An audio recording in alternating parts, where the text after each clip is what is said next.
How much is this beast spirit codex actually worth? Xia Fei asked. If it were a star-tier manual, it would have sold for at least 5 billion star coins. But this is a rare beast-type special manual and shouldn't be less than 10 billion star coins. Phantom said dully. 10 billion, Xia Fei exclaimed. Heavens! That means my personal wealth has already exceeded 10 billion star coins. Xia Fei's bank account had 420 million star coins as of now. If he included these precious items, his personal wealth was now at 13.1 billion star coins. With such great wealth, Xia Fei was now genuinely the most wealthy person in the entire Federation. They said that wealth could change a person, but Xia Fei wasn't really much different from before. Even though his wealth was in billions, he was still wearing ordinary clothes, smoking the cheapest hankashin, and eating large bowls of zhajiang noodles. TL note: zhajiang noodles are noodles with soybean paste. This secret manual might be very valuable, but you can't sell it. Star-tier secret manuals would first have to be appraised and approved by the Panhuman Alliance before it could be sold. It is impossible for the seller to conceal their identity. After all, secret manuals are rare. Putting the price aside, if the secret manual is fake, it will cause a cultivator to receive a sudden backlash, resulting in permanent disability or even death. If you tell someone else that you have a star-tier secret manual with your current cultivation rank, the final outcome will be extremely unfavorable to you. Without sufficient strength, you must not reveal anything about this secret manual to anyone. Phantom stated. Xia Fei nodded as he understood Phantom's meaning. The universe was cluttered with dangers. If a minor character like Xia Fei weren't careful, he might just be crushed into smithereens. I might not be able to sell it, but having this codex is still a delightful thing, Xia Fei said. He lit up a cigarette and opened up the laptop in his room to check his MSN email. Adjudicator Union's email was placed right at the top, and this was specially arranged by the email service provider. It was a sign of respect for the Adjudicator Union. Hello. The Adjudicator Union's assessment shall be conducted in Australia this time. The assessment shall be on the 1st of December. The assessment has been approved by the Adjudicator Union's headquarters, and the grade of the assessment has been increased from safe to crisis. For relevant information, please visit the Adjudicator Union's website. If you wish to participate in this assessment, please visit the Adjudicator Union's Earth Branch website to carry out the second confirmation. Xia Fei frowned. Phantom, the Adjudicator Union's assessment has been upgraded from safe to crisis. What does it mean? Crisis. The Adjudicator Union will be conducting a crisis assessment. Phantom was extremely stirred up. Xia Fei read out the contents of the email again as Phantom revealed a strange smile. The Adjudicator Union's assessment is separated into 3 grades: safe, crisis, and brutal. Safe grade assessments forbade participants from murder.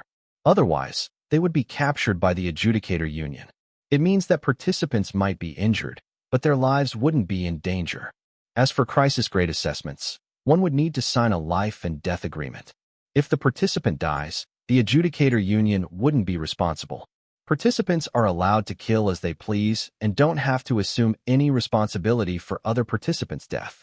According to statistical data for recent years, crisis assessments have a death rate of 25% to 50%. Phantom explained. A death rate of 25% to 50%. Killing is permitted. Xia Fei was exceedingly astonished. This was just an assessment, but close to half of the people would be dead? This was simply an assessment of death. Then, what about brutal assessments? Xia Fei asked. The brutal grade assessment is even more bloody. It is specially prepared as an honorary battlefield for experts. It has been 30 years since the last one took place. Furthermore, even if the brutal assessment is conducted, it will be at the headquarters. It can't be hosted at the secluded Indero Star region. I remember the previous brutal assessment had a death rate of 95%. Xia Fei was speechless. Is it even an assessment? Isn't the same as suicide? Phantom chuckled mysteriously. The Adjudicator Union has minimal recruitment slots every year. That is why each assessment would attract a large group of ability users to register. Think about it. If tens of thousands of ability users fight together, wouldn't their lives be at risk? However, do you know about the best part of crisis assessments? Phantom asked mysteriously. Xia Fei shook his head. Those who are victorious in the crisis assessment shall be able to enter the Heaven Execution Training Camp, Phantom said. Heaven Execution Training Camp? What is that? Xia Fei asked while being astonished. The Adjudicator Union will set up a Heaven Execution Training Camp in each star region. It is also known as the Elite Training Base. The training camp has the best facilities, the best mentors, and the best medicinal ingredients. When Phantom said 3 bests at once, his voice was obviously excited. It seemed like this Heaven Execution Training Camp was a very incredible place. Those who can enter the Heaven Execution Training Camp are all cream of the crop. If one successfully graduates from the Heaven Execution Training Camp, they will receive the title of Silver Adjudicator and have the chance to enter the Adjudicator Union's core department. They will also have the chance to obtain the legendary top-class cultivation techniques and medicinal ingredients. The adjudicators were sorted into bronze, silver, gold, and diamond ranks. The higher the rank, the better the privileges and the better the respect. To be able to skip the bronze rank and receive the silver adjudicator title was enough to show how much importance the Adjudicator Union placed on the Heaven Execution Training Camp. Let alone regular people, even some of the descendants of those major clans would be desperate to squeeze into the Heaven Execution Training Camp. After all, as long as one entered that place, it was the same as stepping onto the path towards becoming a super expert. It has a great and deep impact on the life of an expert. Phantom was speaking with such excitement that his saliva was splattered all over. His tone was obviously saying how much he thought highly of the Heaven Execution Training Camp. Phantom paused for a moment and said, "In fact, all those things that I said earlier aren't the things that people were most envious of." In the outside world, there was a rumor that Heaven Execution Training Camp contained the secret of the Adjudicator Union. Xia Fei was slightly startled. What secret? The power of origin. Phantom said in an immense tone. The power of origin is a mysterious power. Apart from the Adjudicator Union's core chiefs, no one knows about the power of origin. But it is certain that once someone receives the power of origin, their cultivation would increase drastically. No spirit medicine in the world compares with the effects of the power of origin. If you can enter the Heaven Execution Training Camp, you will have a chance to access this power of origin. From then, you will immediately become a true expert. Phantom's eyes released a bright radiance as he said in a serious tone, "A true expert." Xia Fei was overwhelmed by emotions. There was an ancient saying, "A real man should be able to support both heaven and earth and be able to oversee the entire world." But in this era, the saying had to be changed. A true expert should be able to oversee the entire universe. I have decided that I must participate in this adjudicator assessment, Xia Fei said in a solemn tone. After opening the Adjudicator Union Earth Branch's website, Xia Fei read the latest news regarding the ranks of abilities. After tens of thousands of years of research and experiments, the system to determine a special ability user's rank had been confirmed. From now on, the special ability would unanimously use the number of ripples in the 7th brain region to determine the rank. If the number of ripples were within 10, it was the primary star light rank. If it were within 20, it would be the intermediate star light rank, and so on. The 7th brain region's ripple was a mystical phenomenon, and all ability users' 7th brain region would have a certain number of ripples. The higher the cultivation, the higher the number of ripples.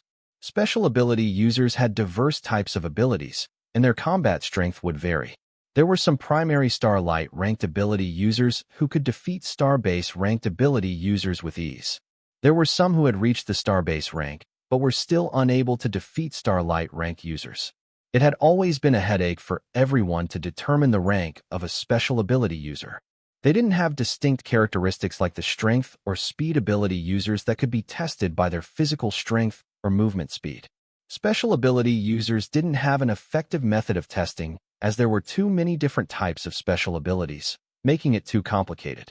It might still be unfair to determine the rank by the number of ripples in the brain region, but it was a basic judgment for the special ability user's cultivation rank. It was much better than being confused. Just take this assessment, for example. It originally stated that all special ability users could participate, but what if there were an ability user who had already reached the legendary rank? If a legendary ranked special ability user were to contest with Starbase ranked users, wouldn't the outcome be obvious? Xia Fei merely took a quick glance and didn't pay particular attention to this information. After all, He was a speed ability user and wasn't a special ability user. After clicking on the confirmation page, he noticed there wasn't a single name in the column for Earth participants, as it was still very spacious. However, below the column, in the non-Earth participants, there were hundreds of pages. 84,911. Xia Fei looked at the total count and was astonished. Furthermore, the number was still increasing as it seemed like it was going to cross the 100,000 mark. 100,000 ability users contesting for 3 slots. The intensity of the competition was simply outrageous. Phantom chuckled. There are truly a lot of participants this time. Can your government handle so many ability users on Earth? Xia Fei gritted his teeth and entered his name before clicking hard on the mouse. The screen flashed quickly. The Earth participants column finally had one name and was no longer empty. It was a very simple name that was easy to read. Xia Fei, New York. Interplanetary Adjudicator Union's Earth Branch. That scatterbrained former manager Khan had already been replaced by Xiao Haili, a young man in his 20s, along with his 2 partners, Kairaz and Bozingwa. The 3 were part of the Adjudicator Union's executive department, known together as Team 13. Speaking of the illustrious Team 13, any adjudicator within the Indero Star region would be privy of their existence. Team 13 also had a nickname, the Glorious 13. They had gotten such a nickname precisely because Team 13 had a 99.9% execution success rate, as each of these 3 members had fairly outstanding special abilities. These 3 had been working together for over a decade, becoming very good friends back when they were still apprentice adjudicators, so the coordination they had with each other was pretty much flawless. Xiao Haili turned 27 this year, having achieved an intermediate legendary cultivation rank, higher than even Star River rank. Furthermore, he was also a 5-star silver adjudicator and the leader of Team 13. At the current rate, he was also most likely going to be the first person in Indero Star region's history to become a gold adjudicator before the age of 30. Presently, he was in the office having a conversation with President Robert over the interplanetary internet. How are things over there on Earth? Robert asked. I've already contacted the Earth Federation to cordon off the Rain Shadow region in Central Australia as a restricted zone to facilitate our trials, Xiao Haili replied. Aside from the deserts found in Central Australia, it was mostly areas of desolate rain shadow that barely had anyone living there. It hardly took any time for the Federation to establish a 3 million square kilometer military restricted zone in Australia. Robert nodded and used his finger to rub his red eyes. It was apparent that this assessment storm had taken quite a toll on this nearly 80 years old elder. Are you all right, teacher? Xiao Haili asked with much concern. He was a direct disciple of Robert, so it was only natural for him to be worried over his own master. Xiao Haili had taken the initiative to share the burden of his master's worries because of this ridiculous incident that happened in their Earth branch. In reality, conducting trials was the duties of the assessment department and had nothing to do with members of the executive department. Robert offhandedly waved his hand. It's fine. I'm probably just frazzled due to so many things happening at once. Robert continued after taking a sip of tea. Even though the informatics department had done their best to cover up this incident and did what they could to control the spread of this incident, we still ended up with over 100,000 non-natives signing up for the assessment during those 3 days. Xiao Haili kept quiet and didn't say anything. It would be a huge test for the local government's execution ability for a 0.5 semi-primitive planet to receive such a sudden influx of extraterrestrial special ability users. After all, there could be all sorts of people among these participants, criminals, thieves, as well as the children hailing from various influential families within the star region.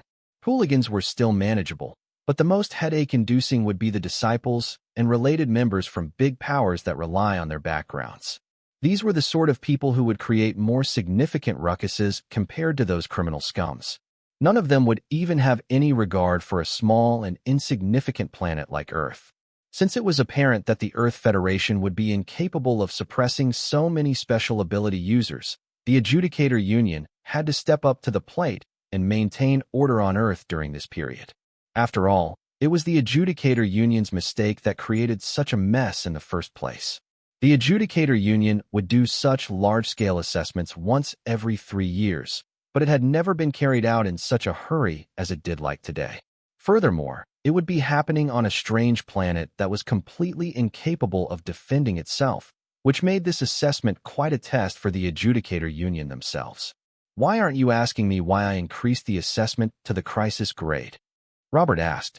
Xiao Haili was expressionless. Teacher must have chosen the best outcome after considering all the possibilities. Robert nodded, pleased with his response. Indeed, with such an incident happening here on the Earth branch, there are plenty in the Star region who would be looking forward to the adjudicator union making a mockery out of ourselves, including those guys. Hearing the two words, those guys, Xiao Haili could not help but clench his fist, as his facial expressions turned very gloomy. I wish to let them see that not only do we, the adjudicator union, have the capabilities of doing such a large-scale grade assessment here in a semi-primitive planet, but we are also capable of doing it at the advanced, crisis grade. Robert declared decisively. Teacher, I will firmly stand by your side. Just leave this matter with Earth to me. Xiao Haili loudly announced as his face filled with determination. Robert laughed uproariously. Very good. I will officially appoint you as the chief umpire for this assessment. You will be completely in charge of this. The spaceship transporting all the equipment is already en route. Furthermore, I will also be sending an additional 2,500 staff members to you.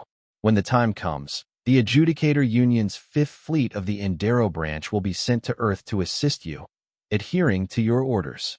Xiao Haili was slightly stunned. His master was being so generous this time. Not only did he dispatch 2,500 elite members from the Union to be stationed for this assessment, he had also directed the 5th Fleet over as well. The 5th Fleet was also known as the strongest fleet of the Adjudicator Union's Endero branch, with 4 latest Raven-class battleships, as well as 24 Thorax-class cruisers, each outfitted with the latest equipment aboard. It was considered as the Union's trump card. Xiao Haili stood up and said, Teacher, don't you worry. Leave everything to me. Xia Fei could not help but feel enthusiastic when he saw his own name appear on the registration webpage. Who would have guessed that a teenager riding a bicycle, navigating through the city streets doing courier deliveries several months ago, would actually have the chance to partake and compete in a vigorous competition with the special ability users from all over the Star region? Xia Fei stood up and walked to his cultivation room, a room that the hotel had specially prepared according to Xia Fei's request, which Xia Fei could use to cultivate at any time. What are you doing? Phantom asked. Xia Fei did not break his stride even as he said, with the assessment coming soon, I'm going to train even hard, of course. Phantom shook its head and said, of course, training hard is necessary, but there's still a very important problem you need to resolve before that. Xia Fei came to a halt and thought about it. You're right. With Golden Stinger exchanged for the spatial ring, I don't even have a convenient weapon on hand. I need to buy a weapon. With that, Xia Fei opened up his AI microcomputer. Phantom slowly whispered, an artisan must first sharpen his tools if he is to do his work. Just acquiring a weapon alone isn't enough.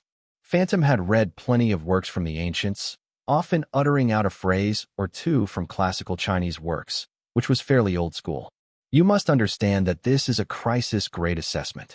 It would get far more savage than anything you've experienced thus far. The level of bloodshed will outstrip anything you can imagine.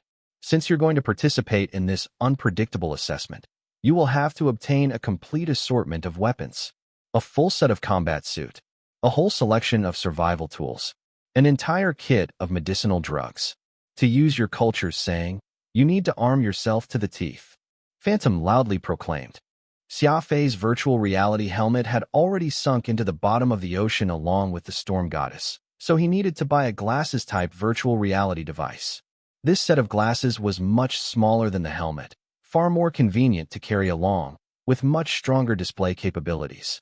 The price tag was 18,000 star coins, 10 times more expensive than a virtual reality helmet. There were even more advanced virtual reality devices that could connect directly to a person's nervous system.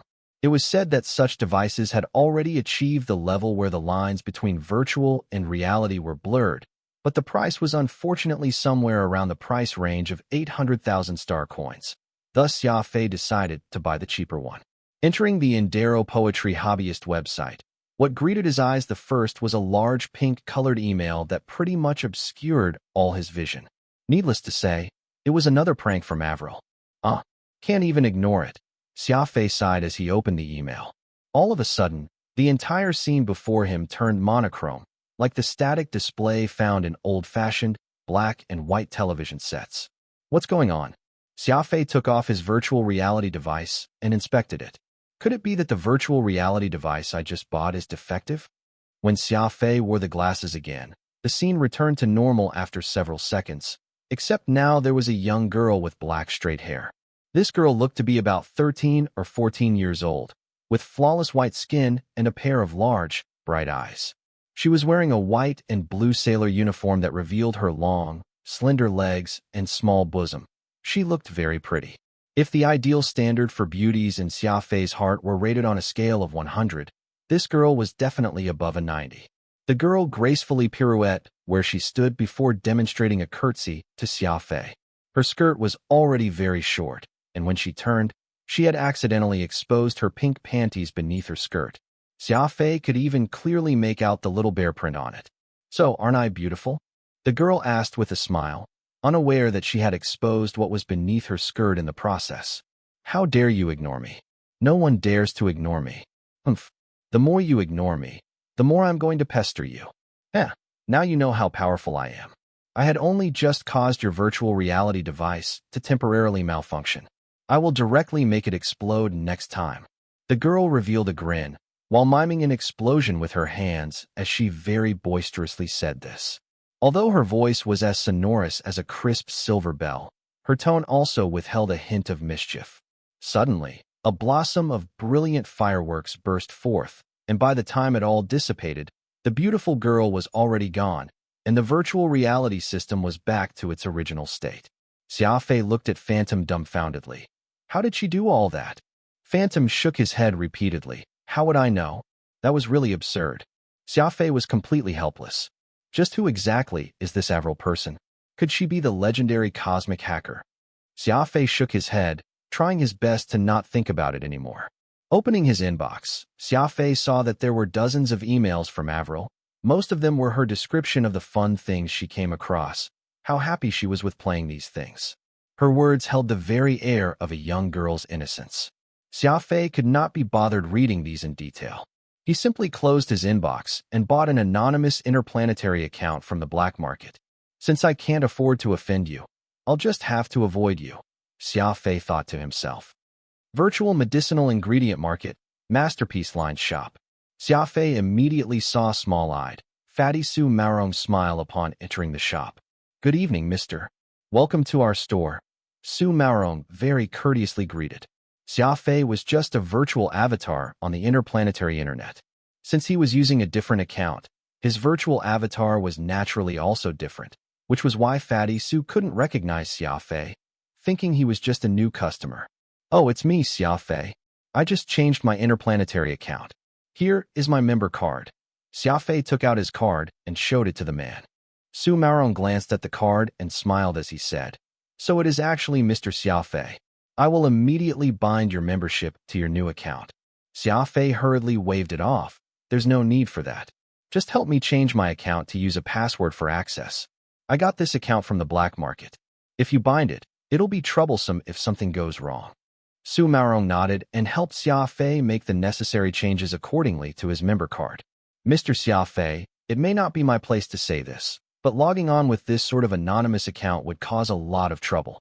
For example, if your bank account isn't bound, even buying something that costs $1 would require you to do very complex password transactions.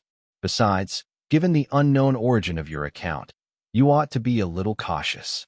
Su Maorong told Xia Fei the various disadvantages of an anonymous account. Xia Fei said helplessly, "I'm at my wit's end myself. The original account has gotten a little unsafe." "Unsafe?" Su Maorong was very confused. "How is your account unsafe?" Xia Fei was too lazy to explain and simply asked, "Do you have any new stocks in here? A few precious medical ingredients just came in 2 days ago. Please take a look." The display cabinet to the west had several curious and weird things within. Phantom glanced over them once before saying, "That aquamarine illusory star has some uses, Everything else is not of much value. Xia Fei went over to take a look. The aquamarine illusory star was as large as a soybean, completely sea blue in color. It was translucent and seemed to be some sort of fluid that was slowly flowing inside it, giving the onlookers a dreamlike sensation. There lived a square-shaped sea turtle on some distant planet, and that sea turtle not only looked strange, but also possessed a lifespan of 10,000 years. When they die, the shell they leave behind would have 12 aquamarine crystals, and that is the aquamarine illusory star. The strangest thing is that only the sea turtles with a lifespan of over 10,000 years and had died a natural death would end up leaving behind the aquamarine illusory star. There's no way to get it if they were to be caught and killed manually. An aquamarine illusory star can somewhat double your endurance and is considered a fairly decent medicinal ingredient. Phantom introduced. Xia Fei could reach a maximum speed of 185 meters per second right now, but his endurance could only sustain this full speed for 2 minutes. Endurance was crucial in combat, and the speed of the speed ability users was not only their most effective weapon, but also their best defense. When you're caught in a fierce battle, if you have insufficient endurance, you would have no choice but to reduce your speed, and a speed ability user without speed would be akin to a warrior without a weapon. It would be fatal. The price of one aquamarine illusory star was 35 million star coins. Xia Fei was gritting his teeth as he said, "I want that aquamarine illusory star. Do you have any other medicinal ingredients around? What a coincidence that you've come by at the right time." The catalog for Masterpiece Line's auction had just finished. "I'll send it to your inbox. Take a look and see if there's anything you need," Su Marong offered politely. Soon, Xia Fei received the auction list, and there were plenty of items that Masterpiece Line was putting up for auction, up to several thousand assortments. Phantom followed the list and looked from top to bottom. Suddenly, his eyes fell on a certain item. Xia Fei followed his gaze and glanced over at the item, the Windshade Mark IV combat suit. "Is it any good?" Xia Fei followed Phantom's gaze and glanced over at the time. The Windshade Mark IV combat suit. "Is it any good?" Phantom nodded. The combat suits of the Windshade series are specifically designed for speed ability users and can minimize air resistance to a great degree while also providing a very good defense for the user. Soon, you'll be crossing your first hurdle as a speed ability user, where you would create a sonic boom once your speed surpasses the speed of sound. If you're not wearing combat gear when that time comes, the powerful surge of force would severely injure your body, and the loud sound you'd create would even alert your enemies, making it impossible for you to catch them by surprise. Xia Fei had once watched a television program on sonic booms. When an airplane has to surpass the speed of sound in flight, in that moment when the airplane has to break through the sound barrier, there would occasionally be a spectacular sight where clouds of mist would form around the airplane. What followed the clouds of mist was a deafening explosive sound, as the powerful shock caused the fighter jet to tremble violently, which only showed the immense force a sonic boom created. The Windshade Mark IV combat suit is a product that was made a long time ago and is no longer available in the market. It uses a rare black star spider silk as raw material. This kind of black star spider could only be found on extremely cold planets. It takes 1,000 of these black star spiders a whole year before they could produce enough silk for a set of combat suit. Due to the high production cost, there were already very few who would use this particular raw material anymore. Instead, they would use some advanced chemical fabrics as a replacement. Although such chemical fabrics are good, they still can't compare to the quality of the natural raw material. This Windshade Mark IV combat suit must have been kept by some collector. The Windshade Mark IV combat suit's performance is incomparable to most legendary combat suits out there. As long as the price isn't above 300 million, we should first bid for this, Phantom said. Xia Fei looked at the auction catalog and noted that the starting bid for the combat suit was 50 million star coins. He would at least need more than 100 million star coins if he really wished to obtain it. While the price was shocking enough, Xia Fei did not particularly care for it. After all, he was about to participate in a crisis-grade assessment, and the quality of the equipment he possessed would directly relate to his life, so there was no room for sloppiness. Phantom continued to scan through the catalog. Hey, they actually managed to obtain a silver Nocturna Blossom. This is something that would be very useful for you, as it can increase your speed by an entire rank. More importantly, It can also be used in conjunction with the aquamarine illusory star, as their medicinal properties complement each other without any conflict. If you manage to combine both the aquamarine illusory star and the silver nocturna blossom together and make a compound medicine from it, you would be able to increase your speed and endurance at the same time. Hopefully, your body can completely absorb every bit of the medical residue before the assessment, since it would be very dangerous for you to participate in the crisis grade assessment while you're still at the starbase rank. Phantom explained, "Didn't you say that it takes 6 whole months for the cell acceleration medicine to be completely absorbed?" Xia Fei asked. Phantom lifted his head up to lock eyes with Xia Fei and said, "Your 7th brain region has already been fully unlocked, and the rate at which you absorb medicine is much faster than an average person. There are still around 2 months between now and the 1st of December, so whether you can absorb everything or not will all depend on your luck." This assessment was only limited to people who were of primary star base to advanced star domain rank, so Xia Fei's rank was enough to qualify him for registration, though he would most likely be at the bottom of the tens of thousands of candidates in terms of his cultivation. Therefore, it was crucial for him to increase his cultivation rank before the assessment. With both his medicinal ingredients and combat suit confirmed, he still had to wait for the masterpiece auction to begin on the 15th of October before bidding. Both the Windshade Mark IV combat suit and the Silver Nocturna Blossom had the starting bid of 50 million star coins, and as long as nothing unexpected were to occur, the final bid would most likely cross the 100 million mark. Presently, Xia Fei only had 380 million star coins on himself, and he would have to sell the Heart of Spirit if that were not enough. As far as raising the funds he needed, Xia Fei had essentially put up this capital just for this assessment alone. After purchasing a top-quality emergency medical field kit along with an assortment of the best wilderness survival equipment, Xia Fei's account balance decreased by another 4.7 million star coins. All that was left was the most important component, a weapon. Xia Fei was a speed ability user. The advantages of being a speed ability user was dexterity and adaptability, which was why cumbersome heavy weapons were not among Xia Fei's consideration. Even though heavy weapons were extremely powerful, they would also slow down Xia Fei's speed as well as reduce the frequency of his attacks, so the cons outweighed the pros. Xia Fei needed a lightweight, handheld weapon that was not only sharp, but preferably capable of containing a multitude of variations as well, making it hard for his opponents to completely guard against. Such a weapon sounded simple, but was actually not at all easy to purchase in reality. He could not afford the ones that were too expensive, and most hardly caught the eye of Phantom. Xia Fei visited dozens of weapon shops in a row, yet he couldn't find a weapon that pleased him.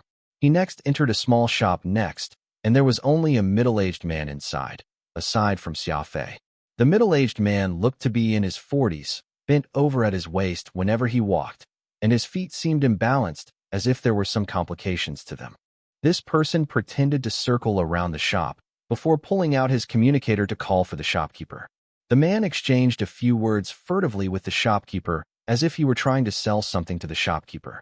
The shopkeeper then shook his head after seeing the image information of that item, sending the man packing without saying another word. Xia Fei was curious, so he came over to that shopkeeper's side and asked, "What was that man doing just now?" "Oh, he was trying to sell me a double-edged hidden blade. It looked really old and worn out, yet he was asking for a price of 6 million star coins. His greed knew no bounds." The shopkeeper then said, "But the material used for the blade wasn't too bad. It looked like it was made with neon alloy." A double-edged hidden blade was a type of short sword that could be hidden up in the sleeves. It was a contraption that could be fitted onto the arm of the user, which kept it well concealed. When needed, the blade could be ejected out upon triggering the mechanism, making it completely unpredictable. The production of a double-edged hidden blade would require plenty of skill because the internal mechanism was very complex, as there was no room for even the slightest errors.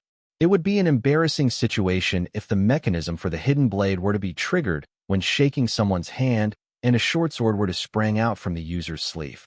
The double-edged hidden blade utilized a mechanical spring, so the raw material used could not be too poor as it required a high level of hardiness as well as tensile strength to achieve the purpose of retractability. Due to the continuous technological advancement, Many ancient production techniques had already been modified to automated production, but there were still some exceptions. Some special techniques simply could not be replaced by machines. Take the double-edged hidden blade as an example. The craftsmanship needed to produce such a weapon had been passed down from generations after generations, and the secrets within had never revealed beyond the circle. Many experts had made countless attempts to crack the secret to make such a weapon that only ended in failure until the experts finally realized that there were some things that technology would never be able to replace. The shopkeeper noticed that Xia Fei seemed to be somewhat interested in that double-edged hidden blade the man was holding, so he hurriedly added, "I think that weapon doesn't seem to be of conventional origins. Judging from how secretive he was acting, I'm sure he must have stolen it." Xia Fei chuckled and left the shop, ignoring the enthusiastic persuasion from the shopkeeper for him to stay. Standing in the middle of the street and glancing around, Xia Fei spotted that middle-aged man heading to the other side of the street, his mouth swearing nonstop, apparently looking very annoyed. Xia Fei caught up with the man in a few short steps and intentionally coughed twice to draw his attention. "Is that a double-edged hidden blade in your possession?" Xia Fei asked. That middle-aged man looked very alert, as he checked Xia Fei from head to toe as he said, "I don't know what you're talking about." Xia Fei laughed. "There's no need for you to be afraid. I'm earnestly looking to buy what you have. Besides, we are in a virtual space. You couldn't possibly be afraid that I would steal your thing, right?" That middle-aged man helplessly sighed. "Were it not for the fact that my father is severely ill and is in urgent need of money, I would not have even sought to sell this ancestral item of mine. But to think there would actually be no one on this street with a discerning eye, insistent that what I have is worthless, with even some accusing me of having stolen it. Actually, these people could not be blamed. This was nothing more than him selling something. No one would have suspected anything if he had taken it out openly to sell to others. But he had chosen to go about it so furtively that people would obviously suspect that he had come about the item through dubious channels.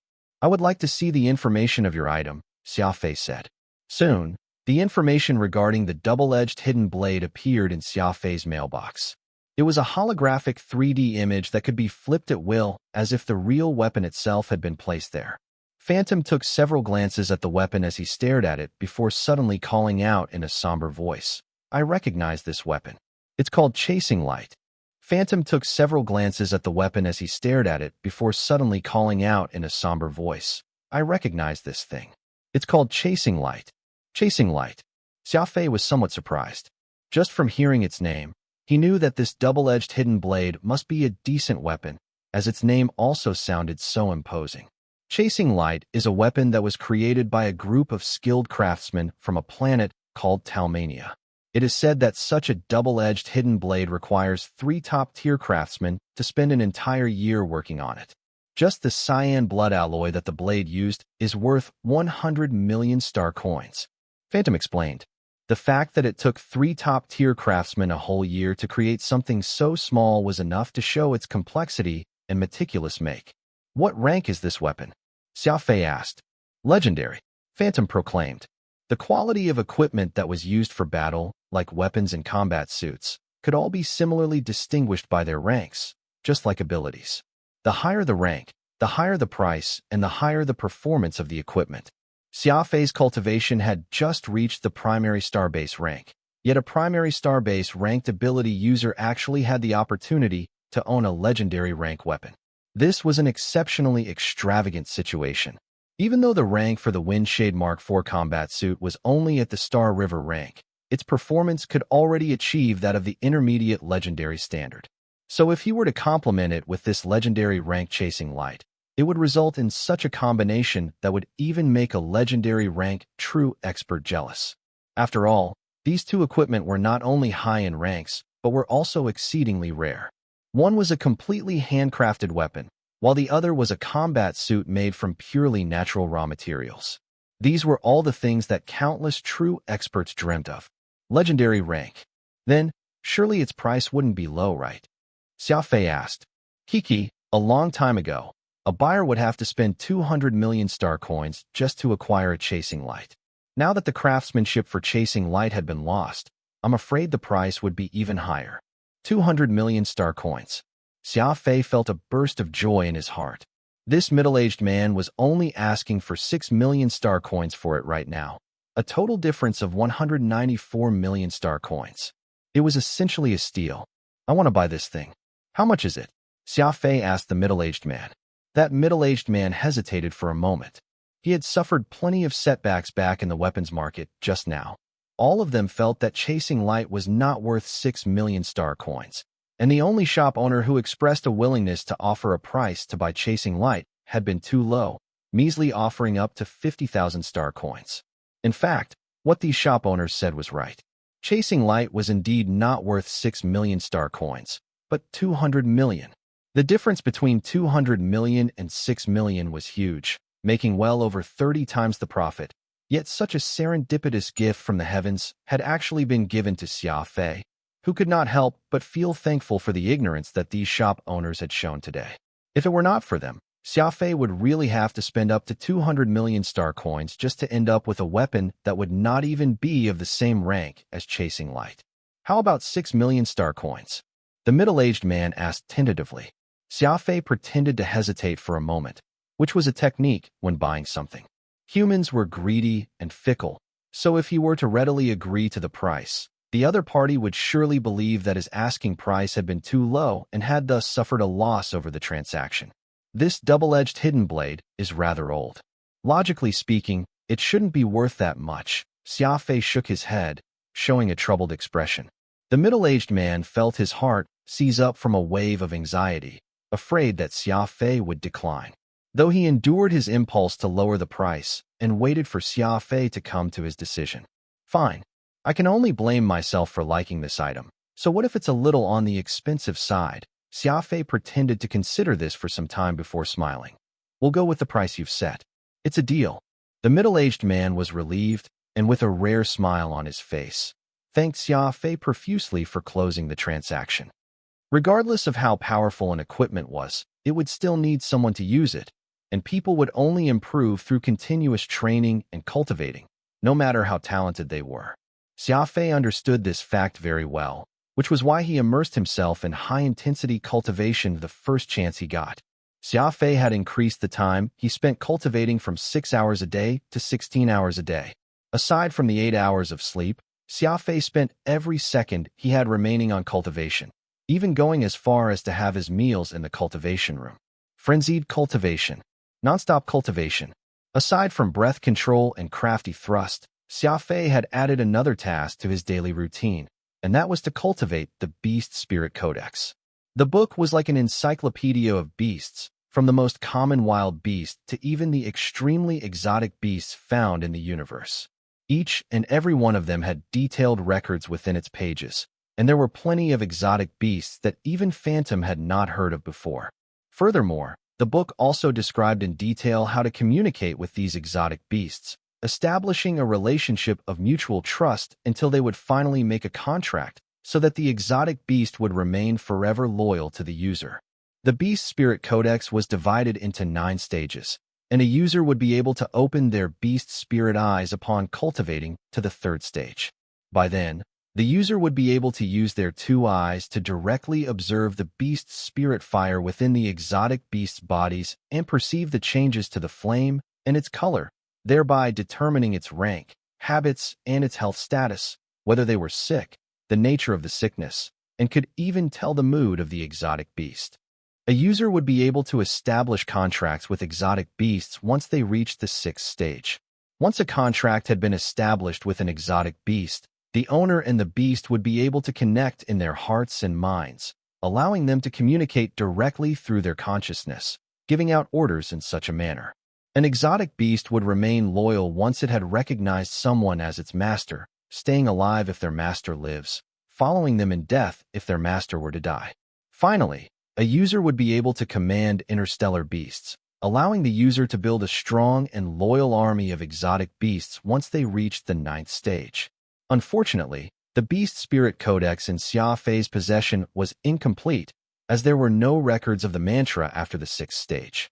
Xia Fei reckoned that the Beast Spirit Codex he had was a duplicate copy, which was why it lacked the most important mantra for the last 3 stages. Even though it was regrettable, Just the first 6 stages of the Beast Spirit Codex would allow Xia Fei to gain benefits that would last a lifetime if he were to successfully cultivate it. After completing the prescribed amount of cultivation, Xia Fei walked out of the cultivation room sweating profusely, the singlet he was wearing already drenched through, his sweat spraying with every step he took. He made his way to the drinking fountain and loudly gulped down a large glass of clear water, followed by 2 more glasses of water. Xia Fei drank 6 glasses of water in rapid succession before he collapsed on the sofa from exhaustion, as his 2 eyes struggled to stay awake. "How is your Beast Spirit Codex cultivation coming along so far?" Phantom had appeared in the corner of the room and asked. Xia Fei picked up a cigarette and placed it on his lips, taking a deep breath as he lit it up. "I just broke through the first stage." "I see." Phantom couldn't help but nod.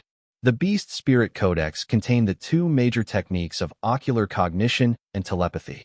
They were very difficult to cultivate, and the fact that Xia Fei could make the breakthrough to the first stage just by fumbling around on his own in such a short time couldn't be considered slow progress.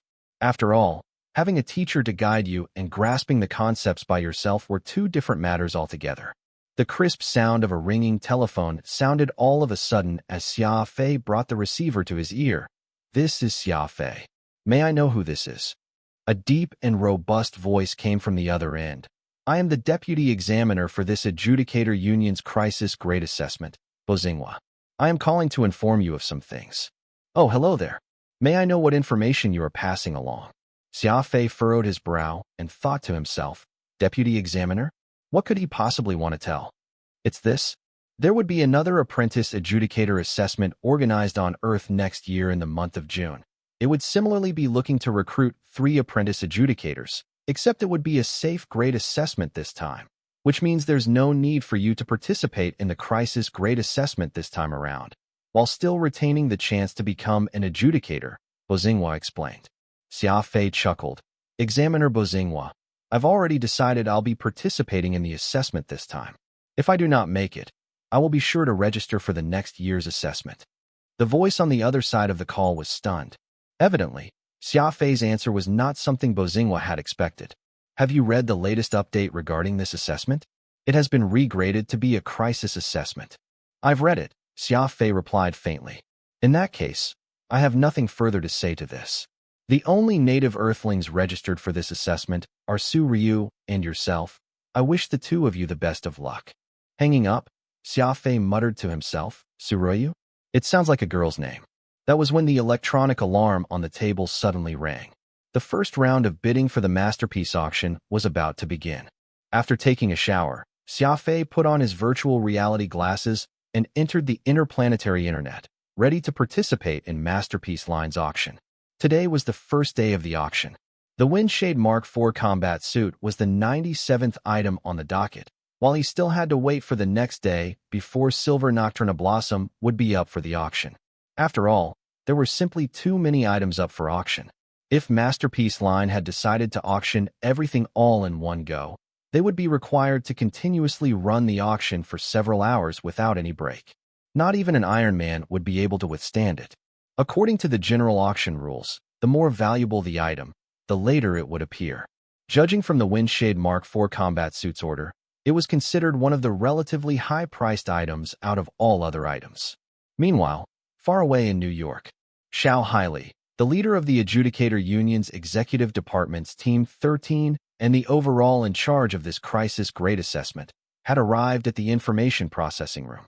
10 AI computers were neatly placed in the information processing room. As Xiao Haili sat beside one of the AI computers and took a virtual reality helmet to wear. Just as he was about to log onto the interplanetary internet, the other 2 members of Team 13, Beijing and Karaz, pushed open the door and entered. "Why are you here? We have been looking all over the place for you. We finally managed to get a day off. The 3 of us should get together and share a couple of drinks. I've been feeling so suffocated this whole time. Although Earth is so backward, the chicks here aren't so bad," the ever-philandering Karaz said. "That's right. We've all been burnt out preparing for this assessment the entire time. It's about time we get some rest. What are you logging on to the interplanetary internet for? Come on, let's go out for some drinks." Beijing also echoed the suggestion. Xiao Haili took off the virtual reality helmet that he had just put on and spoke to the two. I'm not going. I plan on joining an auction to buy something. What auction could be more important than drinking? Kairaz asked, puzzled. The two sat next to Xiao Haili, and Bo Xinghua rubbed his chin thoughtfully. I just recalled that today is the Masterpiece Auction House's opening day. Their standards are fairly high. They are rather famous too. What are you planning to buy? Xiao Haili scratched his head a little awkwardly. Kiki, it's nothing much. I saw a Windshade Mark IV combat suit listed in their catalog, and it was of good quality too, so you're thinking of buying it as a gift for Yi Xiaohan, right? Bo Xinghua and Kairaz both finished his sentence in unison. Kairaz nudged Bo Xinghua with his elbow as he revealed a smirk. Look at his expression. We must have guessed it correctly. Who else could he be gifting it to aside from the beautiful Miss Yi? That's not necessarily the case. I'm also a speed ability user, so perhaps Xiao Hai might be buying it as a gift for me, Bo Xinghua teased jokingly. The three of them were very good friends. Bo Xinghua was the oldest out of them, which was why he would often refer to Xiao Haili as Xiao Hai, while Kairaz would call him Big Brother Hai since they were as close as real siblings. Kairaz leaned forward with a smile, patting Bo Xinghua's shoulder. A gift for you? Are you marrying him? Xiao Haili was left speechless from all their mocking, lowering his head to get a quick glance of his watch before saying, Okay, spare me already, the both of you. The auction is about to begin. You two can go first. I'll join the two of you after buying this Windshade Mark IV combat suit. Bo Xinghua and Kairaz thought about it for a bit. It'll be boring with just the two of us. Let's wait until the auction ends. With that, the two each put on a virtual reality helmet and adjusted the system for a parallel connection, allowing the three of them to watch the auction simultaneously. Xiao Haili arrived on the Masterpiece auction site the moment after logging onto the interplanetary internet, finding a seat at the back row to sit down.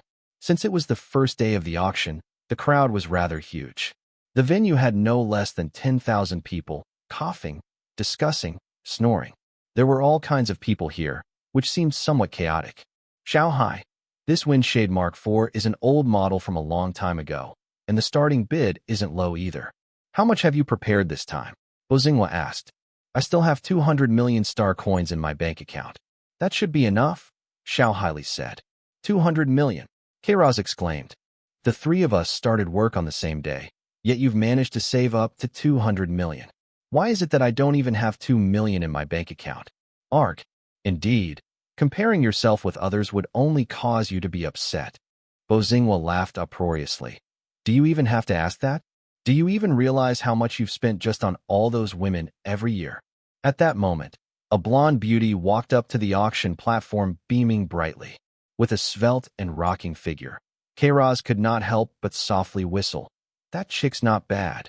A warm welcome to the distinguished guests of Masterpiece Line. The annual Masterpiece Line's auction is about to begin.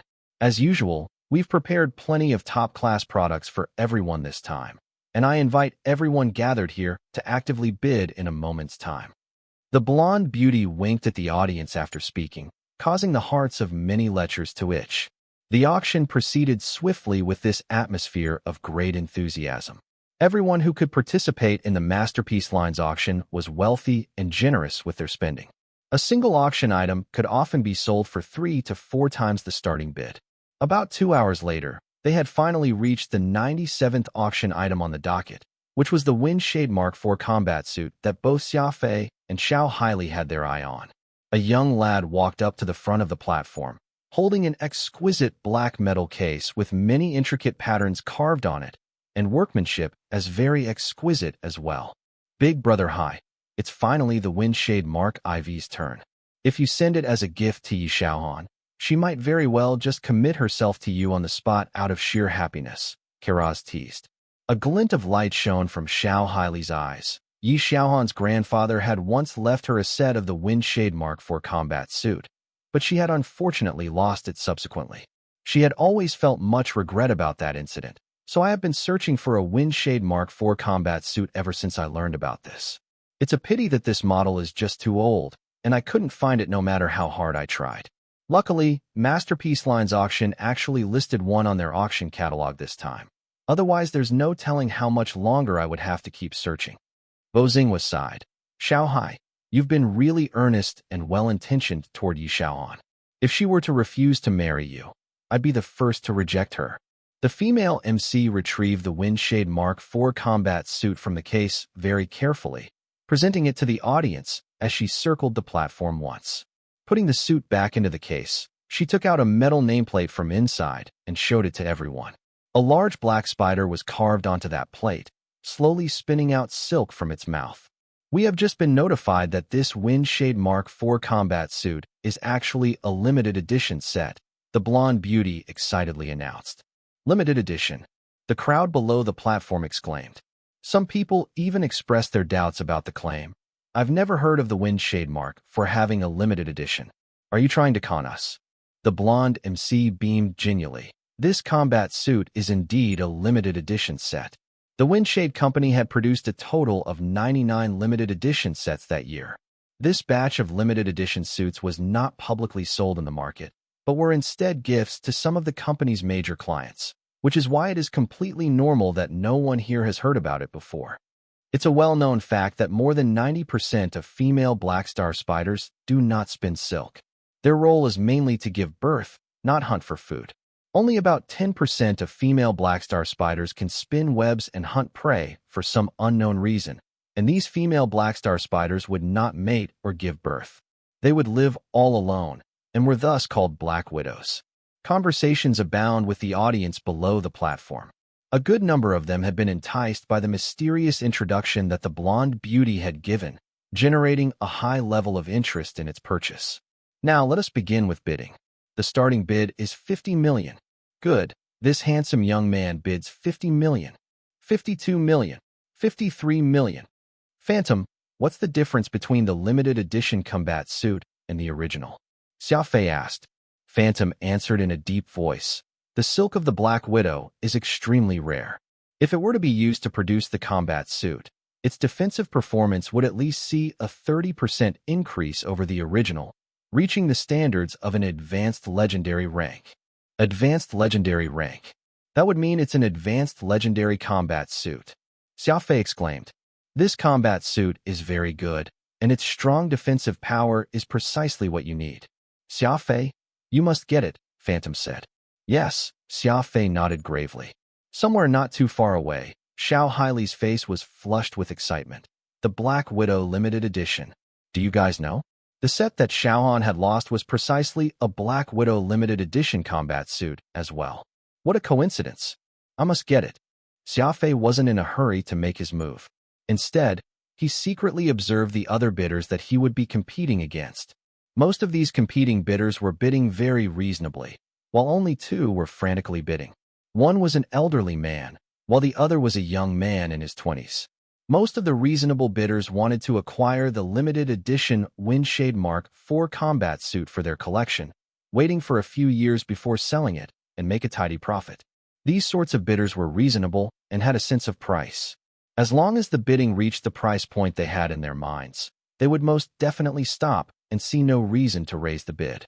In the meantime, the bidders who were frantically bidding were completely different. No matter their reasons, their goal was to ultimately obtain the Windshade Mark IV combat suit, so as long as they could afford the price, they would not hesitate to bid for it. Xia Fei wanted to get this combat suit, and these two were his biggest competitors. The old man seemed to be very excited, as he kept raising the bid by 1 million each time. He didn't raise the price too much to suppress the other bidders, which made it apparent that he did not have too good of an economic situation to work with. However, that young man had been bidding very fiercely at the beginning, throwing out at least 3 million for every bid. But once the bid went over 100 million, the frequency of his bids had evidently slowed down significantly.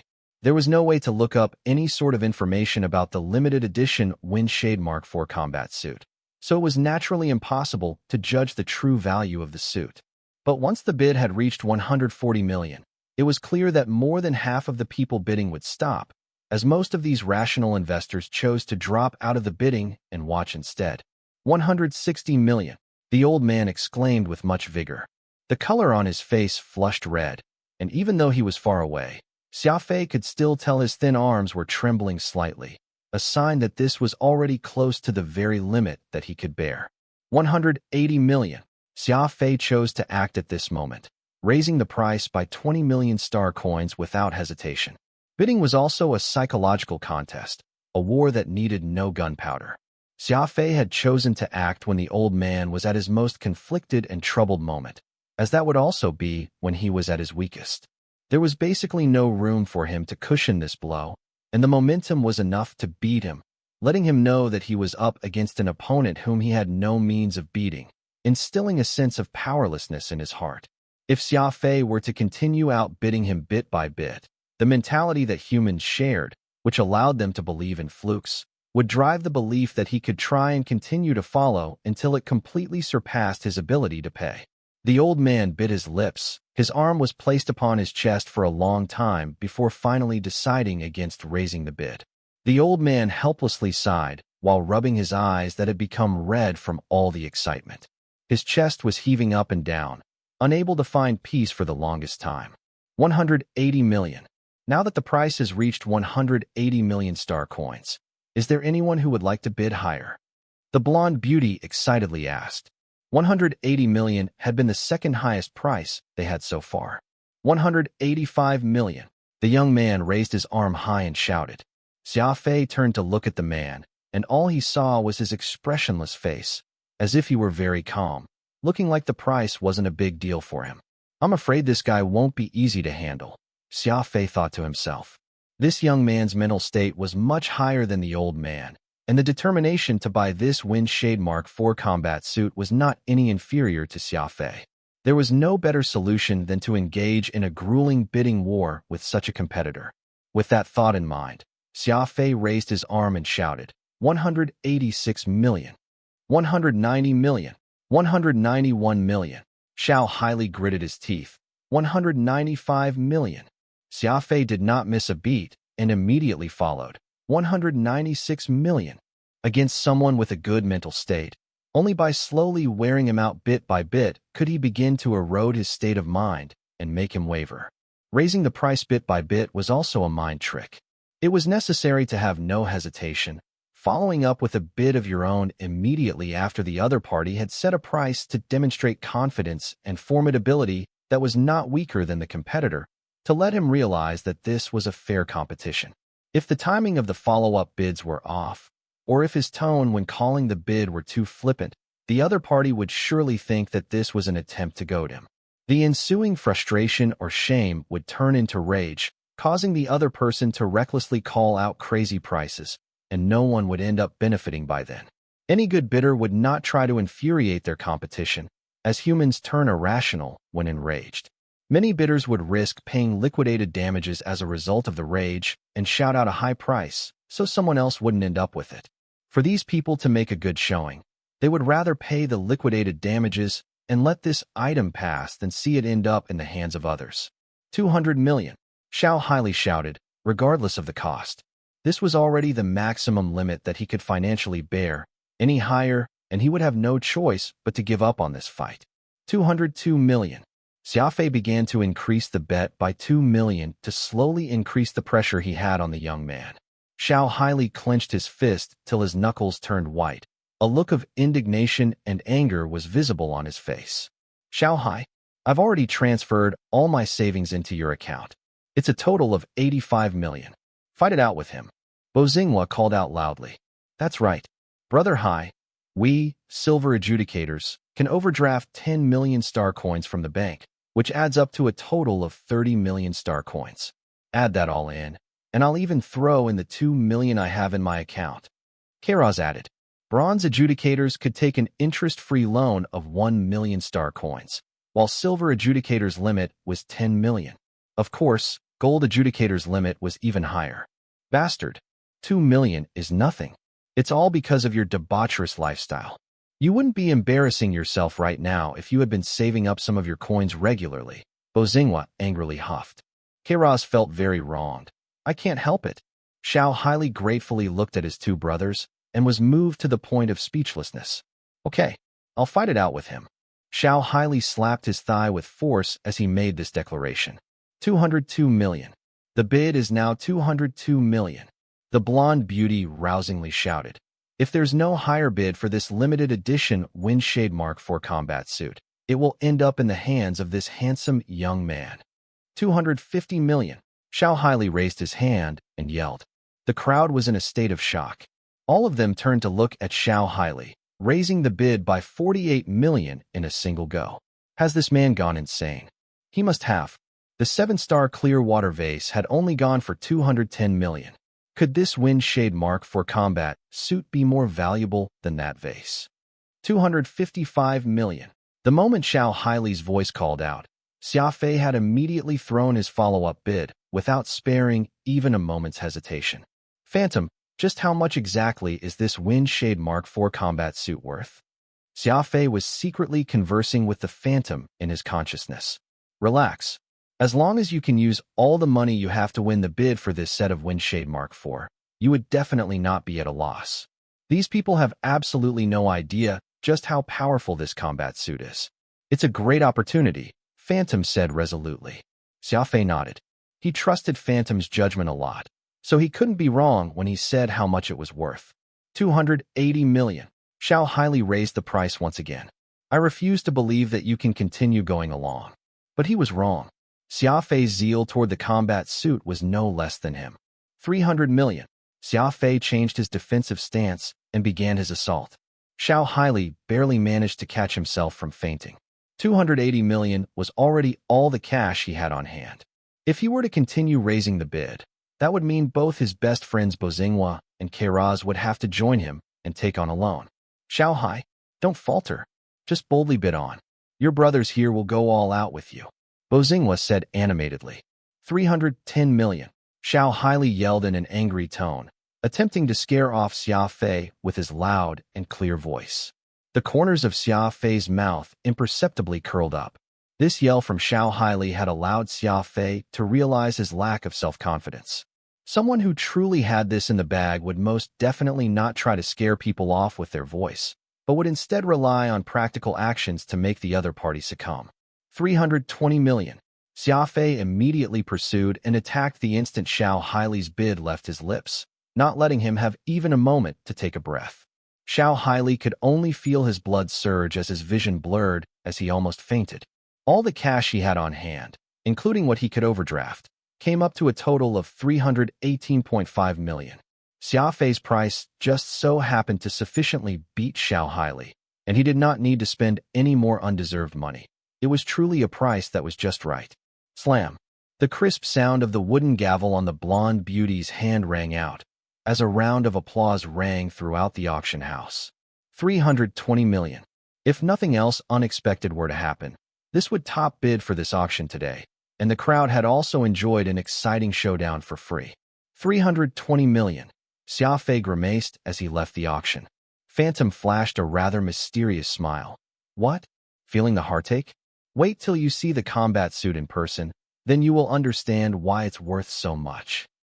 New York. Xiao Haili had taken off the virtual reality helmet and smashed it forcefully onto the ground. Crash.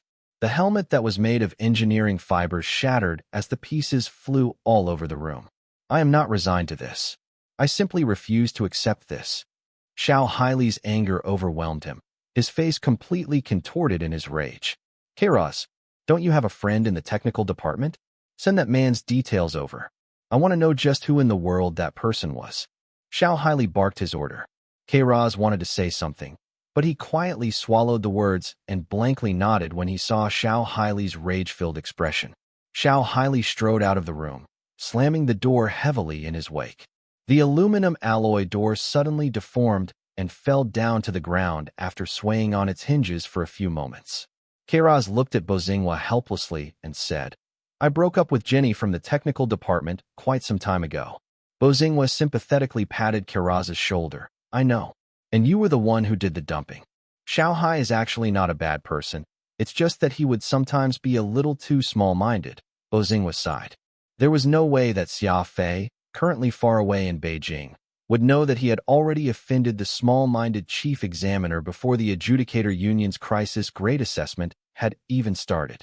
Truly, crises could be found everywhere when participating in the crisis grade assessment. The Windshade Mark IV combat suit was black in color and displayed fine workmanship. It boasted a sleek, streamlined design and the light that shone on the combat suit would all be directly absorbed, without even reflecting the slightest bit of light. The suit was unusually tight, making it so that the inconspicuous muscle contours on Xia Fei's body were outlined clearly, giving him the sensation of breathlessness when he wore it. "It seems a little too tight," Xia Fei said as he checked himself out in the mirror. Phantom chuckled. "It is supposed to be tight. That allows it to keep your muscles tensed, avoiding any unnecessary resistance due to the trembling of your muscles when facing air resistance. You'll be fine once you get used to it." The Windshade Mark IV is only a Star River rank combat suit. If it were an actual legendary ranked combat suit, I'm afraid you won't even be able to walk in it. Not to such a degree, right? Xia Fei tried to move his body. Although he felt uncomfortable, his movements were much faster than before. It was just that Xia Fei had not completely familiarized himself with it, so his actions looked to be a bit mechanical. "Do you know why I insisted that you must buy this Windshade Mark IV? Phantom had been intentionally keeping mum all this time." "I don't know," Xia Fei admitted. "The higher the rank of the combat suit, the tougher the materials used to make it. Too tough a material would exert too much pressure on the human body, so this isn't something anyone could just randomly wear. People could even injure or cripple themselves if done incorrectly. With your current physical fitness, you can't wear a legendary rank combat suit yet. And if you force yourself to, it wouldn't be able to augment your speed any further. Too much of a burden on your physical body would not only decrease your speed, but also dull your movements. However, this limited edition Windshade Mark IV combat suit does not require its wearer to be of high rank, yet it could provide the performance of a legendary ranked suit. It's the most suitable option for you." Xia Fei took out Chasing Light, securing it above his right arm and lightly triggering the mechanism. Shing!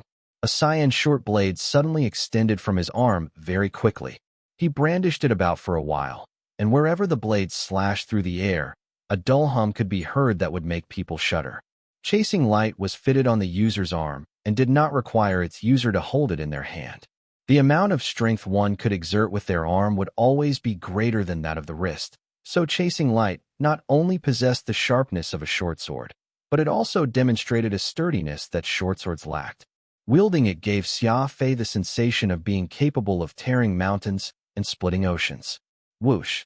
A cyan light flashed as Xia Fei did a horizontal cut across the mirror and saw a thin black line appear across its surface. Chasing Light had actually sliced that weak glass into two. Achieving this without even making any sound just demonstrated how sharp the blade was. Phantom couldn't help but nod vigorously. "Very good. The killing intent you exude when you act was too heavy. Using an agile dagger just isn't complementary with your style. This Chasing Light is far more domineering than a dagger, and it fits you very well too. Now that you have all the equipment you need, it is now up to your ability to absorb medicine residual before the assessment and raise your rank. It would be a completely different situation altogether once your speed breaks the sound barrier." Holding the detector near the blood vessels on his wrist for a quick measurement, Xia Fei wrinkled his brow and shook his head, an alpha index count of 73. "It's still no good. We only have 10 days left," Xia Fei helplessly said as he tossed the detector aside and entered his cultivation room to do another round of frenzied cultivation. 73? Xia Fei's rate of absorbing medicine sure is really fast. "It has barely been 2 months, Phantom sighed as he muttered to himself. A fully unlocked 7th brain region. Why did I not have it too? If I had my 7th brain region completely unlocked, perhaps I wouldn't become such a terrible assassin. Looking through the window at the crowded streets below thronging, Phantom took a deep breath and sighed. Forget it. I'll just go back and study my poems. November 29th, early morning. Dawn had just broken as Xia Fei crawled out from his bed in a timely fashion. He made his way to the bathroom to brush his teeth and wash his face. It was a habit of his to use cold water to wash his face no matter the season of the year, and the icy cold water worked as a quick way to cleanse the drowsiness and wake him up. Putting down the towel as he took the detector to check on the status of the medicine residue in his body in passing, Xia Fei's eyes shone brightly all of a sudden. Phantom! Phantom! Xia Fei exclaimed eagerly. Phantom poked his head out from the more stone. What's up? Look! Xia Fei held the detector up to Phantom's eyes. An alpha index count of 9. You've absorbed it. You've absorbed all the medicine residue in your body. Phantom cried out with a look of disbelief. Tossing the detector aside, Xia Fei swiftly put on the clothes and walked over to the table in his living room. A concoction device was placed upon it, with a piece of white cloth covering it to prevent dust from collecting. Xia Fei lifted the white cloth on the device and retrieved several boxes of medicinal ingredients that he had already prepared from the safe in his room, neatly placing them on the table. On the second day of the auction, Xia Fei had used 260 million star coins to purchase the silver nocturna blossom and other supplementary medical ingredients. To raise funds, Xia Fei had reluctantly sold the Heart of Spirit for 230 million star coins. Xia Fei only had 3 million star coins left in his bank account now, practically on the verge of bankruptcy. There's only one of Aquamarine Illusory Star and Silver Nocturna Blossom each, so you must not make a single mistake. Phantom was standing in a corner, reminding Xia Fei. Yeah. Xia Fei nodded his head gravely, revealing a very solemn expression on his face. The day after tomorrow would be the day of the assessment. It was critically important for him to raise his rank to intermediate star base before the assessment. Xia Fei's strength was considered very weak among all the candidates right now. Even if he were to reach intermediate star base rank, he would still be ranked in the lower echelons of the tens of thousands of candidates. Fortunately, Xia Fei had not skimped on buying the best combat equipment that he could presently use. With all the equipment, Xia Fei's strength should at least be just above the middle echelon.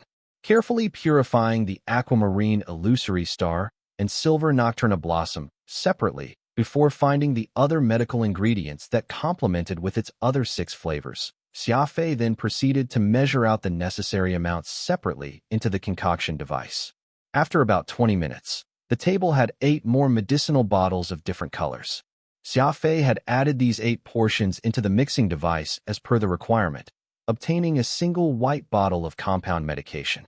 Xia Fei took the bottle of compound medication and closely examined it under a light as he gently shook it a few times.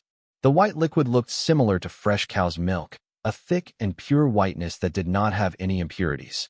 Giving it a whiff, Xia Fei could smell a faint scent of spiciness, as if it were old spirits that still withheld a faint air of refreshingness. Taking a deep breath, he raised his neck and poured it down his throat and into his stomach. It tasted awful. Xia Fei wrinkled his brow and frowned. The world was fair. While Xia Fei could reach his maximum potential after completely unlocking his 7th brain region, he had also lost the opportunity to naturally cultivate and improve his special ability. To become a true expert, Xia Fei needed to constantly take various drugs to improve his rank and bear the side effects of ingesting them. Pain. Intense pain. It was as if his stomach had a high-horsepower propeller churning inside him continuously that twisted all his internal organs together before tying them all up in a knot, unable to be untied again. Xia Fei bent over, using his 2 hands to grip the ground as his body shook violently. He clenched his teeth tightly, so much so that traces of blood flowed endlessly from his gums. Sweat droplets of the size of soybeans were shedding from his forehead, dripping freely on the ground like a loose tap. Soon, a small river of his sweat formed on the ground that slowly flowed in all directions. Phantom's medicine formula was extremely powerful, but it was excruciatingly painful as well. The process he underwent to increase his rank every time was always like a baptism, as Xia Fei struggled on the cusp of life and death. However, Xia Fei did not let out any sound throughout this ordeal, silently enduring everything. Endure. Persevere. Never give up. This was Xia Fei's creed, and it was also the only path to become a true expert. It was as the saying goes, if you wanted to acquire stronger power, you must pay an equal price. No one could reap benefits without putting in hard work, and no one would be able to have a life of constant smooth sailing. Behind every true expert was a journey filled with sweat and bitterness. Phantom was standing in the corner with a look of admiration in his eyes. He was not admiring him being tortured, but admiring the process of Xia Fei's struggle with the pain. Time passed as Xia Fei's anguish began to slowly diminish, and he was finally able to get up from the ground by the time sunset came around. He walked into the bathroom and washed his face with cold water. Xia Fei felt that was still insufficient and decided to just run the taps and have himself a cold bath. The icy cold water stimulated his skin and cleared his mind as his muscles slowly relaxed. Walking out the bathroom, Xia Fei donned on his Windshade Mark IV combat suit and wore both his Wind Eye ring and spatial ring before making his way downstairs. Dusk had descended as the street lamps were lighting up the street. It just so happened to be the rush hour for those getting off work, so the stream of people was hurrying about, vibrant and boisterous. Xia Fei stretched his body and started jogging down the street as a warm-up. About a minute later, Xia Fei's physical state gradually entered its peak condition as he rapidly increased his speed. 30 meters, 50 meters, 80 meters, 100 meters. There were plenty of people on the street, as Xia Fei passed through the crowd like a gust of wind. An 18-year-old teenager wearing a miniskirt, her handphone stuck to her ear with a gray plaid handbag slung across her body, was strolling leisurely on the sidewalk. All of a sudden, a violent squall cut through that lifted her skirt up, revealing her pristine white panties. She panicked and quickly covered her skirt down with one hand as she ran her other hand through her now messy hair. Her face flushed red and angrily looked all around her, but she couldn't even catch a glimpse of Xia Fei's figure. There were only pairs of leery eyes staring at this boundless sight. The crowded streets made it difficult for Xia Fei to unleash his full power, as Xia Fei took a turn and dashed into the second ring road that was only accessible to cars. Xia Fei's two legs suddenly pumped as he ran at his full speed.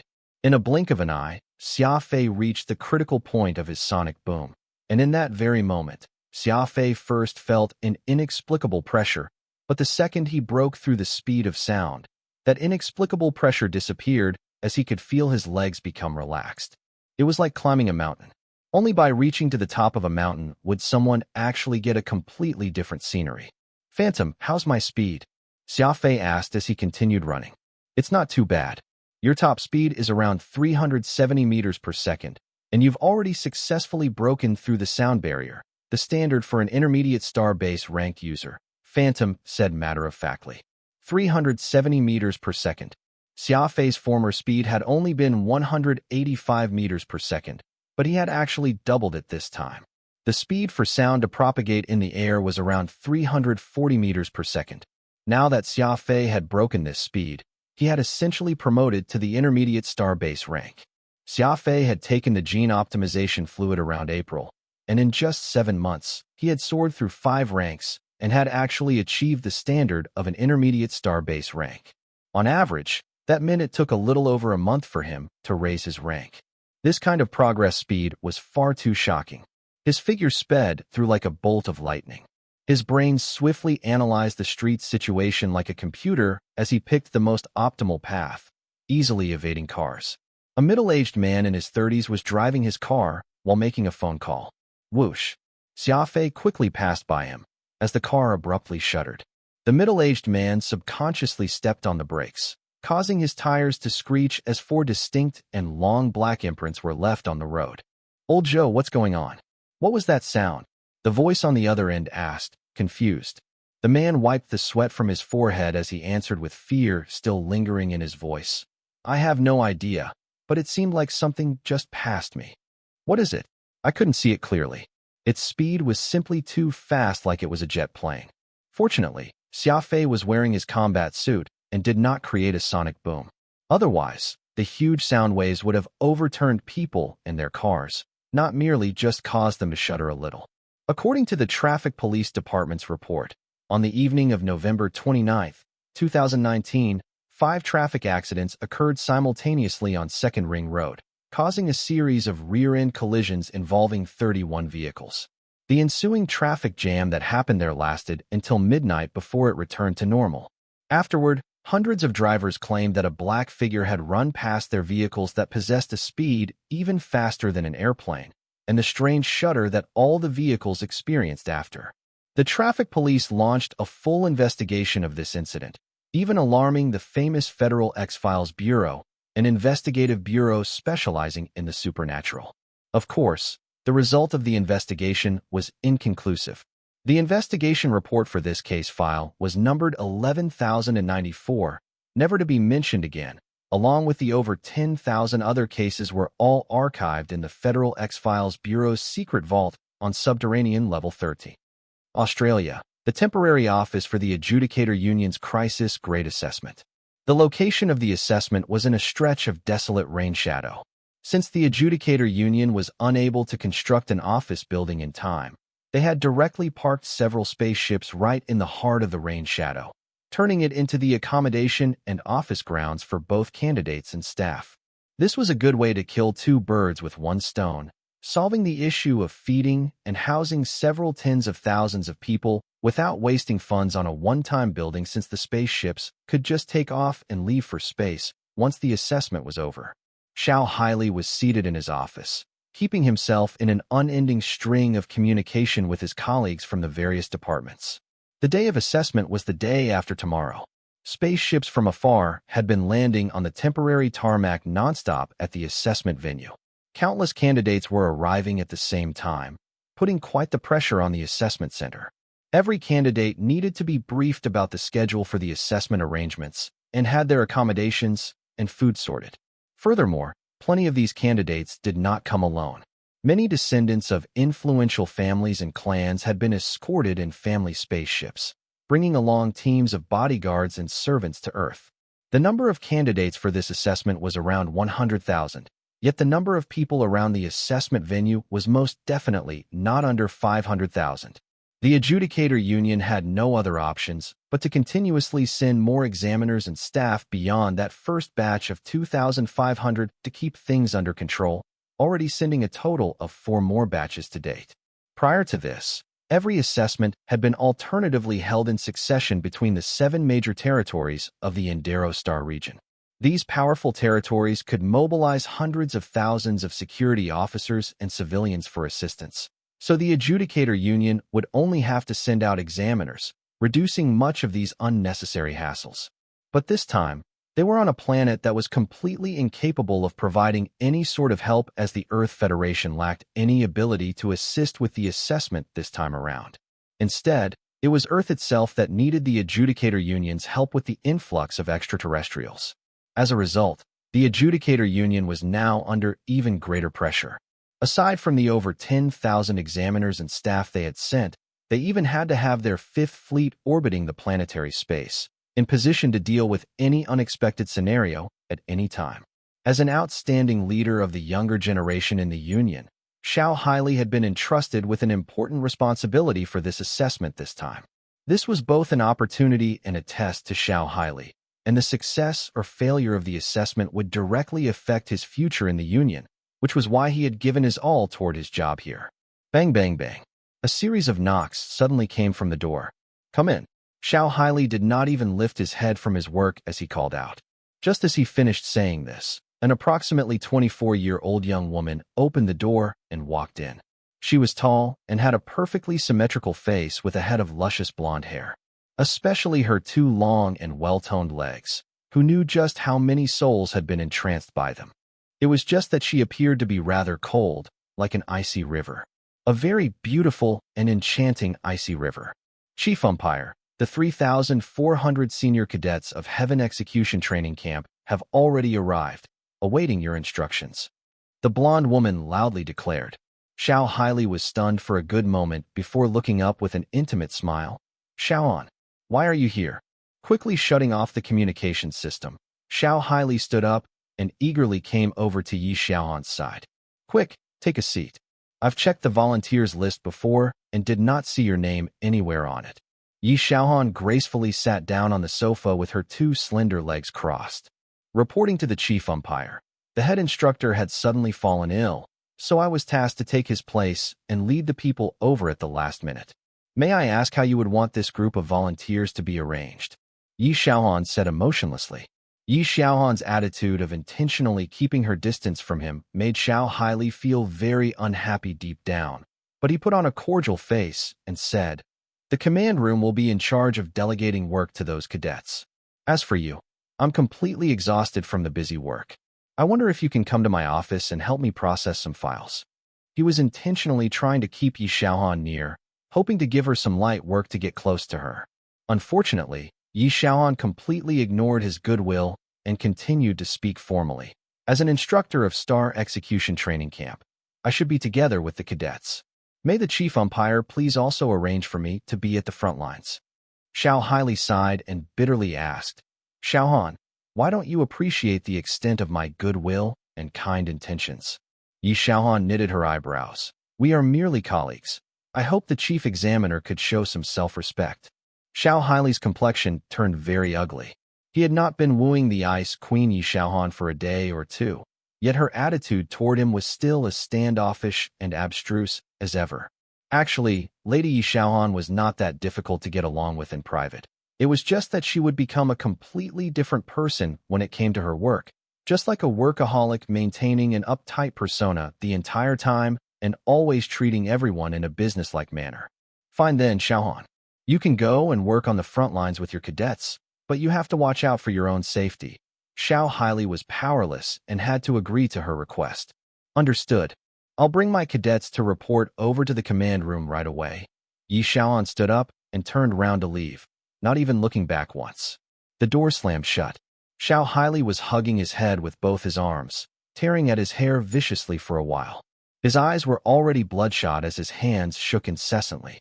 Don't think that you can disregard me just because you are the daughter of Yi Jingshan. One of these days, I'll have you prostrate under my feet. Xiao Hailey deliberately suppressed his rage as he growled under his breath. Humph. Xiao Hale coldly harumphed as he made his way to the mirror to tidy his uniform and hair, before forming a kind smile to his reflection. The frustrated Xiao Hailey disappeared as he turned back to the look of a young and promising talent that everyone was familiar with. He walked to the desk and took Kiraz's call, asking with a laugh, Little third brother, how are things on your end? Busy till you're fried, I suppose. But of course, Brother Hai, I think you're better off sending someone to replace me. I would rather not be a deputy examiner than suffer this punishment. My God, did you know that my hands are swelling just from signing all the documents alone? Kiraz was complaining unceasingly over the phone. Little brother, this is a chance. If we were to manage this assessment successfully, it would be of great help to our position in the union in the future, so just bear with it for now. I won't feel at ease if I get someone else to replace you. Xiao Hailey said hypocritically. Oh well, I'm only doing this for you, Brother Hai. Otherwise, I would not have cared if it were anyone else. Relax, your bro here is going to do a great job with this assessment for you even if it's going to cost me my life. But I'm going to say it now, you will need to approve me a month-long sabbatical once this matter is over. No problem. You can rest assured I'll do just that. Oh right, how goes the investigation on that thing before? Just who exactly bought that windshade Mark IV? Xiao Hailey pretended to have suddenly recalled this and asked, his eyes radiating sinister intent. Xia Fei boarded a Gulfstream V business jet in Beijing airport. I've already said there's no need to send me off. Why are you guys still here? I'm only going to take part in an assessment. It's not like I'm going to my death. Xia Fei was seated in a roomy seat as he jokingly addressed the men before him. Wu Long furrowed his brows. How can you say that? How inauspicious. Andre also had a somber expression. I heard the assessment this time isn't that simple and killing is allowed. Xia Fei nodded needlessly, pulling out a cigarette as he hung it on his lips, lighting it up with a lighter. Before boarding the plane, he had bought an entire carton of Hongtishan cigarettes and stored it in his spatial ring. Since dimensional spaces did not have air, the cigarettes placed inside would not deteriorate. Xia Fei no longer had to worry about running out of cigarettes now that he had the ring. I also heard that the Adjudicator Union will even be hosting a safe grade assessment next year, and the chances of clearing that will be much higher than this time, Andre added. The look in Andre's eyes showed he didn't want Xia Fei to join this crisis grade assessment this time, but he did not directly mention this out of respect for Xia Fei, which was why all he could do now was beat around the bush. Wu Long was straightforward, not at all tactful with his words like Andre. Then why are you participating if that's the case? Wouldn't it be better if you wait till next year as the two of us can take the assessment together? Xia Fei chuckled. Thank you both of you for showing such concern for me, but I've already made up my mind. Seeing Charlie quietly sitting to the side, Xia Fei asked, Charlie, why are you always following your grandfather around? Don't you have to go to school? Charlie smiled somewhat shyly. I've already graduated, and I'm now learning finance by shadowing grandfather. Graduated? What did you graduate? Junior high school? High school. Andre was delighted as he answered. Charlie has already graduated university with a double major in mathematics and finance from Stanford University. What? Xia Fei's cigarette nearly fell from his hand. Andre, did I hear that correctly? Charlie is barely 13 years old, yet he has already graduated from a university? Wulong patted his own bald head heavily. I spent 5 years in junior high alone. Charlie, you're so much smarter than me. Charlie is good in his studies, but he lacks real-life experience. That is why I plan to let him shadow me around the market for 2 years while I can still move about before he does his PhD. Andre said. Xia Fei rummaged through his spatial ring, pulled out 3 small bottles, and placed them on the table. One was yellow in color, while the other 2 were blue. This is a gift from me to the 3 of you. Xia Fei pointed to the 3 small bottles and spoke to Wulong. The yellow one is for you, and it can increase your strength, allowing you to increase by an entire rank after you ingest it, though it would be a little painful. Xia Fei had a scowl on his face. He had a pervasive experience with Phantom's medicinal formulas. After all, the 2 blue bottles are gene optimization fluids for the 2 of you, Xia Fei said, facing Charlie and Andre. There was a silence in the plane for a good moment, as Charlie, Andre, and Wulong stared at him, bewildered. Gene optimization fluid. Charlie was still just a young boy, so he was a lot more impatient. You're gifting me a bottle of gene optimization fluid. That means I can be as fast as you if I were to drink it. That's not necessarily the case. Who knows what special ability you would get after unlocking your 7th brain region? Perhaps you would gain a rare special ability, Xia Fei explained. The 3 bottles had cost Xia Fei quite a bit of money, and they were all tailored for the 3 men using the best medicinal ingredients. Andre burst into tears in excitement. He would never have imagined that he would have a chance to unlock his 7th brain region despite his old age and become a special ability user.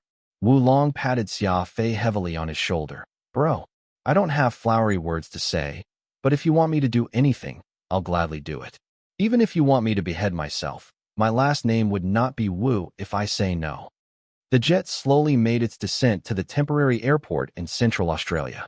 This was the reception area for the assessment, and all the candidates had to first report here before the staff would escort them into the actual venue.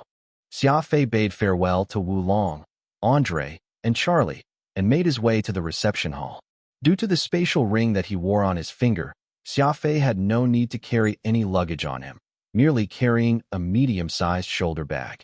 The reception hall was round-shaped, made out of special boards that were snow-white in color, covering a total area of several tens of thousands square meters.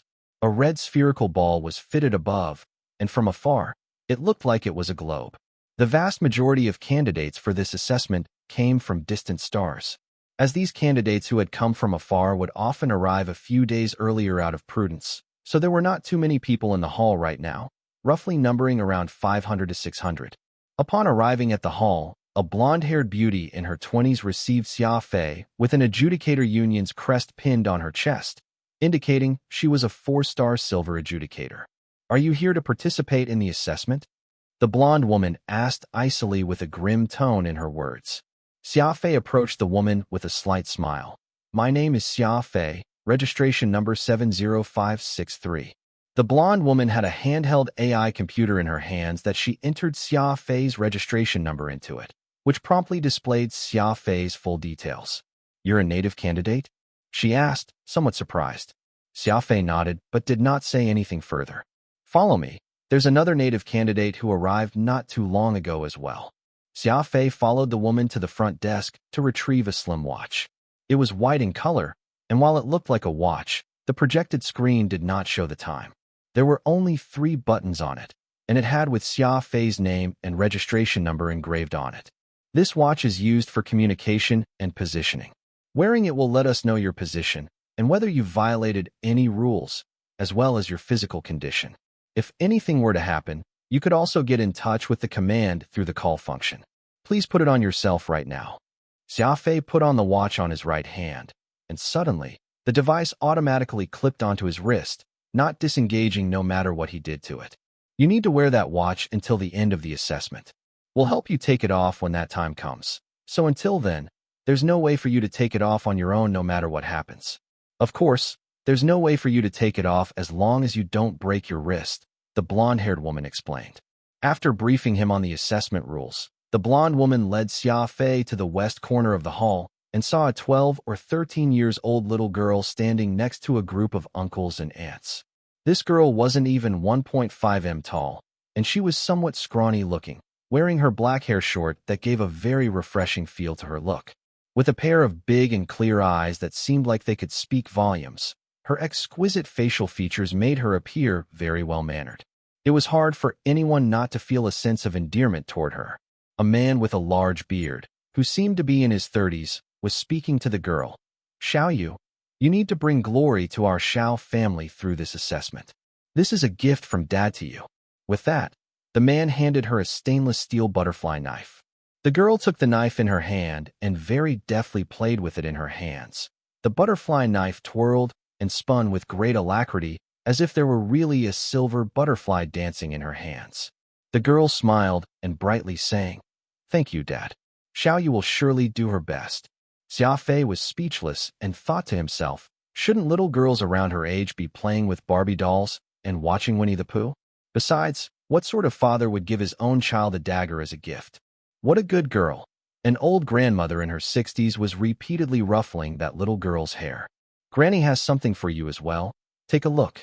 The granny pulled out a wooden square box and gave it to the little girl. The box was not particularly large in size, slightly smaller than a cigarette box, and its workmanship was incredibly intricate. Inside it is the venom from the Chinese copperhead snake. Apply it to your weapon, and as long as anyone were to be injured by it, it would be difficult for them to fight against their eventual demise. "So do you like it?" the granny asked as she smiled. The little girl appeared to be very excited about the gift, her two hands hugging the box of venom as her mouth curled into a crescent-shaped smile. Xia Fei was experiencing a total mental breakdown. A father who gifted a knife, and a granny who bestowed a box of venom. Just what kind of family was it?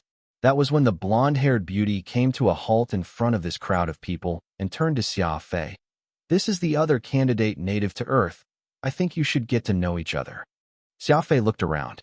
There was nobody else around aside from the little girl and her family. All of a sudden, Xia Fei came to the realization. He pointed at the little girl and blurted, "You couldn't possibly be referring to her, are you?" There was a passenger spacecraft that went back and forth like a busy bee between the reception hall and the assessment venue. Both Xia Fei and Su Ryu walked along the boarding aisle together, as Xiaoyu's family was behind, waving their arms repeatedly as they said their goodbyes. Xiaoyu was apparently very excited. A very moving smile appeared on her face as she turned back to wave back every few steps. Since she did not have a spatial ring, Xiaoyu's adolescent shoulders were carrying a huge mountaineering haversack. It was even much bigger than her frame, and anyone from behind would only see a bag swaying with difficulty. Xia Fei sighed.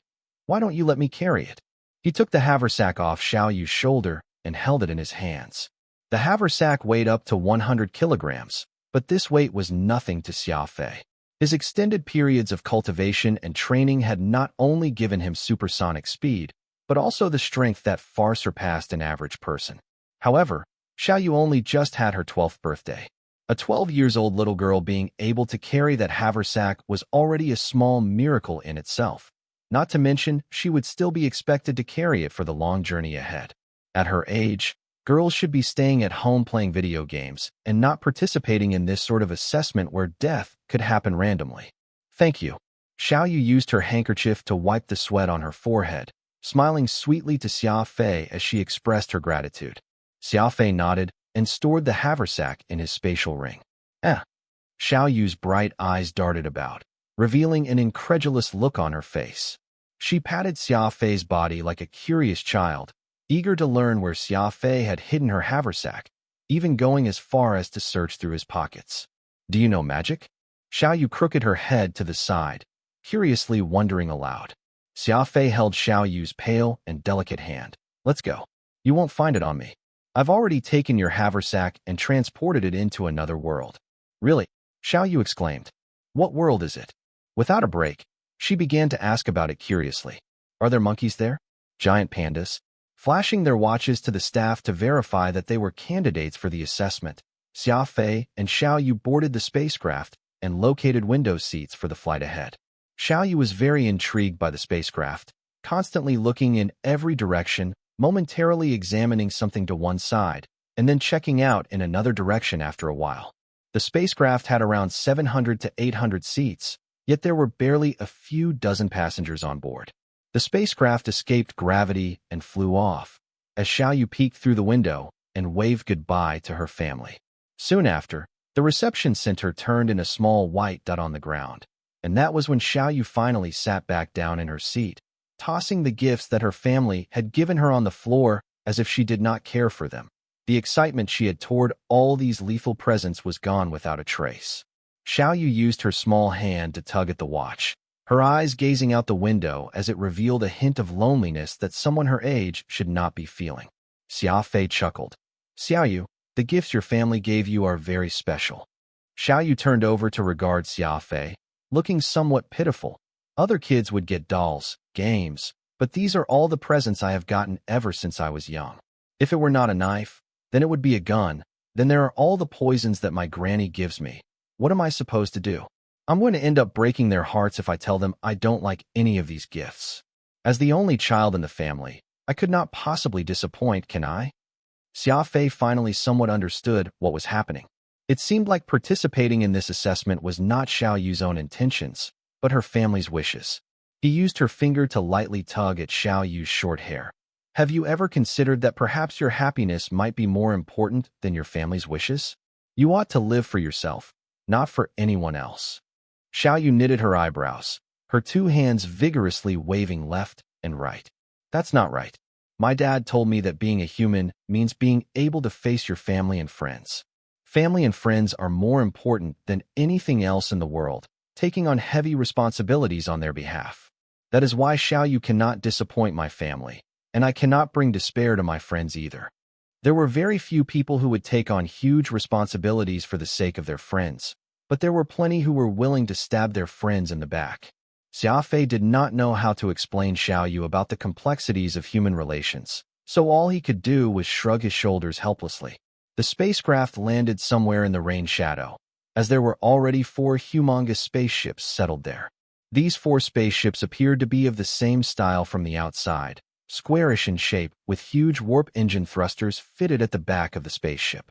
It was designed in a black and gold-colored structure, the outer shell bearing plenty of scratches, most likely the scars from colliding with space debris. The spaceship's huge bodies were several hundred meters tall, the length going for quite a few kilometers. It was hard not to feel quite shaken while standing in front of a spaceship that size. Xiaoyu hugged herself with her 2 arms. The look of excitement on her face was rather expected. These spaceships are really too spectacular. True.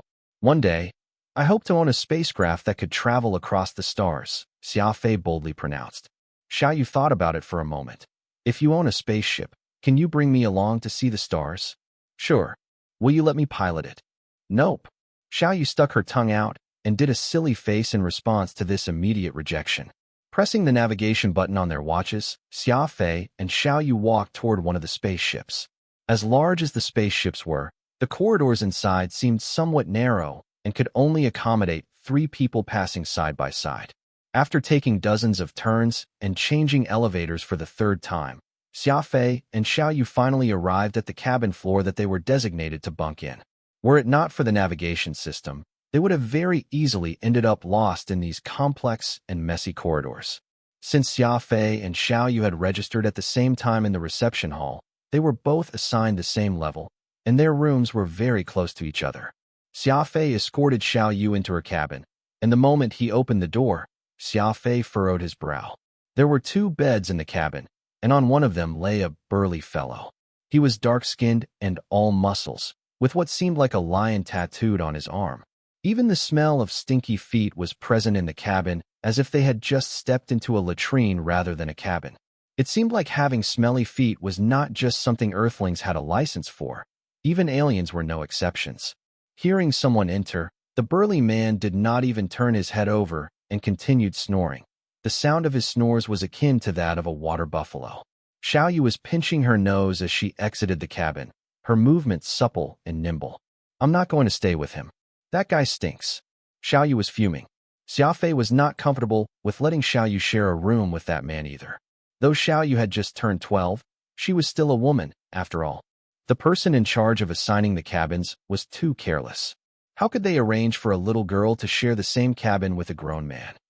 A staff member from the adjudicator union happened to walk past from a distance, so Xia Fei stopped the man to explain the situation. The staff member only stayed in the room for a mere second before leaving visibly upset. It seemed like the man had been quite heavily assaulted by the smell from that burly fellow's stinky feet too. I'm aware of this situation and will immediately arrange for a new room for this candidate, the staff said very readily. Give Xiaoyu a room with another woman. It's not convenient to have a man and a woman staying together, Xia Fei added. I don't want that. Xiaoyu had grabbed hold of Xia Fei's arm and was already bobbing her head side to side. I want to stay with big brother Xia Fei. Night descended. Xiaoyu had already fallen asleep, though Xia Fei was still tossing and turning in his bed, unable to do the same. Wearing his combat suit, Xia Fei pushed open the door and headed out, wanting to familiarize himself with the environment around the assessment venue. There were quite a number of candidates out in the clearing beyond the spaceships, and these people were all huddled up in groups of 2 or 3 chatting with each other, or just sparring with one another. The next day was the day of the assessment, and it seemed like Xia Fei was not the only one who had trouble falling asleep.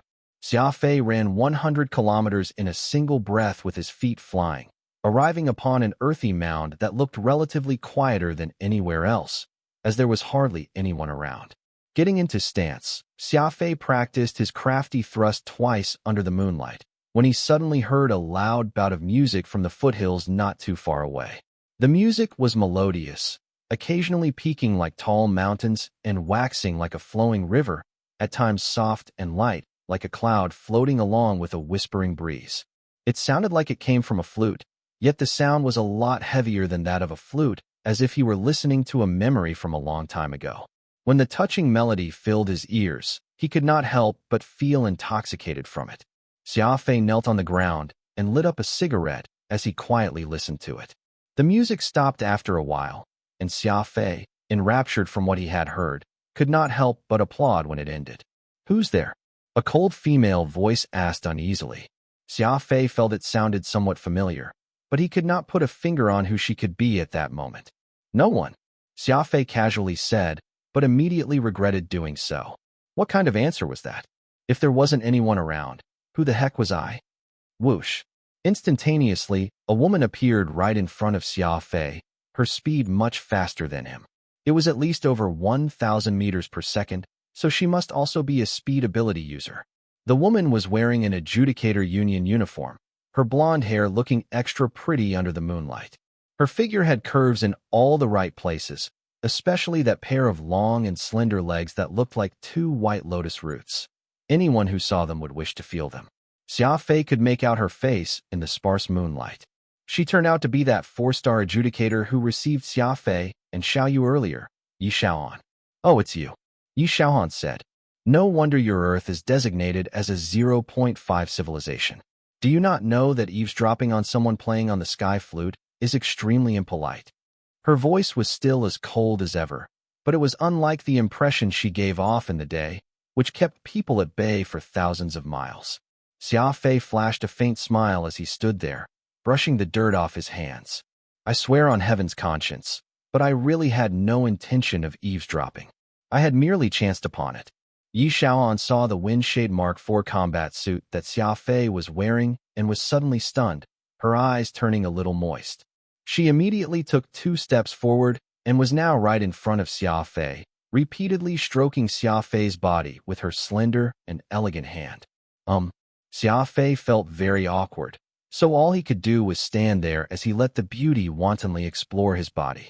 Although the social mores between men and women were becoming more liberal in this day and age, Yi Xiaohan had immediately started touching him without saying a word when they met. Xia Fei found this somewhat unbearable. After all, he was still a man, and he was more than functional in the areas that matter. Xia Fei could feel his blood begin to pump as his body struggled to release the heat that was building up, making it hard for him to remain still. TL note: I am not apologizing for this pun. He secretly began to use his breath control technique, allowing him to become silent, so his brain would also calm down along with it. His impulse finally relaxed after going through several cycles of this.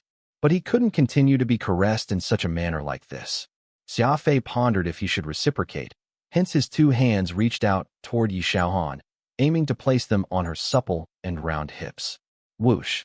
Yi Xiaohan sensed Xia Fei's irregular motion, and like a startled rabbit, she immediately retreated several dozen meters away, no longer regarding Xia Fei in a friendly manner. Xia Fei's two hands were still awkwardly suspended in midair, so he stretched them out, stating rather blandly, "Tonight's moon is so round." Yi Xiaohan had originally prepared to bristle with rage, but she quickly realized how a lady like her had just spent a good while touching Xia Fei's body, and also realized that it was hardly acceptable. It would be impossible for any man to not have any wild thoughts from that. Xia Fei also held himself from doing anything further, which showed that the teen wasn't bad-natured, while she had been the one acting frivolously. With that last thought in mind, she could feel her cheeks flush like two beautiful peach blossoms. "How did you get a hold of that combat suit?" Yi Xiaohan asked gravely. "I bought it. I couldn't have possibly stolen it, right? But you're just a citizen from a 0.5 civilization planet. How were you able to afford such an expensive combat suit?" Yi Xiaohan asked as she knitted her eyebrows. Xia Fei was speechless. It was not easy to explain this question of hers. Tell her that he had sold poems to earn his fortune? That would be inappropriate. The original copyright of those poems did not belong to him, after all, so it was better to keep a low profile on this. Say that this was the haul he got after exploring the Atlantis civilization? That would not be good either. The Atlanteans had animosity with some unknown cosmic powerhouse. Disclosing it, he might find himself being dragged down along with it. So what if I'm from a 0.5 civilization planet? Who set the rule that people from a 0.5 civilization planet have to be paupers? I bought this combat suit several days ago from the masterpiece auction. You can check for yourself if you don't believe me, Xia Fei said. He had simply dodged the question of his funds directly, changing the topic by revealing where he had gotten his windshade mark for as proof of his legitimate ownership. Masterline Auction was fairly renowned in the Indero Star region, so Yi Xiaohan had heard of it as well. Seeing how calm Xia Fei appeared when he said that, she also accepted that Xia Fei was a wealthy individual from his backward planet as a fact. That combat suit is very valuable, so you better look out for yourself. Yi Xiaohan looked at the familiar suit on Xia Fei longingly as he offered that line icily. She then disappeared into the boundless night. Her speed was extremely fast, almost like a passing light. Xia Fei was a little vexed as he looked down at his thighs. Damn, I've actually been taken advantage of by her. A dark cloud seemingly floated across the sky from out of nowhere, covering the originally bright moonlight of the night. The black cloud roiled as if it were about to rain. After having been teased by Yi Xiaohan for no reason, Xia Fei was no longer in the mood to continue his training, so he made his way back to his cabin. Just as Xia Fei departed, a figure slowly paced out from the shadowy parts of the foothill. He had been hiding there the whole time, and neither Xia Fei nor Yi Xiaohan had even sensed his presence. This man was approximately 24 years old, and the handsome mug on his face had turned nasty from his rage. It was unclear what he was mumbling under his breath, but it seemed vulgar and expletive.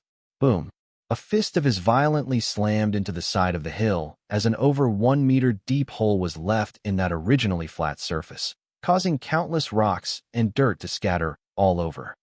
Early in the morning, before the sun had not yet fully risen, the speakers in the spaceship began to make a series of announcements. Candidates participating in this crisis grade assessment, please take note. Head out and gather by the clearing outside within 30 minutes, and this assessment will promptly begin. A cold and mechanical electronic voice could be heard, which Xia Fei felt contained the same coldness as Yi Xiaohan's voice. He shook his head and sat up on his bed, but he soon laid back down, huddling under the covers for quite some time before finally getting out of the bed when safe. Xia Fei had a habit of sleeping in the nude, and while that did not usually matter, today, he was sharing a cabin with a little girl. He could only tug on Xiao Yu's hand, and made their way off the spaceship after a full 40 minutes had passed. Mingling in with the crowd, Xia Fei had only spent 1 minute washing his face and brushing his teeth, while Xiao Yu had hogged the remainder of the time. Xia Fei was helpless to this as well. All he knew was that there were women who needed to dress themselves up over and over again, and that was a very troublesome matter. Who would have thought that the trouble that the 12-year-old girl Xiao Yu would not be any different from those women? She needed to wash her face and use the facial cleanser twice with the moisturizer and sunscreen. There was even a whole section of creams that Xia Fei could not even pronounce that she used, making it seem like she was opening a skincare exhibition. Xiao Yu's figure was already vaguely showing some signs of puberty, and adding to the fact that she already had a pretty face, she would most definitely become the type who would bring about disaster to her country when she becomes older.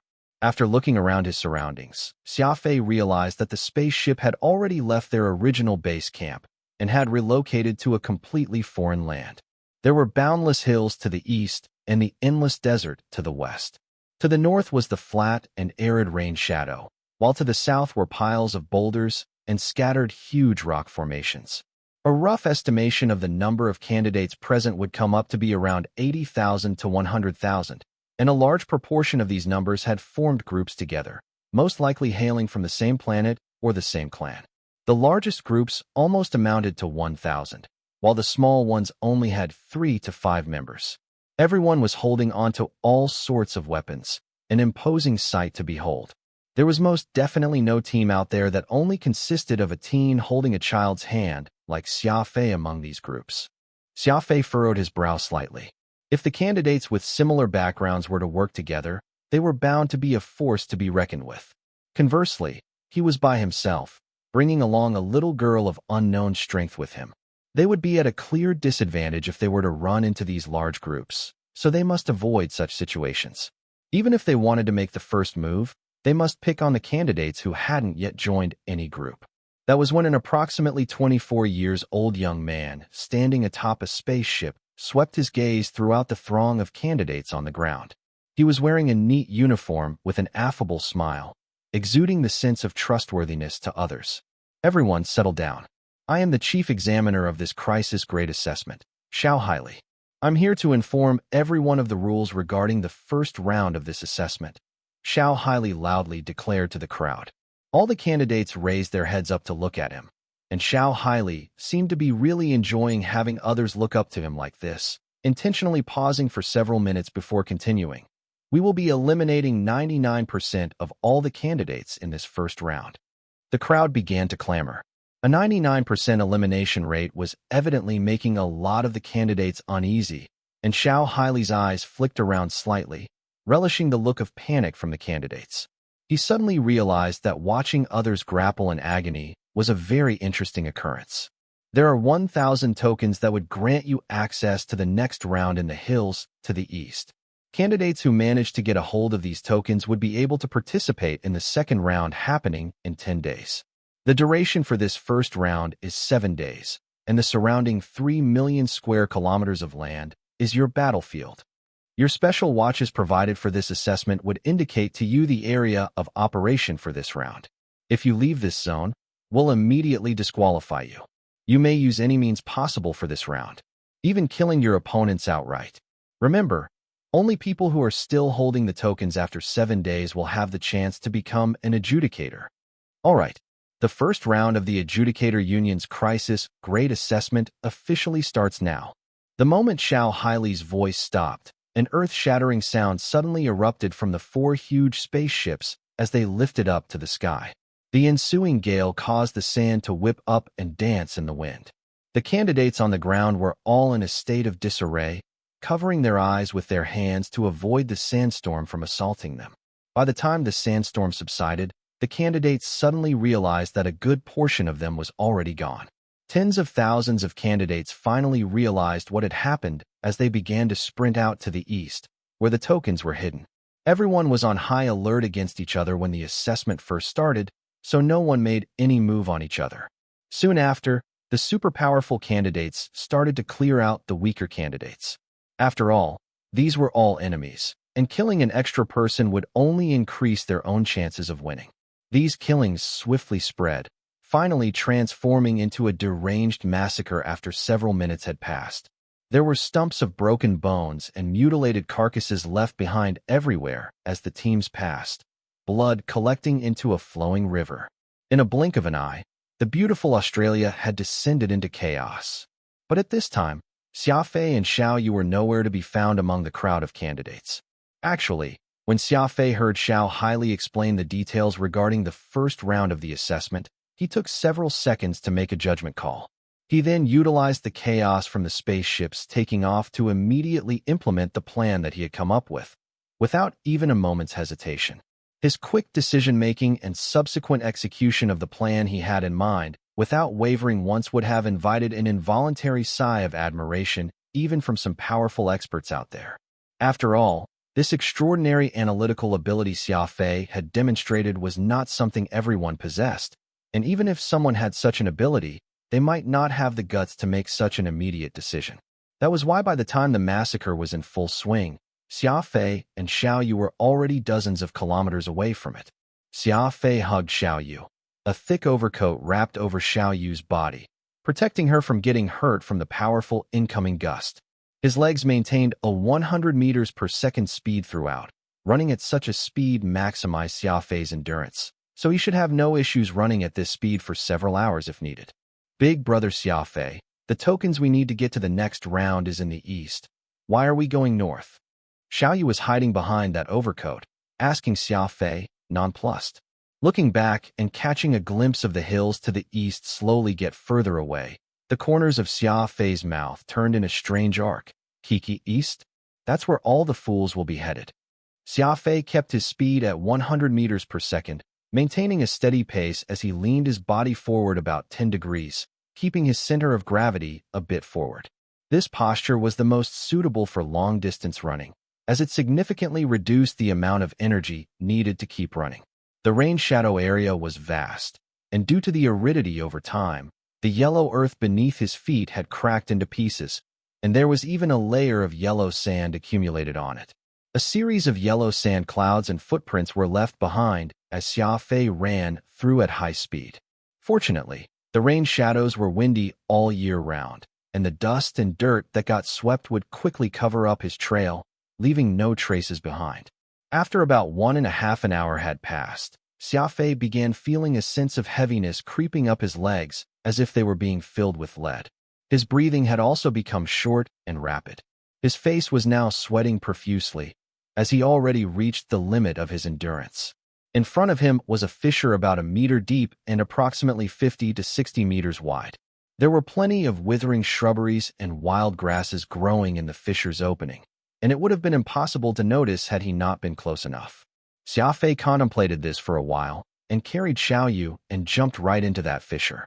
Putting her down, Xia Fei sat by the side and wiped his sweat. He retrieved 2 bottles of mineral water from his spatial ring and twisted the cap off one and drank it all down as he handed another to Xiao Yu.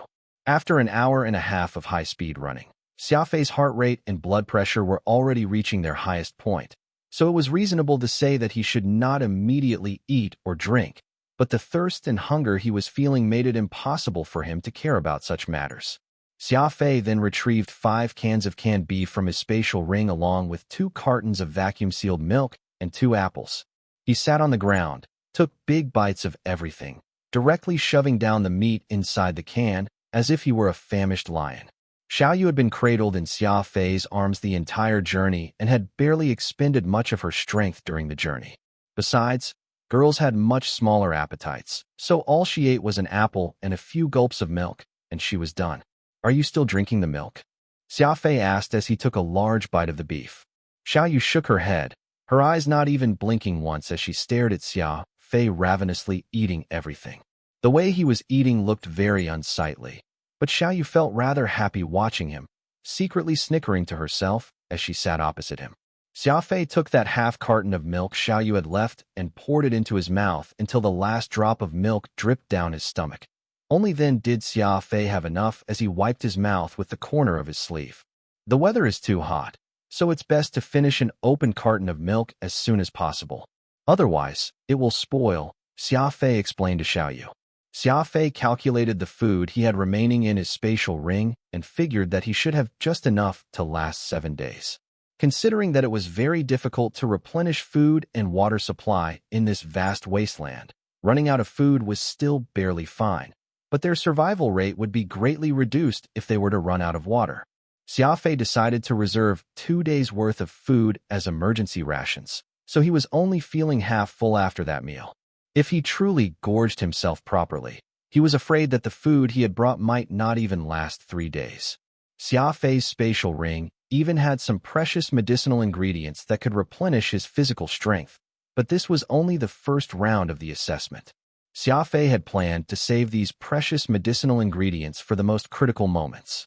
Xia Fei ignored the dust and dirt on the ground and simply laid down and looked up at the sky, hoping to get a short rest. He was swiftly digesting the food he had just consumed and quickly turning it into energy inside him. Xia Fei's ability to digest and absorb nutrients was rather frightening.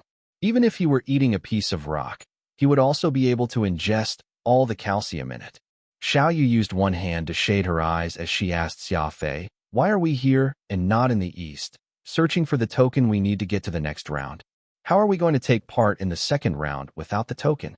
Xia Fei pulled out a stick of hongtishan from his pocket and lit it up, taking several puffs of it. Smoking in such an arid environment would leave the smoker parched. The strong taste of tobacco had caused Xia Fei's throat to turn dry and somewhat itchy. There are close to 100,000 candidates this time. What will happen when these candidates head to the east to seize 1,000 tokens? Xia Fei puffed out a smoke ring and asked. Xiao Yu wrinkled her forehead and thought about it. They would surely fight, perhaps spilling blood or even killing others in the process. If you got a hold of a token while in the northern foothills, what would you do? Xia Fei asked again. I would run away immediately, of course. If those people were to see me holding the token, they would most definitely come after me to snatch it, and I won't be willing to hand it over. Xiao Yu was tugging on her cheek with one hand even as she gave her answer. By now, Xia Fei's strength had more or less returned to normal. He sat up and used his finger to delicately brush Xiao Yu's little nose as he said, "That's right. The first thing the other candidates would do upon acquiring a token would be to flee the battlefield to find a safe spot to hide until the first round is over. That is why we didn't go searching for the token but came here instead." Xiao Yu's eyes suddenly brightened as she said with a crafty expression, "Big brother Xia Fei, you're so wicked. You're not going to search for a token yourself, but you're going to hide here and wait for them to come to you, snatching away their token the moment they come by, and take it for yourself." Xia Fei used his hand to rub Xiao Yu's head lightly. "Now you understand. Rather than to fight it out with 100,000 people for the tokens, why not stay here and wait for them to come to us? We'll grab one when it crosses our path." Xia Fei was not the fierce General Zhang Fei or Marshal Yu Fei. He was of moderate strength out of all the candidates in this assessment, so hoping to escape the chaotic fight among 100,000 candidates would be easier said than done. That was why he had secretly planned to set up an ambush and avoid the main battlefield. This was a wise choice, and also Xia Fei's only option. Xiao Yu crooked her head to the side, and quite a few barely visible wrinkles could be seen on her forehead. If you wish to rob someone of their token, why not choose to go to the south? There are plenty of huge boulders there. Won't you be more concealed hiding there? The desert region to the north would work too. With all the sand dunes at varying height, it would be so much easier to hide there as well. This terrain we're now in is far too open, and anyone could see dozens of miles with a single glance, making it really easy to spot us from a distance. Xiao Yu could already think of so many problems in such a short time, and every one of them was reasonable and fair. Xia Fei was slightly taken aback by this as he unhurriedly explained. With more than 100,000 candidates, we can't be the only one who had come up with such a plan. If we were to hide in the rocky formations or desert region, we would likely bump into the others who plan to rob people as well. When that happens, an unnecessary confrontation would inevitably occur. Xiao Yu repeatedly nodded, looking at Xia Fei with eyes filled with admiration. I understand now, big brother Xia Fei. But why do we have to run out so far away? What are we going to do if none of the candidates come out here? Xiao Yu, how far will you hide if you manage to get a hold of a token? Xia Fei asked. Of course, I would want to be as far away as possible. I wouldn't want to get caught, Xiao Yu answered. The little girl immediately realized what she had just said and excitedly exclaimed. Oh yeah, those candidates who are afraid of others stealing away their tokens would definitely wish to hide as far away as possible, which is why we only have to patiently wait here for someone to show up. Now that Xia Fei was done resting, he leaped out from the fissure and began to set traps around the area. He dug a little pit and buried small and portable mechanical devices he retrieved from his spatial ring and tossed another completely different contraption over in some nearby bushes. With that fissure as the center, Xia Fei had covered 50 square kilometers of the area with plenty of mechanical devices that he had previously prepared. Each of the devices' location was perfectly calculated and measured by Xia Fei meticulously, like a veteran hunter putting up his own traps. Xia Fei took a long while before he finished his grand blueprint and returned to his hiding spot in the fissure. Xiao Yu had dozed off, leaning up against the side at the moment, her lips somewhat white and cracked due to the dryness. When she saw Xia Fei return, she rubbed her eyes and sat up, flashing a sweet smile at Xia Fei before she licked her lips with her tongue, not at all complaining about the hardship they were experiencing. Xia Fei pulled a bottle of mineral water from his spatial ring and handed it to her. But he did not have a drink himself, as ensuring they have a water supply was most important. Xia Fei needed to be strict with his daily water ration to ensure there was enough water to keep them alive. Xiao Yu, may I use the venom that your granny gave you? Xia Fei asked. Sure, but Granny's venom had been specially blended by her, so it's very venomous. You need to be very careful handling it. Xiao Yu nodded and said, What do you intend to do with it? Xia Fei lifted his head and looked up above. The sky was getting darker, and there were more and more dark clouds gathering, looking like a destructive storm was about to descend. I want to prepare a gift for them, Xia Fei chuckled. This gift would be even more perfect if a heavy downpour were to happen. All of a sudden, the two of them heard a scuttling sound that seemed to be coming from every direction around them, as more and more gathered. The sound was small and sharp, which gave people goosebumps. Xia Fei fixed his eyes on his surroundings and could not help but break out in cold sweat. Australia was in the southern hemisphere, and right now, it was summer in Australia, where the temperature during the day would often reach over 40 degrees Celsius. With such high temperatures, not just humans, but even several animals would have difficulty dealing with it. Here in the rain shadow lived a species of large black scorpion, and the body of this species was over 20 centimeters long with a completely black exoskeleton, their sharp tail stingers raised high up in the air. The venom of the black scorpion was extremely potent. Just 0.1 milliliter was all it took to kill a cow. A sting from them would most likely be fatal to any human. What was even more concerning was the fact that these black scorpions were social creatures. They would gather in hundreds and thousands together and attack as a swarm the moment they discovered a prey.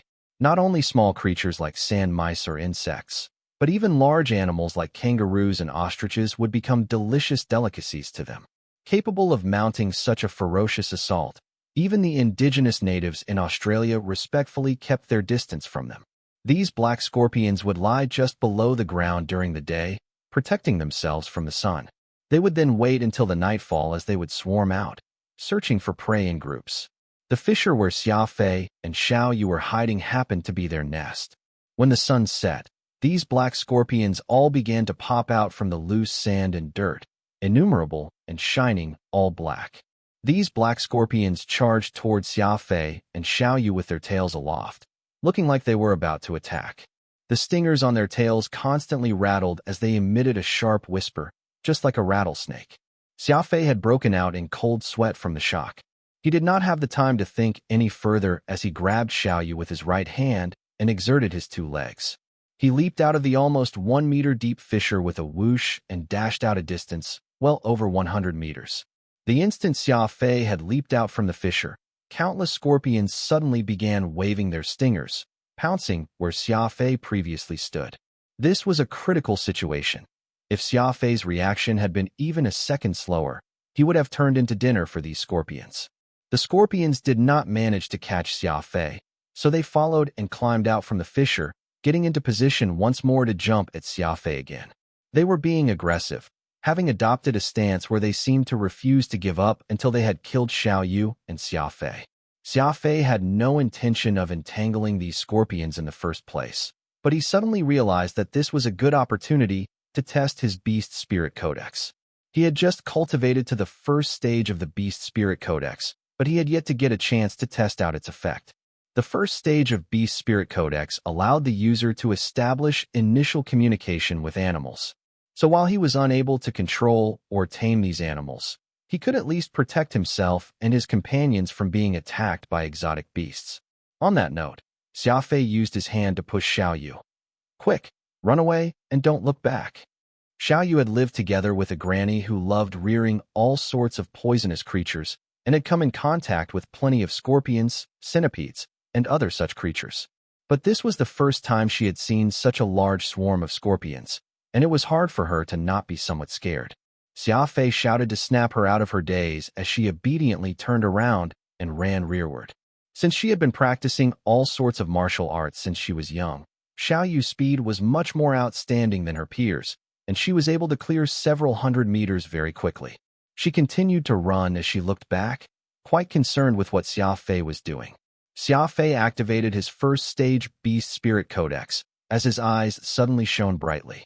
His eyesight sharpened as if he was transmitting some cryptic message. The Beast Spirit Codex contained the two major techniques, ocular cognition and telepathy. Xia Fei was using the ocular cognition technique right now.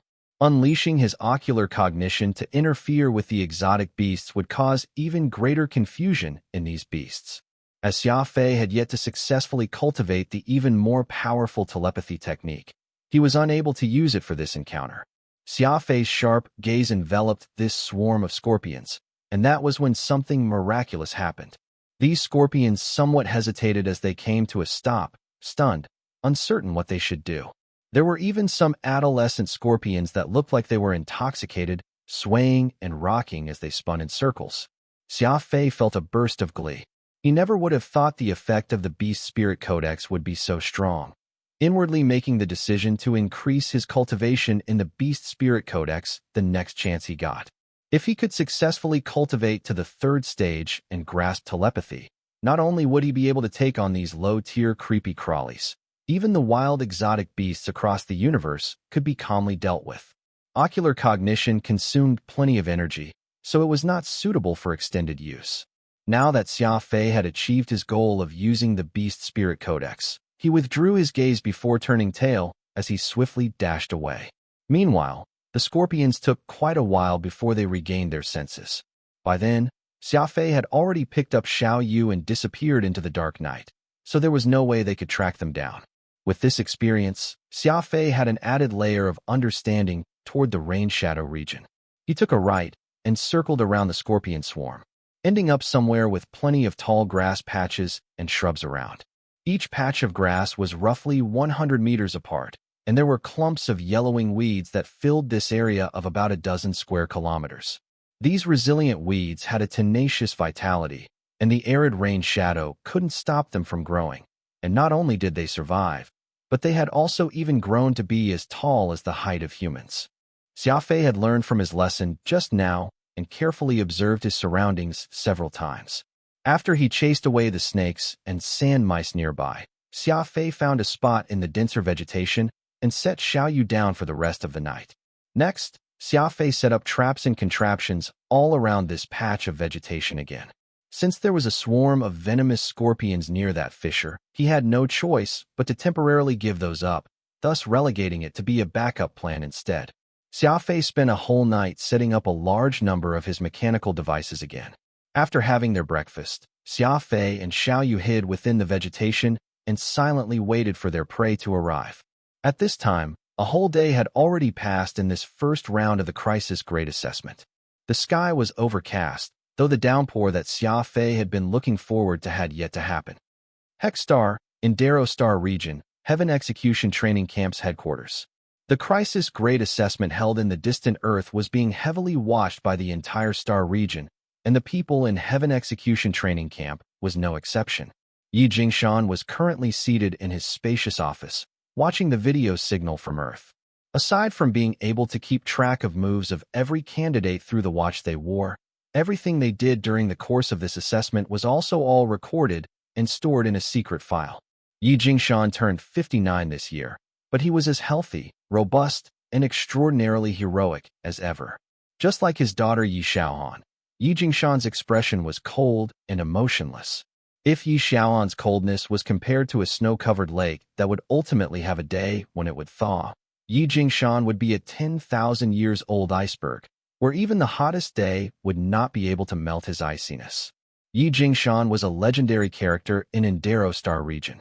He had once served in the capacity as a deputy department chief of the Adjudicator Union Headquarters Task Department, holding an important position that wielded great authority, ranking within the top 100 chiefs within the union. But Yi Jingshan had actually left the headquarters indignantly over some unknown matter while he was at the peak of his career. After abandoning his future, he took up the mantle as a battalion commander of the small Heaven Execution training camp in the far-off Indero Star region for reasons that no one could explain. While he no longer had his post, his prestige remained. Logically speaking, his current position was an entire grade lower to President Robert. Yet, Robert was extremely courteous every time they met, even going so far as to be somewhat deferential to Yi Jingshan. The other colleagues in the union treated him with greater admiration as well, and no one dared to snub him in the slightest. Meanwhile, the renown of Indero Star Region's Heaven Execution training camp had increased under his command in this past decade. In fact, it was now even comparable to some of the training camps belonging to mid-tier developed star regions from the Alliance. Scenes were being flicked through quickly on that projected display, the scenes filled with candidates fighting and slaughtering, bloody and gory. Yi Jingshan was shaking his head nonstop as if he was very dissatisfied with the assessment candidates this time. He tapped his finger lightly, and the display changed to show the 2D map of the venue. All of a sudden, his eyes sparkled slightly, his face revealing a puzzled expression. The display showed several red dots glowing, each of the dots representing a candidate, and when the dots vanished, it meant a candidate had died. Essentially, all the candidates were surrounding the area where the tokens were dropped, killing and vying for possession, yet 2 dots were far away from this area, all alone in the remote north. The candidates that these 2 glowing red dots represented were exactly Xia Fei and Xiao Yu. Yi Jingshan got curious. Could these 2 have no intention of clearing the first round? Why do they need to be hiding so far away? Yi Jingshan tapped the display again as he began to watch Xia Fei's assessment recording from the beginning of the assessment. As the scenes continued, Yi Jingshan's face actually revealed a rare smile. The moment he saw Xia Fei setting up his trap in the dusty rain shadow, Yi Jingshan's expression once more changed into uncertainty. Yi Jingshan had never seen those tiny devices that Xia Fei was deploying. Could it be some advanced new weapon? He entered the images of the devices into the computer to search, and the answer he got left him uncertain as he wondered if he should laugh or cry. This kid's very interesting. To think he would use something like this and set up a trap with them. I have to give him credit for even coming up with this. After rubbing his chin to contemplate for a while, Yi Jingshan suddenly cried out loud in realization. What a good plan. Truly a great plan indeed. That was when a series of knocks rang out from his door, a slow but very composed thumping. Yi Jingshan's expression immediately reverted back to his usual icy cold countenance and barked out solemnly, "Come in." An elderly man in his 60s opened the door and walked in with a smile. This person was chubby like a ball, with a distinct mustache above his lips. His skin was pristine and white like a lady's, and that beaming smile he showed was evidently friendly. This person was the supervisor of the Tactical Command Training Division, Xiaoxiangji. The Command Training Division nurtured plenty of commanders and tactical officers for the Union. Many of the core leadership in the Union had once been taught by the Command Training Division. That was why the Command Training Division had a very important standing within the training camp, second only to the internal division that trained elite fighters. Xiaoxiangji closed the door behind him and stood before Yi Jingshan with a look of excitement. Yi Jingshan pointed to the chair opposite him, gesturing to him to take a seat. Xiaoxiangji sat down and excitedly said, "Battalion Commander Yi, I discovered a very interesting candidate in this crisis grade assessment, as I'm planning to specially recruit this person for the Command Training Division." "Oh." Yi Jingshan remained as impassive as ever as he asked, "Who could this candidate be? It can't be those descendants from the influential families and clans, right?" Xiaoxiangji repeatedly shook his head. Those guys only know how to rely on their background of simply being rich, having powerful equipment and lackeys, intending to overpower other candidates through all these advantages so they can get a spot in the training camp. I despise such people. No, this candidate I've got is very interesting. He actually ran all the way out to the north where there is barely anyone and set up traps, intending to wait for the candidates with tokens to come forth and rob them of it. The north is the best location for an ambush, and his ability to analyze and make this decision could be considered outstanding out of all the candidates in this batch. Furthermore, he is only 17 years old. I believe he has the qualifications to join the Command Training Division and study battle stratagems. Battalion Commander Yi, do you know what devices that candidate used for his trap? I nearly died laughing when I found out. Xiao Xiangji seemed to completely disregard that he was seated in front of the cold and famous Yi Jingshan, already chortling with laughter in his seat. Yi Jingshan was not the least bit frustrated with how disrespectful Xiao Xiangji acted. This was essentially his personality, always cheerful and laughing wherever he went. Yi Jingshan would not be able to get angry with this man even if he wanted to. Yi Jingshan pushed a button on his computer and projected the screen onto the room. You must be referring to this candidate. Xiao Xiangji glanced at the display and chuckled. Indeed, that earthling kid, Xia Fei. Yi Jingshan nodded. This candidate's ability to analyze and make decisions is indeed decent. I have been paying attention to him as well, and sending him to your Command Training Division to study tactics would not be a bad arrangement. If you've decided, type out a special enrollment report to me. I won't have any objections to it. The rules were not inflexible, though it had been stated that only the top 3 candidates would be able to obtain the credentials to join Heaven Execution Training Camp. However, the fact remained that there would always be a small portion of candidates with great talents every crisis grade assessment that would catch the eye of the various division supervisors, and they would end up being specially recruited to directly join Heaven Execution Training Camp. Every supervisor had a special enrollment quota of a single individual every year, allowing them to exempt a candidate they had specially chosen from the assessment and grant them immediate enrollment to the training camp. To limit the number of such special enrollment cases, the training camp had stipulated that if the special enrollment candidate failed to be up to standard after the 5-year study period, the supervisor who made the special enrollment report would be punished. They would also lose the privilege to do a special enrollment for 3 years. For this chubby supervisor Xiao Xiangji to be willing to use his special enrollment right on Xia Fei, it could be seen just how much he admired Xia Fei's performance. After all, something as important as this special enrollment did not just affect his post, but also related to his reputation. No supervisor would wish to be known as someone who lacked vision and judgment. Don't you worry, Battalion Commander Yi. I, Chubby Qiao, have yet to judge anyone wrongly. I'll head off and type the report to get this Xia Fei kid. It wouldn't be good if anyone were to harm him, though. People hailing from the Command Training Division relied on our brains and wouldn't pay attention to fighting and killing. Xiao Xiangji replied, quite pleased with what he just said. He got up from the seat with his chubby body with great difficulty, just as an urgent knock on the door sounded. Yi Jingshan furrowed his brow. He knew from the sound of that knock that the one behind the door must be the Exotic Beast Division's supervisor, Ma Jian. Ma Jian was a very outstanding beast tamer, and he was also a brutishly straightforward man who was unsophisticated with his words. He would always do everything in a rush and was completely opposite of Xiao Xiangji. One was slow and unbelievably crafty, while the other was carefree and did not sweat the small details. These were the 2 supervisors who gave Yi Jingshan the most headaches. Come on in, Yi Jingshan shouted toward the door. Just as those words left his throat, Ma Jian came blasting in all his haste, bellowing out boorishly, Battalion Commander Yi, there's a decent candidate in this assessment who possesses a unique talent. I wish to enact my special enrollment for him, so he can follow me and learn how to tame beasts. Ma Jian was tall and stout, and his voice was even louder. His words were normally loud like cannon fire, and though he had intentionally suppressed his voice when in front of Yi Jingshan, he still sounded like he was yelling to Yi Jingshan when he came barreling in.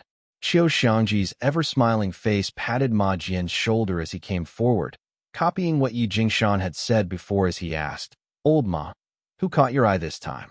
It couldn't be those descendants from the influential families and clans, could it? Ma Jian wrinkled his forehead. What the Exotic Beast Division needs are candidates who could endure hardships and show perseverance. People who were sincerely willing to take care of exotic beasts. Those offsprings are lazy and arrogant, completely unworthy of taming beasts. The candidate that I've discovered comes from a very low-level civilization planet, so he would most definitely cherish the opportunity if we were to give him the chance to join the Heaven Execution Training Camp. Ma Jian looked up and realized that Xia Fei was already being shown on the display screen. He blurted out in surprise, "So it turns out that battalion commander Yi also has been paying attention to Xia Fei. That's great. I won't have to waste any more words. If you agree, I'll immediately be off to type out the special enrollment report and request for his enrollment." Yi Jingshan's forehead creased slightly. He did not expect Ma Jian to also have his eye on Xia Fei. Ma Jian and Xiao Xiangji were supervisors for the Exotic Beast Division and Command Training Division, respectively. Because of their different personalities, their personal relationship with each other was usually not too good. Now that they were both looking to enroll the same candidate, the two men were bound to end up in conflict. And given their clashing personalities, Yi Jingshan had no idea what he should do to settle this amicably. Sure enough, the moment Xiao Xiangji heard that Ma Jian was also looking to recruit Xia Fei via special enrollment, he immediately revealed an ugly expression, his chubby face scrunched up altogether. "Old Ma, I was the first to have my eye on Xia Fei. Do you know what first come, first served means? Xia Fei ought to end up with the Command Training Division and learn tactics, not monkey around with you. Only someone like you would come up with such an idea." Xiao Xiangji very impolitely scoffed. Xiao Xiangji had always believed that using the brain to deploy tactics was the highest expression of warfare. Those hot-blooded warriors who were right up at the front lines and the beast tamers of the Exotic Beast Division were not even worth considering. Actually, aside from the powerful internal division, Xiao Xiangji placed no stock in any of the other divisions. Naturally, the reason he had any regard for the internal division was not out of admiration, but because he truly could not afford to offend them. That was why he was so angry when Ma Jian said he wanted to recruit Xia Fei to the Exotic Beast Division. Believing what Ma Jian was doing would just be wasting a tactical genius, so he was hardly even civil with his words. Ma Jian abruptly went rigid, pulling a long face like a horse. The Exotic Beast Division has always hated when people call what they do as monkeying around, so what Xiao Xiangji had said definitely struck a raw nerve in him. Ma Jian had an explosive temper. It was apparent he was not going to take Xiao Xiangji's insults lying down just like that. Just as he was about to attack, another series of knocks came from the door. Knocking a door was like knowledge in itself. Just from listening to the knocking, you could tell their different personality and the level of urgency regarding the matter at hand. The knock this time around was not too loud or soft, not too rushed or slow. The crisp sound could be heard by everyone in the room, and it did not cause the people inside to feel disturbed either. It was well measured. Yi Jingshan had been annoyed by both the clowns, Ma Jian and Chubby Qiao, and it just so happened that someone was coming even after that. With a fourth person present, Chubby Qiao and Ma Jian might rein themselves in a little. After all, they were the division supervisors, and it was fine for them to have private squabbles, but the supervisors would need to demonstrate the dignity of their position as supervisors in public. "Come in," Yi Jingshan hurriedly called out. All of them watched as a skinny middle-aged man carefully opened the door and quickly stood to the side to softly close the door behind him. This was the supervisor of the Reconnaissance Division, Hou Baishan. Due to his background as a professional scout, Hou Baishan never dropped his guard no matter where he went, always maintaining his composure and a low profile in whatever he did. From the sound of his knock to the series of actions he made after the door was opened, anyone could tell just how light-footed this most outstanding scout in Indero Star region was, that he would not forget to demonstrate his skills as an exceptional scout even when in the battalion commander's office. Hou Baishan saw Ma Jian together with Xiao Xiangji and instantly knew that the two men were in the middle of an awkward dispute. As it was best to stay out of such a situation, he decided he would leave immediately at once after talking about his affairs, so he tried his best not to interfere with their fight. After understanding as much, Hou Baishan promptly said, "Battalion Commander Yi, our reconnaissance division plans to proceed with a special enrollment for a candidate this year." When Yi Jingshan heard the two words special enrollment, he immediately furrowed his brows, as a sense of foreboding filled his heart. That was when Ma Jian and Xiao Xiangji shouted at Hou Baishan in unison, "You're not here for Xia Fei as well, are you? Xia Fei is best suited to join the Command Training Division. I believe he would love to be a tactical officer who sits in the office and strategizes an operational plan for the entire battlefield." How is that comparable to your reconnaissance work and monkey breeding you guys do? Qiu Xiangji harumphed coldly. Qiu Xiangji was considered one of the best military strategists in the Indero Star region. His profession had determined his personality to be someone who would fight for every inch of land, which was why Qiu Xiangji was the most vigorous out of the 3 supervisors looking to recruit Xia Fei. Hou Baishan and Ma Jian were also authority figures in their respective fields in Indero Star region, and both had their eyes on Xia Fei as well, which only further motivated Qiu Xiangji to recruit Xia Fei. While he might have a chance of making a mistake, having the 3 top-notch instructors have their eyes on the same person meant he surely must have made the right choice.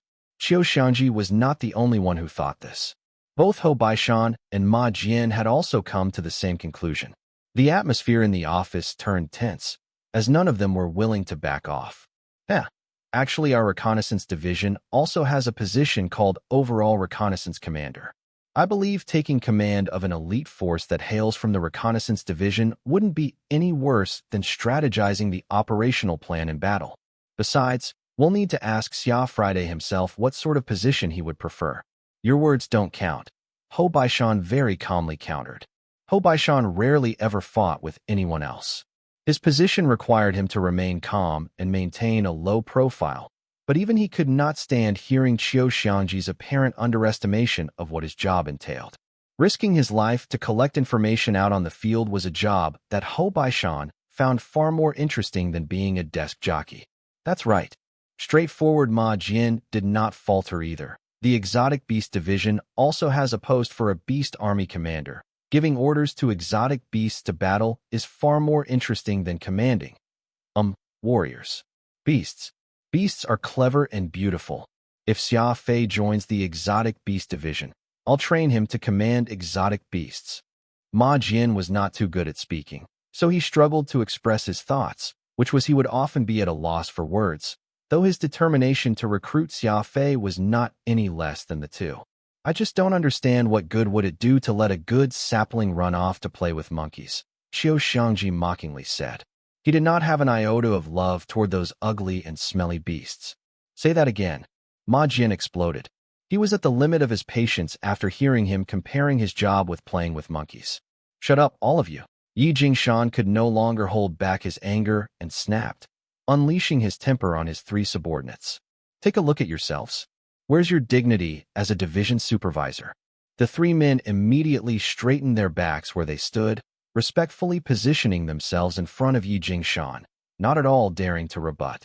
None of them expected this 10,000-years-old iceberg to be so scary when he erupted. Yi Jingshan used his hand to massage his temples. Something like this had never happened since he took over as the battalion commander of Heaven Execution Training Camp. No matter who he handed Xia Fei over to, he would still end up incurring the displeasure of the other 2 supervisors, which would end up fanning the flames of animosity between the divisions. That would most likely affect the overall cooperation in the training camp negatively, so there was no way Yi Jingshan would let something like that happen.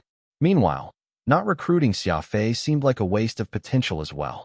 An important reason why Indero Star Region's Heaven Execution Training Camp was able to develop so rapidly was undoubtedly due to their eclectic selection of talents. Before this, Heaven Execution Training Camp had strict qualification rules. They would not take anyone who looked reprehensible or was born of low status. People with bad character would also not be recruited. But now, anyone would be able to join the training camp as long as they could adhere to the standards of the training camp. Not getting Xia Fei enrolled would clearly be going against the philosophy of the training camp. Besides, these 3 subordinates had all acknowledged Xia Fei's talents, so Yi Jingshan would have to mull over this matter even further. This is only the first day of the assessment. It's still too early to make a judgment. Let's wait for the 7 days for this first round to end. You can all apply again if you still wish to enact your right to enroll him into your division. Yi Jingshan decided emotionlessly. Qiu Xiangji's eyebrows were knitted tight. Battalion Commander Yi, a crisis-grade assessment is unlike the other assessment methods. The candidates could face the risk of death at any time. Wouldn't it be a waste if Xia Fei were to accidentally lose his life? Yi Jingshan sniffed coldly. If he's truly as exceptional as all you believe, there's no way he wouldn't be able to clear this first round. All right, you may all leave. This matter has been settled. For 3 days straight, the central region of Australia was overcast with dark clouds, yet it didn't rain. Just looking at the dreary skies made people feel irritated. Xia Fei and Xiao Yu had been hiding amidst the vegetation the entire time. Fortunately, he had the delightful Xiao Yu with him, so the time they spent together passed by without much difficulty. By noon on the third day, Xia Fei's siren had finally blared out the long-awaited sound. Xia Fei had placed detectors within a 50 kilometers radius, so he would instantly be notified when someone stepped within the area. Checking out the detector's display screen, Xia Fei could not help but wrinkle his brow. The display showed that it was not a single candidate who had arrived, but a team of 3. Xiao Yu, hide here. Remember, you cannot leave this spot no matter what happens, Xia Fei instructed. Xiao Yu obediently nodded as Xia Fei swiftly dashed in the direction where the 3 men were headed and found a patch of grass to hide in as he initiated breath control. After a short while, 3 men appeared within Xia Fei's line of sight, and the one taking the lead was a young woman in her 20s. Her speed was extremely fast, moving at approximately 800 meters per second, which was more than double the speed Xia Fei possessed. She was wearing a gray tight-fitted combat suit, her face wearing heavy makeup. But after being repeatedly assaulted by all the sweat and sand, her heavy makeup had already turned into a mess of unsightly color with dirt streaked all over her face. Aside from her, there was a man with a disheveled head of hair. This man bore plenty of wounds all over his body, and from the shape of these wounds, Xia Fei could tell that this person had been viscerally torn into by someone, especially the left half of his buttocks. A good half of it had been ripped off, and the mud and blood were mixed together, looking to be in dire straits. However, this disheveled man was tough, enduring the pain as he fought with a humanoid over 2 meters tall. The man was wielding a thick and heavy longsword over 1.5 meters in length and was almost 2 fingers thick. Xia Fei reckoned that it should weigh at least 500 kilograms, yet the weapon seemed like a toy in his hands, constantly whirling about as it created the shrill sound of wind being cut. It seemed like this disheveled man was a strength ability user. As for that monster, he was one that looked very human despite his size. Both his arms and legs were moving individually, as he moved them one after another in an orderly fashion. While he was a humanoid, he was also covered with scales and even had thick eyelids over his eyes that prevented water from leaking. The disheveled man raised the long sword above his head and yelled, "Hand over that token for the second round, and we'll let you leave." The monster harumphed, "Don't waste your breath. Let's get this fight on the way already. Just the 2 of you alone won't be able to harm me." The disheveled man was angered as he darted over to the front of the monster and cleaved his long sword downward at his target's head.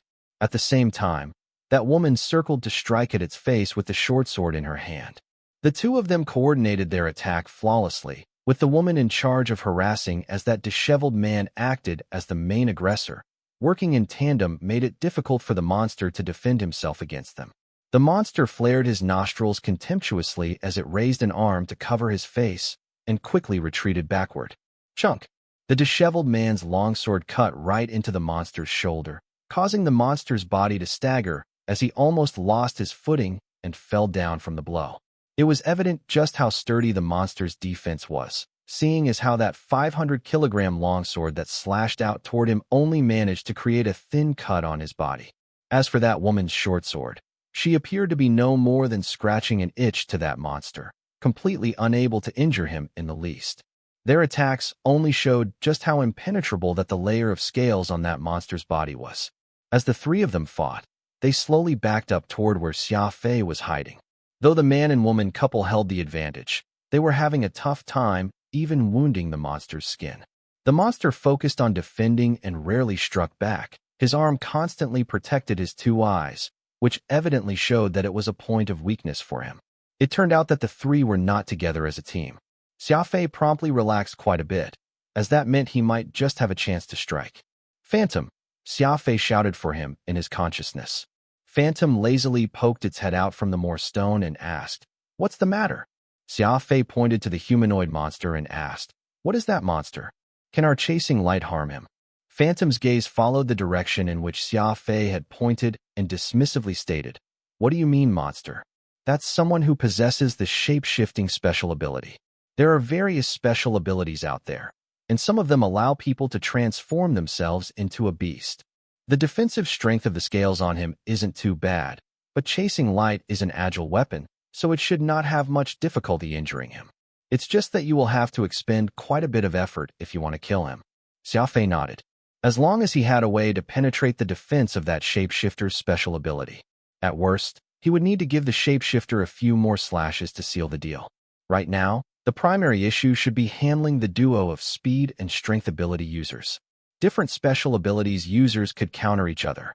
Xia Fei had already made his decision after setting up the traps here, resolving to let the other party go if he were to run into a special ability user who could restrain him. He did not plan to partake in a fight in which he would have no confidence in winning, only looking to take on enemies that he was confident about winning. After all, keeping his life was far more important than getting into the second round. Currently, if that woman with her speed ability were not around, neither of the men would have been a match for Xia Fei. But it just so happened that not only was that woman a speed ability user, she also possessed superior speed to him, making him uncertain if he could kill her in a single blow. Am I supposed to just watch them get away? Xia Fei thought to himself, unwilling to accept this conclusion. The three came to a stop about 200 meters away from where Xia Fei was hiding. The man and woman had the shapeshifter pincered between them, though they began panting heavily, looking like they were already exhausted. The disheveled man stabbed his long sword in the ground with one hand and leaned on the sword handle as he secretly blinked twice to the woman as if he were signaling her about a plan or something. Xia Fei next saw that woman stealthily place her left hand on the spatial ring that she wore on her right hand with a nervous expression on her face. The man decisively nodded, presently already at the brink of collapse. If they failed to use their trump card now, they would be falling just short of succeeding. Whoosh! The woman gritted her teeth and tossed out a silver metallic egg from her spatial ring. This oval-shaped egg was made of metal and was roughly the size of an ostrich egg. It was apparently heavy in weight, since it dropped to the ground with a dull thud, instantly creating a sizable depression onto the sandy soil. The shapeshifter turned his body and stared at the object post-haste. His expression drastically changed when he spotted that metallic egg. The oval-shaped metal egg laid on the soil depression and shone. The expression on that shape-shifting special ability user changed drastically when he saw the egg, growling with his agitated and hoarse voice. You guys are actually using a killer machine. That's a serious violation of the rules. Even if you kill me, you'd also be disqualified. The disheveled man was not perturbed, pulling out his long sword from the ground. Violation of the rules? There's no one around us. Who's going to know? Instead, you ought to rejoice that we're using our precious killer machine just to kill you. With that, the disheveled man laughed uproariously, as if he had already won this fight. Killer machine? Xia Fei was relieved. He thought that the egg was a weapon of sorts when it was tossed out, as he had been so nervous that he felt his heart jumping out from his chest. What's this killer machine, Phantom? Xia Fei asked, puzzled. A long time ago, there was a completely different civilization in the universe, and they mass-produced robots to service them. But in the end, all the robots suddenly rebelled, forming an army that annihilated this ancient civilization from the face of the universe before vanishing themselves without a trace. The current Pan-Human Alliance had evolved from the surviving humans of this tragedy, which is why robots are the #1 prohibited technology in the Alliance, absolutely banned from being used or produced. The killer machine is one such robot, and the attack power they possess is monstrous, though they could only be used just once before becoming worthless, Phantom explained. A robot? Xia Fei thought about it. But if it were banned, how did they get hold of one? Phantom chuckled. What's the point of having something banned? There would still be people who would secretly use them, and there are many people who depend on the income from excavating the remnant ruins of ancient civilizations and selling them in the black market. This sort of killer machine is considered a one-time use consumable, so they aren't that expensive, priced roughly around 50 million star coins. Using such an item secretly is fine, but they are really very bold to actually dare to openly use it in the Adjudicator Union's assessment. That was when the shapeshifter bellowed, abruptly pouncing toward that disheveled man. Knowing that he would inevitably meet his own demise, he decided that he might as well drag that disheveled man with him and perish together. The disheveled man had already taken precautions against such a situation as he rapidly retreated, even while he swung the long sword he had in his hand wildly. The shapeshifter's body was covered in thick scales, so he was hardly afraid of the disheveled man's attacks. He didn't bother evading or dodging the sword, letting the man rain blows all over his body. The shapeshifter only had a single thought in his mind, which was to kill the disheveled man. Even if he had to use his teeth to bite and tear, he was determined to kill him by his own hands. The disheveled man was a strength ability user, so he did not possess high speed. Besides, he still had a wounded leg to deal with. He was having great difficulties dodging, so he ended up having to withstand some of the attacks from the shapeshifter. The woman was evidently very anxious watching this unfold from the side. Xia Fei watched as she retreated a few hundred meters away before her two legs suddenly exerted force as she went charging right at the shapeshifter. Clank! The woman used her own shoulder and rammed right into the back of the shapeshifter. This collision was extremely powerful. The shapeshifter had not expected that the woman would actually attack in such an insane manner as he was taken completely off guard. The shapeshifter violently hurtled dozens of steps forward before collapsing to the ground. The woman had also bounced out dozens of meters upon collision, falling to the ground with a thud. Fresh blood spat out from her mouth as her face turned pale, looking like she had been quite heavily injured from the blow. Using your body to slam into someone was not considered a smart move. The heavier the impact, the greater you need to bear the brunt of the force. Xia Fei immediately realized that this was the best chance to kill her. If he could take the woman out of the equation, then the other two would be completely no match for Xia Fei. However, Xia Fei glanced over to that oval-shaped egg and decided to exercise restraint. This unknown killer machine was full of variables. It would be problematic if it chose not to target the shapeshifter and went for Xia Fei instead. Crack! A crisp sound could be heard as the metallic egg suddenly split into two halves, and a palm-sized little robot came out from it. Aside from a smaller stature, the robot was not much different from the robots seen in sci-fi movies. Its body was made up of bright silver mechanical components. Eyes were a pair of red sensors, and its arms were like two lancets with thin and sharp blades. This small robot stood on the spot and paused for a moment before suddenly raising its head up with a pair of red eyes leaking murderous intent. Whoosh! The little robot brandished its two lancets arms and lunged right at the shapeshifter. Its two skinny mechanical legs rapidly kicked the ground as he arrived in front of the shapeshifter in a blink of an eye. The shapeshifter was presently trying his best to stand up on his feet with his two arms on the ground, completely unaware that death had already arrived behind him. The little robot did not hesitate and accurately stabbed its two lancets into the shapeshifter's eyes, causing blood to gush forth from his eyes. It had instantaneously found the weakest point of defense of the shapeshifter, his eyes. Though his eyes were protected by thick eyelids, it was still much weaker than any other part of his body, and that made it the vulnerable point to strike a fatal blow. A stab, another, and another. The little robot continued stabbing its two arms into the shapeshifter's eyes, as heart-piercing howls could be heard throughout the rain shadow. After several minutes, the miserable howls had finally stopped, though the little robot continued to unceasingly stab like a maniac. The eyes of the shapeshifter had already been stabbed thousands of times and were no more than two bloodied holes now. Even the slurry of his brain was constantly leaking out from the two holes. After a few more minutes, the robot had finally stopped attacking, but it was only because the shapeshifter's head had already been chopped into a paste. At the same time, the little robot's body had already turned bright red as it was all covered in blood. Xia Fei had broken into a cold sweat from watching this unfold in front of his eyes. No wonder that the shapeshifter had panicked and was overwhelmed with dread when he saw that silver egg appear.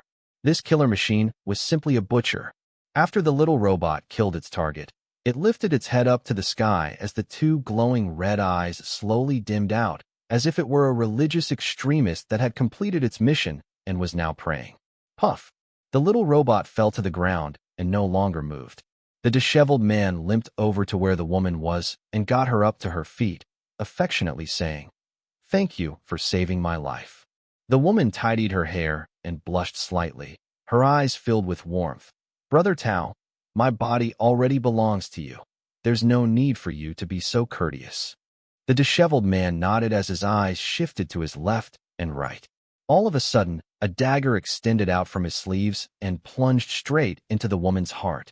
With a raised hand, the dagger fell. He was actually a cold-blooded killer who would not hesitate to kill his lover. The woman's eyes were filled with unwillingness, indignation, and rage. She simply could not believe that the man she trusted and loved the most would actually kill her. She whimpered as she spat out her last word. Why? There is only a single token, which means only one of us can make it through. I have no intention of returning to the hell that the East had become just to search for a second token. Besides, we've already violated the rules by using a killer machine, and this matter must be kept secret, the man said indifferently. Xia Fei witnessed this scene and felt a strange sense of dejection in his heart, wearing a grim expression on his face as he came walking out from the tall grass. The disheveled man heard sounds from behind him and quickly lifted his longsword, frustratedly shouting, "Who's there?" Xia Fei ignored him as he wasn't interested to speak to such a person. Xing. Xia Fei unsheathed chasing light as he went dashing right past the man at his top speed, leaving a mist of red on his neck.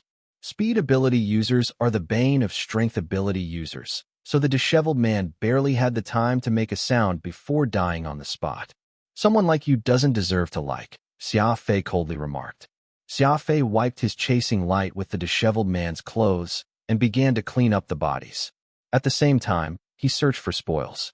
If that woman could afford a killer machine worth 50 million star coins, she should have other things on her as well. More importantly, there was still that token on the shapeshifter's body. That was when a round of applause suddenly sounded from behind. Big brother Xia, you look so cool when you kill people. Xia Fei hastily turned around and looked only to find that Xiaoyu had snuck up on him some time ago and was clapping with a big smile. Her eyes were looking at Xia Fei with admiration. Xiaoyu, why did you come over here? It's very dangerous here, Xia Fei said abruptly. Xiaoyu stuck her tongue out and replied with a hint of dissatisfaction. I'm here to protect you. Why do you always have to be so fierce? Xia Fei looked at the skinny little girl and could not help but find it a little funny. I'm an adult. Why would I need you to protect me? Why don't you wait till you're all grown up? We can talk about it then. You don't believe me? My special ability is the Amethyst Guard. I'm very powerful. Xiaoyu raised her arm and struck a fighting pose as she said this. Amethyst Guard? Xia Fei was very curious. He did not have much understanding of the various special abilities, so naturally, he had no idea just what sort of ability was this Amethyst Guard. At that moment, Phantom burst into laughter all of a sudden. Xia Fei, I've been curious all this time. With your analytic capabilities, why couldn't you tell something strange about Xiaoyu? You clearly know her family would not have allowed her to participate in something as dangerous as a crisis-grade assessment if she did not have a superhuman ability. So why didn't you ask Xiaoyu just what sort of special ability she possessed? Phantom asked. Xia Fei pursed his lips. I didn't wish to know at all. If I knew what special ability Xiaoyu possessed, I surely include her in my plans when analyzing the situation. But she's still just a child. How can I include a child into my plans that involve killing? Phantom rubbed his chin and contemplated for a moment, before abruptly slapping his thigh, looking as if an epiphany had dawned upon him. I finally understand. So that's your biggest weakness. You would normally deal with problems in a very clever and organized fashion, but as long as a child is involved, you would immediately turn into a different person, taking the initiative to bear the burden as the protector without even bother asking if the other party needed protection. Phantom shook his head and analyzed. Actually, you can't be blamed for this. Everyone wishes to have something to protect, as it is an instinct that you're born with. It's just that your will to protect happens to be far stronger than others, that's all. Xia Fei was at a loss for words. What Phantom had said was the truth. Ever since Xia Fei was young, he had a soft spot for children, and it was not just a fleeting thought. Oh dear, a born warrior, who is also an innate protector of children. I'm suddenly feeling very inspired. No good. I'm going back to compose a poem, Phantom urgently said. Wait. Xia Fei stopped Phantom, furrowing his brow to ask, is Amethyst Guard very powerful? Phantom glanced at Xiaoyu and revealed a mysterious smile. It's not just powerful, it's super powerful. The shapeshifter and woman each owned a spatial ring. Xia Fei was not courteous and retrieved both.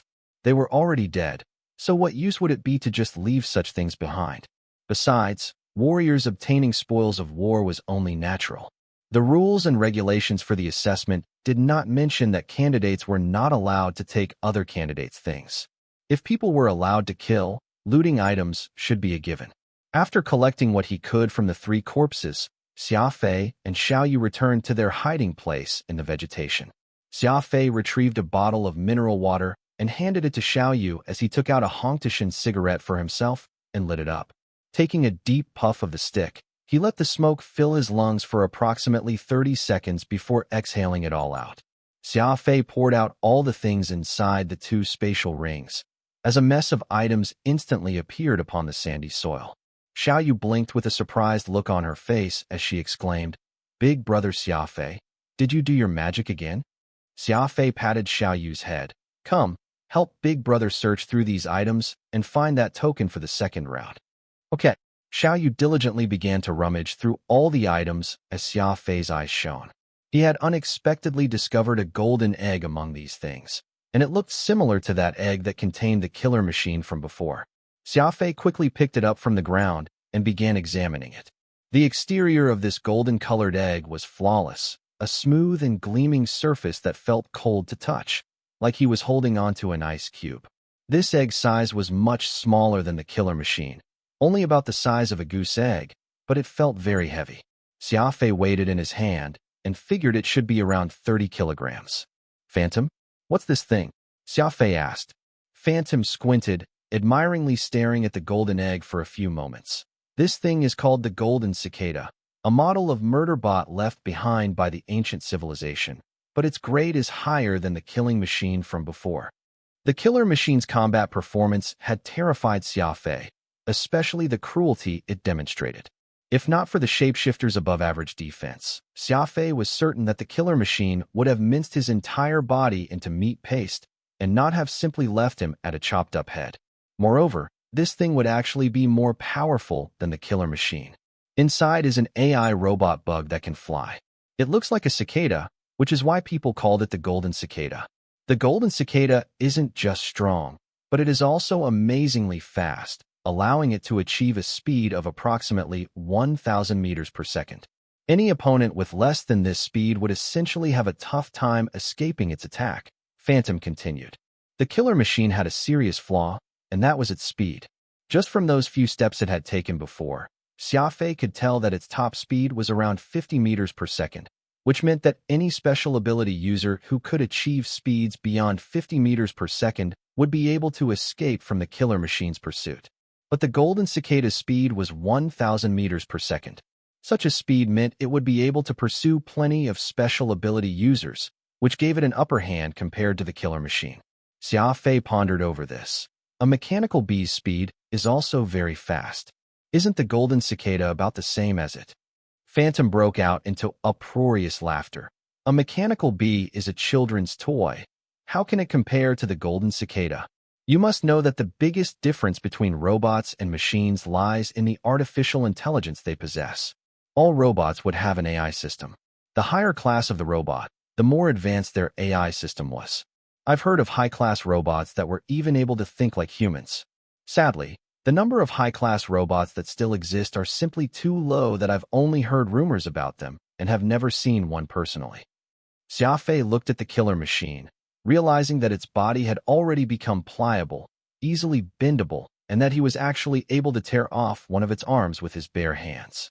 It was really strange, as just dozens of minutes ago, the lancets on the killer machine's 2 arms were strong enough to break the tough scales of the shapeshifter, yet it was now in such a vulnerable state. This stark difference between now and before left Xia Fei perplexed. The Golden Cicada and the killer machine are both made with a special metal alloy that is both sturdy and sharp, but the moment it is exposed to the air, it would quickly become pliable. This is why these small robots are kept in the egg device, isolating it from being eroded by the air. This is also why there is a large number of egg-shaped robots that were preserved after the ancient civilization had been annihilated. In contrast, those high-class robots are extremely rare. There is also another hypothesis that not all the robots rebelled against the ancient civilization. Instead, Only those robots with AIs that surpassed human intellect did, and these highly intelligent robots disappeared into the sea of stars after ruining the ancient human civilization, leaving behind all these other robots whose AIs were of lower intellect than humans. Phantom had related plenty of knowledge about what happened to the ancient civilization. Xia Fei could not help but develop an urge toward uncovering the ancient civilization's secrets when he suddenly thought about the legend of Atlantis. The legend mentioned that the Atlantean civilization had once used a large number of robots. Could the Atlanteans have been hiding to avoid the hunt of the rebel robot army? Could Atlantis be the legacy of the ancient civilization? Xia Fei shook his head and did his best to clear all these random speculations from his mind. Right now, the most important matter at hand was to get through this assessment. Everything else could be discussed later. Phantom, how should this item be used? Xia Fei pointed to the golden cicada in his hand and asked. The egg can be turned on from the top. If you closely examine it, you will discover an almost imperceptible string there. Xia Fei inspected it, and sure enough, there was a thin thread coming out from the top of the eggshell. If he were not carefully looking for it, there was no way he would have discovered it.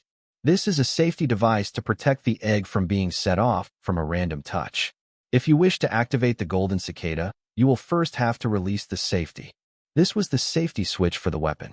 To prevent the egg from starting at random, Xia Fei followed Phantom's instructions and pushed open this safety clockwise, revealing a circular groove. This was the second safety switch, a button that required a finger to press and trigger it. Only then would it start up the golden cicada. It looked like the ancients were very wary of the golden cicada's power, so they had made its egg so complex. After all, the release of this little thing would result in the loss of lives. After Xia Fei learned how to activate the egg, he kept the golden cicada in his spatial ring, just as Xiao Yu finished sorting out the spoils from the battle. She had separated all the different items into different piles, and right in the middle was a metal plate that had words carved on it. This metal plate was circular in shape, completely red and dull. The word adjudicator was carved on it, so there was no doubt that this was the token that the candidates needed to qualify for the second round. The other remaining items were a dozen or so bottles of water, 2 bags of snake-eye berries, and other sustenance that could replenish physical strength and hydration, which Xia Fei needed right now. Everything else that was left over was just medication, survival tools, and some clothing, none of which were hardly worth anything. Those 3 were actually rather poor. There's nothing good on them aside from the golden cicada. Phantom shook his head and said. Xia Fei chuckled. He had also retrieved 2 spatial rings, one of which had a storage space of 1 cubic meter, while the other had roughly 0.5 cubic meter. Adding both together would amount to around 100 million star coins, and including the golden cicada, it was already quite the profit for Xia Fei. Xia Fei kept these things properly before giving Xiao Yu a snake-eye berry, as he ate one himself. Xiao Yu was curious and mimicked how Xia Fei ate his berry, stuffing the snake-eye berry into her mouth.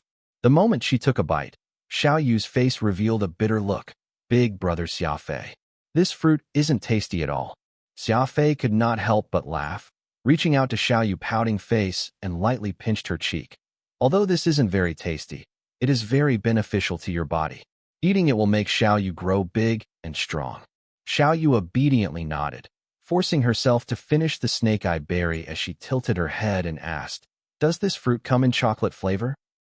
Beyond Earth's orbit, a whole fleet of warships was stationed to safeguard this crisis grade assessment.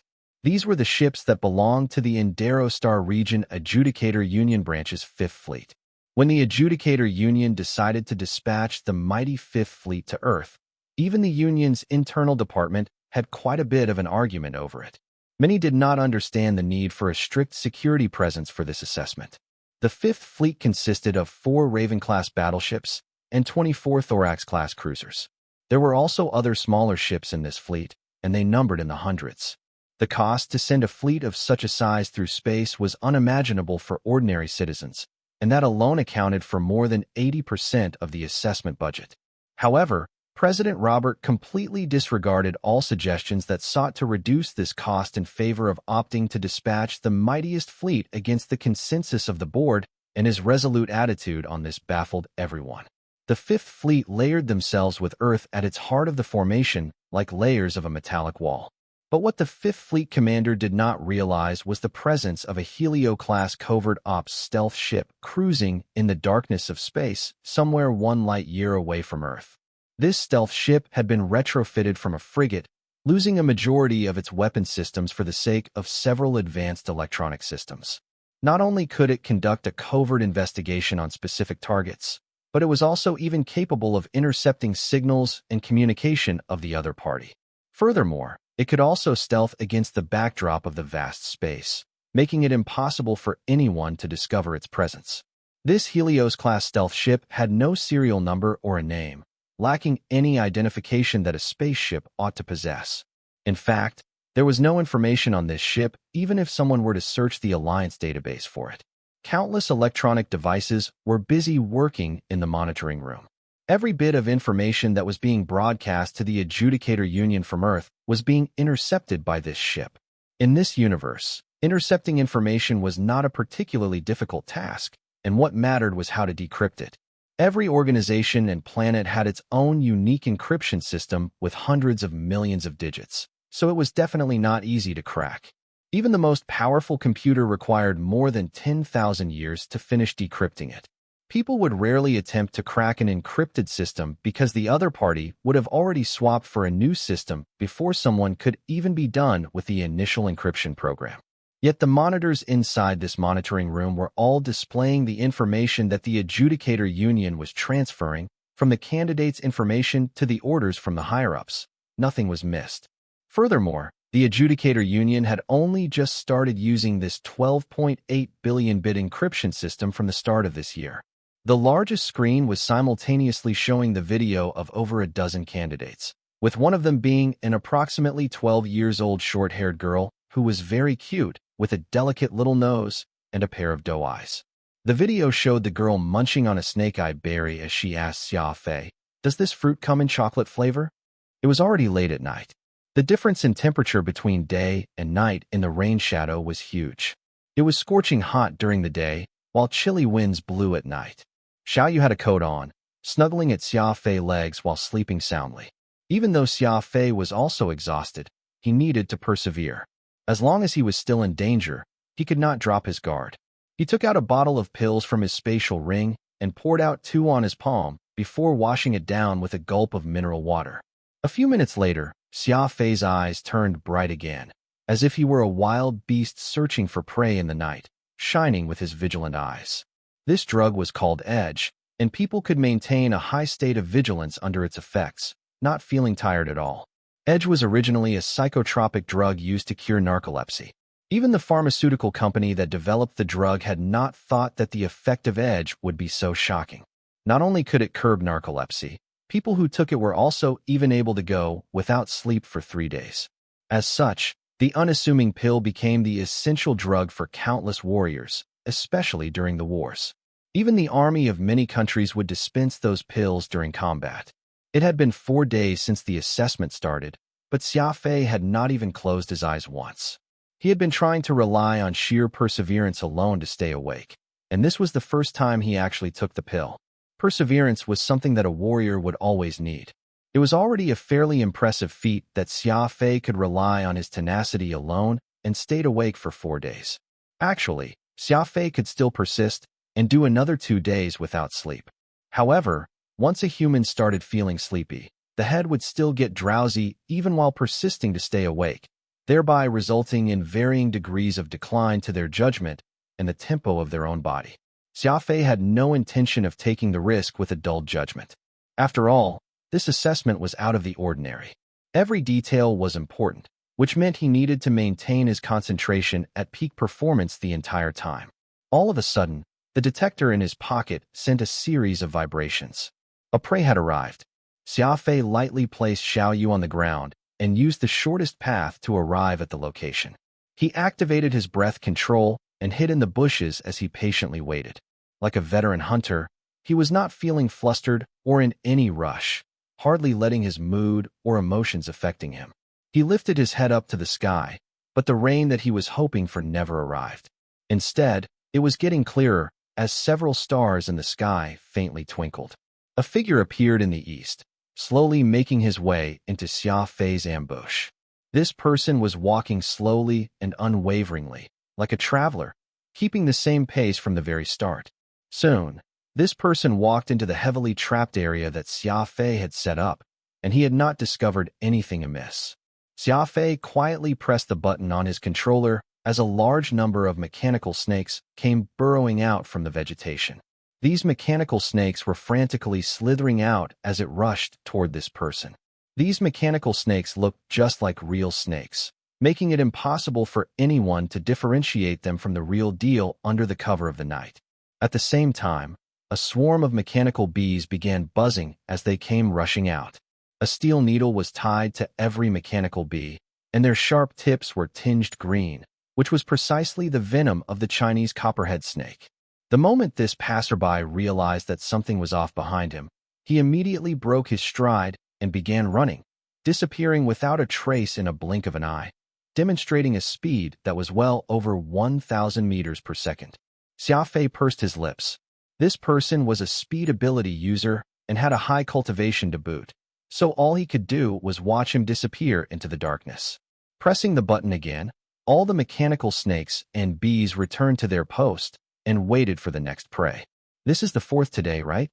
Phantom asked from behind Xia Fei. Xia Fei had already chanced upon 4 prey in the day that he had no way of catching up. They were all far too strong as Xia Fei couldn't take on any of them. "Yeah." Xia Fei stood up from the vegetation, watching as that speed ability user disappeared into the dark night. He had a strong urge to smoke a cigarette, but he curbed it because any light source would reveal his position during the night out here in the rain shadow. "That guy's speed was really fast," Xia Fei softly said.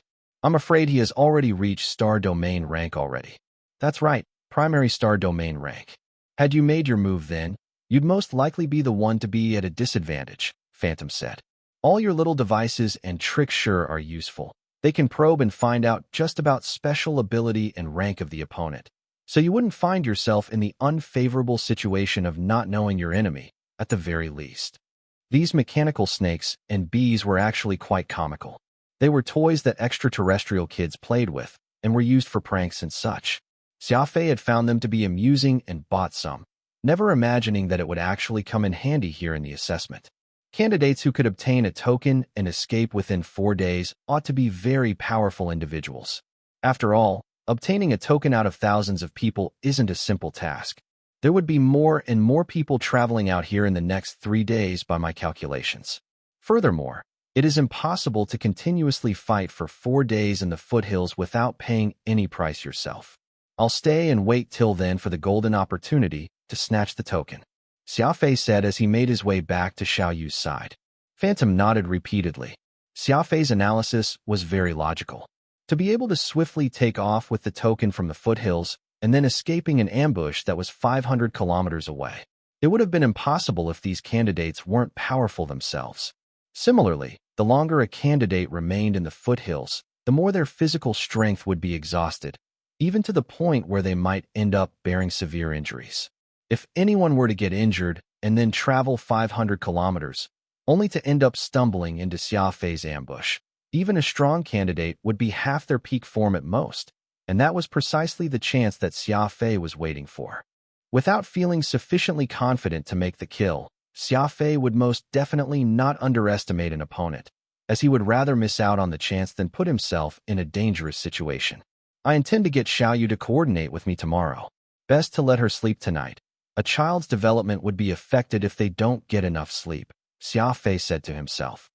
Xiao Haili sat in his own office, glaring at the screen in front of him with much animosity. It had already been 4 days since the assessment started, yet Xia Fei was still alive and well. This fact made him feel awful in his heart. He had developed a deep hatred toward Xia Fei ever since he saw Xia Fei and Yi Xiaohan's exciting performance that night. He wished he could just kill him as soon as possible, but he was well aware deep down that he couldn't do such a thing. The Adjudicator Union's assessment had strict monitoring systems in place, so he would only end up attracting endless trouble to himself if he were to do the deed by his own hands. More importantly, it would negatively affect his career progress in the Union. Seeing Xia Fei still alive and kicking on the screen only made Xiao Haili develop more and more hatred toward him. He gritted his teeth and took out a wireless communicator and quickly dialed with his fingers. This old-fashioned communicator transmitted through encrypted radio waves. The monitoring system within the assessment venue could monitor most communication equipment. However, they simply couldn't do anything about the old-fashioned wireless communicators, and it was only natural for the chief examiner, Xiao Haili, to know about it. The other end of the communicator was also someone that Xiao Haili hated very much, but this person was not as hateful in comparison to the detestable Xia Fei. There's a tiger to the north. There was plenty of information in those 6 words, as Xiao Haili had hesitated for a good while before finally deciding to send this message. Standing up, Xiao Haili quietly made his way to the garbage disposal area in the ship, and since it was night, the workers in charge of sorting through the rubbish were all resting. Opening the incinerator and tossing the communicator in, the 10,000 degrees heat quickly burnt the old-fashioned communicator until not even its ashes remained. Seeing the fiery glow within the incinerator, Xiao Haili revealed a very vicious smile as he said to himself, "Yi Xiaohan is mine, and she can only be mine." In the foothills to the east, just as Xia Fei had expected, the entire battlefield was littered with blood and corpses of the candidates. In these 4 days, countless fights and battles had happened here, and as many as 20,000 dead candidates were lying around. Without a doubt, as the deadline for the first round of this assessment drew near, the seemingly endless bloody storm of violence would continue. As the candidates who had not managed to get hold of the tokens yet continued to fight it out over the next 3 days. A band of men was hiding in a narrow valley, numbering around 7 to 8 candidates, and each and every one of them was bearing scars from the fighting in varying degrees of severity. There was a young man in his early 20s in this band, and he was wearing a set of expensive yet somewhat fancy combat suit. It was presently covered in dirt and mud, though he was the only one in the entire band without any injury. His face was slightly stained, evidently having gone through some agonizing hardship. He and Xiao Haili were both from the Lombard Empire's Xiaoshi familial clan, and if it came up, he still had to call Xiao Haili his elder cousin. But the difference was that Xiao Haili was the most outstanding representative out of all the young men in their clan, while he was considered one of the many typical losers in the clan. Xiao Yong was a name that people associated with a fierce general who was great at war, but Xiao Yong was far from a fierce general in any respect. In fact, he did not even have a bit of bravery in him, usually spending his days chasing girls and gambling away, and the only ability he had was tricking his doting mother out of her money. He had an old-fashioned communicator that he had carefully pinned to his waist that was even fitted with a solid triple titanium alloy casing, afraid that it would receive even a bit of damage. From the very start of the assessment, Xiao Yong had long been waiting for this communicator to buzz, but as time went by, Xiao Yong's heart sank down to the bottom of the ocean. All of a sudden, that old-fashioned communicator vibrated. Xiao Yong was abruptly startled by this as he swiftly pulled out the communicator, cradling it by his ear like it was a precious gem. "There's a tiger to the north?" Xiao Yong muttered under his breath, once as his face immediately lit up with ecstasy. 4 amethyst-colored hexagon crystals continuously hovered around Xia Fei's body. Their speeds were neither fast nor slow, as if they were deliberately protecting Xia Fei. The crystals were only palm-sized, and the faint amethyst color glowed mysteriously with each edge being as sharp as a honed blade. Anyone who touched it would most definitely be severely injured by the sharp edge. This was Xiao Yu's special ability, Amethyst Guard.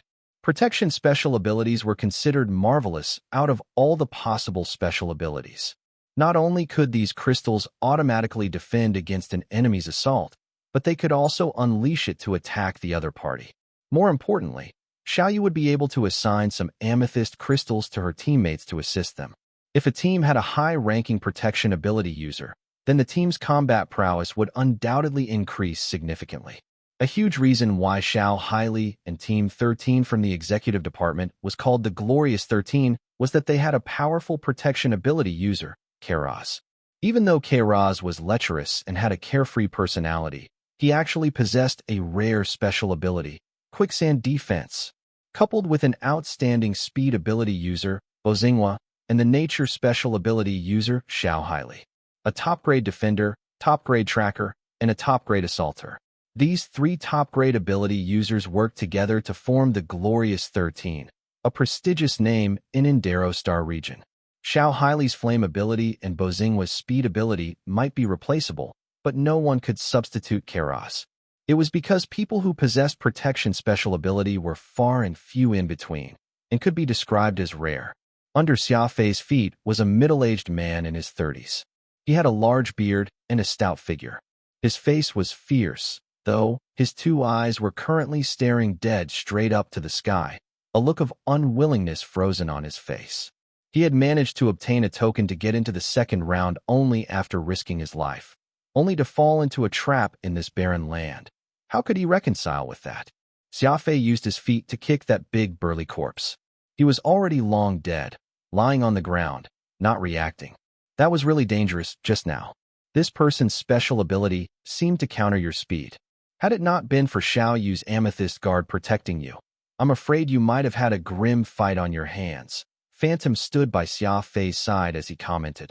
Fortunately, this person isn't too high-ranked. Otherwise, he would be a tough opponent to fight just with the 4 protection crystals from Xiao Yu. Xiao Yu was presently just at the primary star base rank, so all she could do was release 4 amethyst crystals for now. Xiao Yu was just 12 years old, so it would not be an exaggeration to call her a genius considering she was at her current rank despite her age. Furthermore, she had never consumed any medicine and had completely gotten to her current rank just through her cultivation alone. Xia Fei did not say a word as he nodded. It was unknown why he was in such a bad mood today.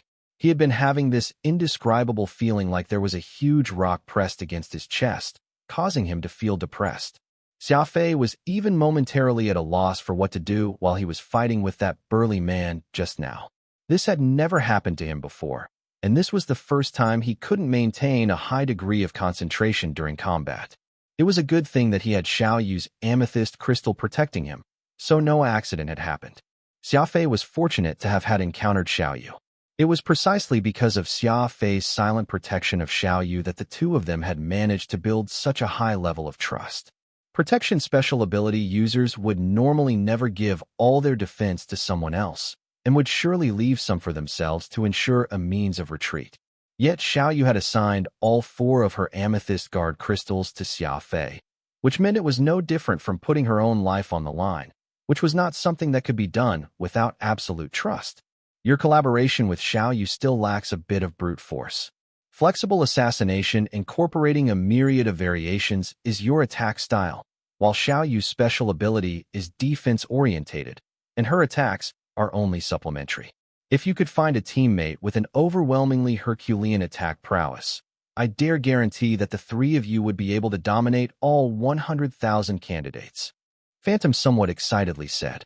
Protection ability users only came by chance. Phantom was beginning to really like having Xiao Yu around, already involuntarily proposing Xia Fei and Xiao Yu's future prospects. Xing. Xia Fei sheathed his chasing light by activating the mechanism and salvaged a spatial bracelet from the corpse. This bracelet was pretty and exquisite. Aside from the embedded piece of black spatial stone, there were also crystals of every color that looked very much like a woman's jewelry. Xia Fei gave out a foolish laugh. A gruff and tough man wearing such an elegant spatial bracelet was simply too outrageous. It just did not match up. Xia Fei lightly brushed the spatial bracelet with his finger as Xia Fei pulled out the token required to get into the second round from inside. After thinking for a moment, Xia Fei placed that token back into the bracelet once more. This space within the spatial bracelet was rather small in volume, barely just 0.3 cubic meters in size. It appeared to be designed for ladies as well, so there was no reason for him to keep it. That was also why Xia Fei had decided to give it to Xiao Yu, since the bracelet suited Xiao Yu's temperament quite well, delicate and refined. All of a sudden, the 4 amethyst crystals that were drifting around Xia Fei disappeared, as his detector vibrated almost instantly. Xia Fei quickly retrieved the detector and took a look. He was immediately shocked. He saw 7 glowing dots advancing from the east, and at the same time, 2 were leaving toward the west. The 7 from the east must be candidates that were passing by, while one of the 2 glowing dots going west must be Xiao Yu. Xia Fei only used 0.01 second to think all this, as he promptly dashed westward with his 370 meters per second speed, his maximum speed. Xiao Yu has been kidnapped? Xia Fei could feel his heart shudder as his scalp went numb. When passing by that patch of vegetation where Xiao Yu was hiding, Xia Fei took a quick glance over and saw only the tall grass sway with the wind, and Xiao Yu was nowhere to be seen. Damn! Xia Fei cursed in his anger, his two eyes turning bloodshot in that instant, as his face twisted into a hideous rage.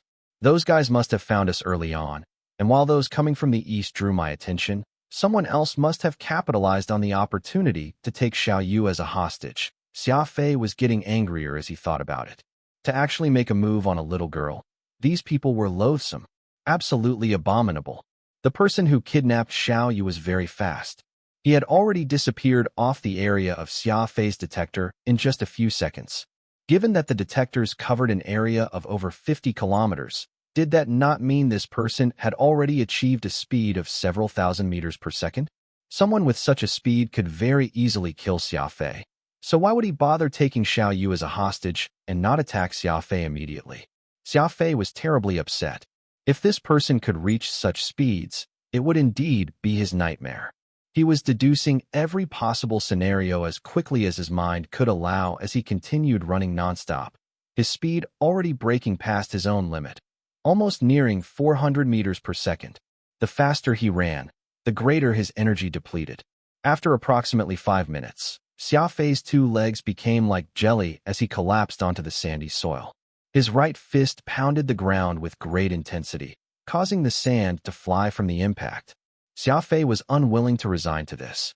He couldn't reconcile over the fact that Xiao Yu had actually been kidnapped by someone else so easily. Arg! Xia Fei angrily bellowed to the sky. He felt as if all his anger were pressing against his chest, like an explosive package with a lit fuse, ready to burst out in a majestic explosion of rage. Xia Fei used his fist to beat his own head several times before forcing himself to calm down. No, I can't panic. I need to analyze this from the very beginning to avoid missing out any possible point of suspicion. Xia Fei kept admonishing himself in his mind. His muscles were still trembling, but Xia Fei's brain had already regained lucidity. Xiao Yu must still be alive because the detector can only pick up humans who are still alive. Who would kidnap Xiao Yu? It made no sense. There's just no reason at all. If it was done just to snatch a token, they would most likely have simply killed off Xiao Yu. So why would they bother snatching her away? Why exactly would anyone want to do that? Who could it be? Whoosh! Xia Fei got up from the ground with a leaping start as he headed back in the direction he came from. At the moment, the only hope he had was dealing with those 7 men who were working together with that person who had kidnapped Xiao Yu. Even though there was but a slim chance for that to be true, Xia Fei refused to give up as long as there was even a sliver of chance. The anger and rage that had built up in his chest needed catharsis. He needed fresh blood to vent. In Darrow Star Region, Adjudicator Union's headquarters, the yellow communicator on President Robert's desk suddenly sounded. Its ring was exceptionally piercing. Robert put down the book in his hand as deep creases formed on his forehead. This particular communicator was an emergency call through a secret communication line. It would not ring for no reason aside from an important emergency. His finger reached out to accept the call, as a display screen projected promptly. On display was the Chief Control Officer for this crisis grade assessment, Sean. Even though Xiao Hailey was the one in charge of the assessment, he was still young, so there were plenty of Union Corps secrets he was still unaware of. That was why Robert had personally assigned his trusted aide Sean to be the Chief Control Officer in charge of monitoring the overall situation and the confidential reports. Sean looked terrible, gloomily reporting, "There's 12. The oldest was 17 years old, while the youngest hasn't even hit 12 yet." Robert was jolted to a start. When did this happen? Approximately 10 minutes ago, 12 candidates vanished at the same time. According to my calculations, the other party must have utilized a stealth warship to avoid the defensive cordon the Fifth Fleet had set up, landing on Earth to kidnap all these candidates before absconding, Sean said. Robert leaned his body back and reclined his chair with one hand massaging his forehead as he muttered to himself, "Stealth warship. They have even managed to get hold of a stealth warship. Just who are these people? President, they've struck too quickly this time. We were completely unable to take any countermeasures, and they were also very well aware of their targets' positions, picking only all those candidates who are young and possess top-grade special abilities. This is too strange. Just where did they get their information from? And how could they locate the position of all these candidates so quickly? I suspect. Sean's voice came to an abrupt stop as if he hesitated to finish his sentence. What do you suspect? Robert asked. I suspect there's a mole in the Union, Sean whispered. Considering the severity of such a statement, Sean had to be careful. Robert's two eyes widened as he slammed his own desk with his hand, solemnly stating, "This matter must be kept strictly confidential. I'll be arriving shortly." Xia Fei used his top speed and returned to that patch of tall grass, activating his breath control technique while using bushes of dried yellow weeds as cover. Slowly, he crept closer toward the 7 candidates with his gaze filled with killing intent. "Xia Fei, you mustn't act rashly," Phantom said in Xia Fei's consciousness. He was quite worried about the anger that Xia Fei was showing, afraid that he would do something reckless. Rash? I've never been calmer before. Of course, I've never had a stronger desire to kill them either, Xia Fei softly responded. Phantom shook his head and returned to the more stone, no longer saying another word. He was not happy about losing Xiao Yu as well. Several flashes later, Xia Fei got near the 7 candidates. While hiding inside the tall grass and quietly looking over, all he saw was them gathered around together, discussing something. Xiao Yong had spent a lot of money hiring these 6 underlings. None of them were young, and their wish to rank up or become an adjudicator was no more than a pipe dream now.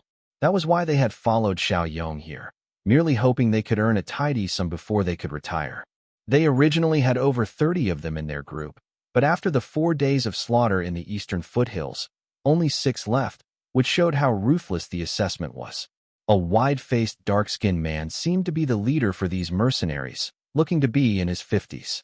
He bore a very deep cut on his face, giving off a terrifying visage. His 2 hands were large like palmetto fans, with each hand missing his little finger, appearing to have been chopped off in an injury. He was exchanging whispers with a man who had a goatee before turning to Xiao Yong. "Just where did you get your information from? We've already been continuously running northward for 500 kilometers, and we've yet to even catch a shadow of this person. We suspect that you've been tricked." Xia Fei heard all this very intently. Information? Could this be information about me and Xiao Yu? He balled up his fists tightly, though he practiced patience and continued to eavesdrop on their conversation. Xia Yong was from a large familial clan. He was very dismissive of this big, dark-skinned man who was in his lowly line of business, but he did not dare to offend the man given the situation they were in, so he had no choice but to reply. "Boss Black, the information I have been given is definitely reliable. You must believe me." He proceeded to point at the corpse on the ground. "Look, this person died not too long ago, most probably dying while he was being robbed. The token on him must have been stolen away. So all we need to do is continue north, and we would surely catch up to this person." Boss Black examined the corpse. The blood from the wound across his throat had yet to dry, which confirmed that he had died not too long ago. The man with the goatee came around to his side once more as the two had a hushed discussion again. Boss Black repeatedly nodded as he listened. It seemed like the goateed man was the half-assed tactician for these mercenaries. Boss Black and the goateed man ended their discussion and turned toward Xiao Yong as he growled, "It's fine if you want us to keep heading north, but you'll have to increase our fees accordingly." "Curse you, old blackie. Foul old blackie." Xiao Yong barked out a string of expletives in his mind while maintaining his pretentious smile.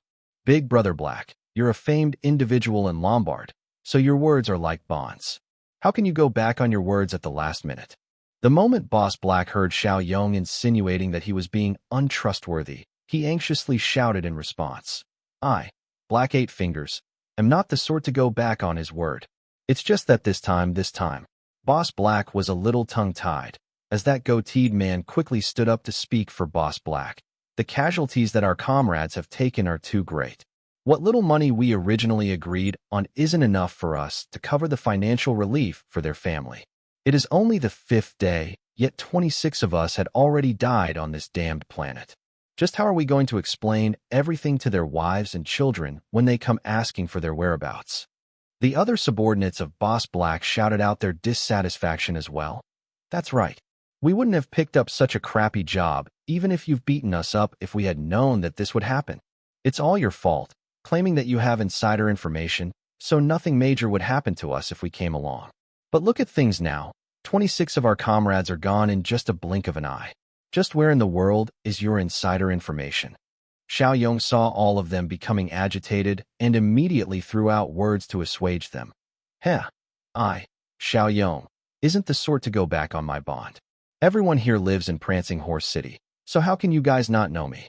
Forget it. Those who survive will earn an additional 500,000 star coins. Actually, Xiao Yong was already gnashing his teeth hatefully.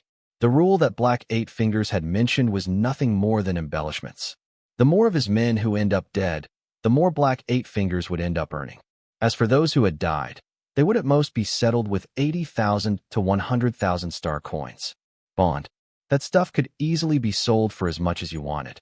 But Xiao Yong had to agree to their terms. The 4 clan warriors who he had brought along had already died. He would not gain a thing offending these men now, so all he could do was consider it as an expenditure for peace. The goateed man sneered. All 32 of us came out here together. Our dead comrades shouldn't lose out on whatever those who survive will get either.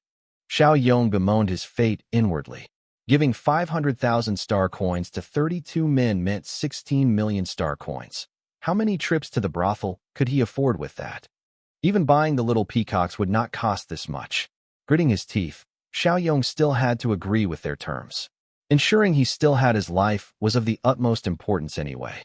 There was not a single good soul among these men, so who knew what they could end up doing if they became riled? With their money secured, the 6 mercenaries no longer had any qualms and continued pursuing the north together. Xia Fei walked out from the bushes, feeling more and more that these men ought to have no connection to Xiao Yu's abduction. These people evidently lacked the capabilities to do so. Given that Xiao Yu's special ability was Amethyst Guard, most people would definitely not be able to catch Xiao Yu easily. Insider information? Just what sort of insider information was this? Pondering on this, Xia Fei kept a low profile and stalked after those men. He was not about to let go of any clue behind the mystery of Xiao Yu's disappearance. Into the night, Xiao Yong and the 6 mercenaries found a ditch to rest, as Xia Fei was hidden a short distance away, silently waiting and keeping watch. The ditch covered an area of almost 1,000 square meters and was not even 1 meter deep. Several jujube trees grew crookedly over there, with a puddle of muddy water in the middle that would most likely form into a shallow pool during the raining season. Boss Black made his way to one of the jujube trees and sat under it, assigning the rest of his 4 men to patrol the area while he, Xiao Yong, and the goateed man stayed. Boss Black reached out and took off his combat boots, as that stink made Xiao Yong, who had always led a pampered lifestyle, frown. This is it for today. We'll wake up at dawn tomorrow to continue northward. Boss Black laid his head down and slept without saying another word. The sound of his snoring thundered out not long after. Xiao Yong might be anxious, but he did not dare to rebut. Though he was the employer, he was actually not the one calling the shots.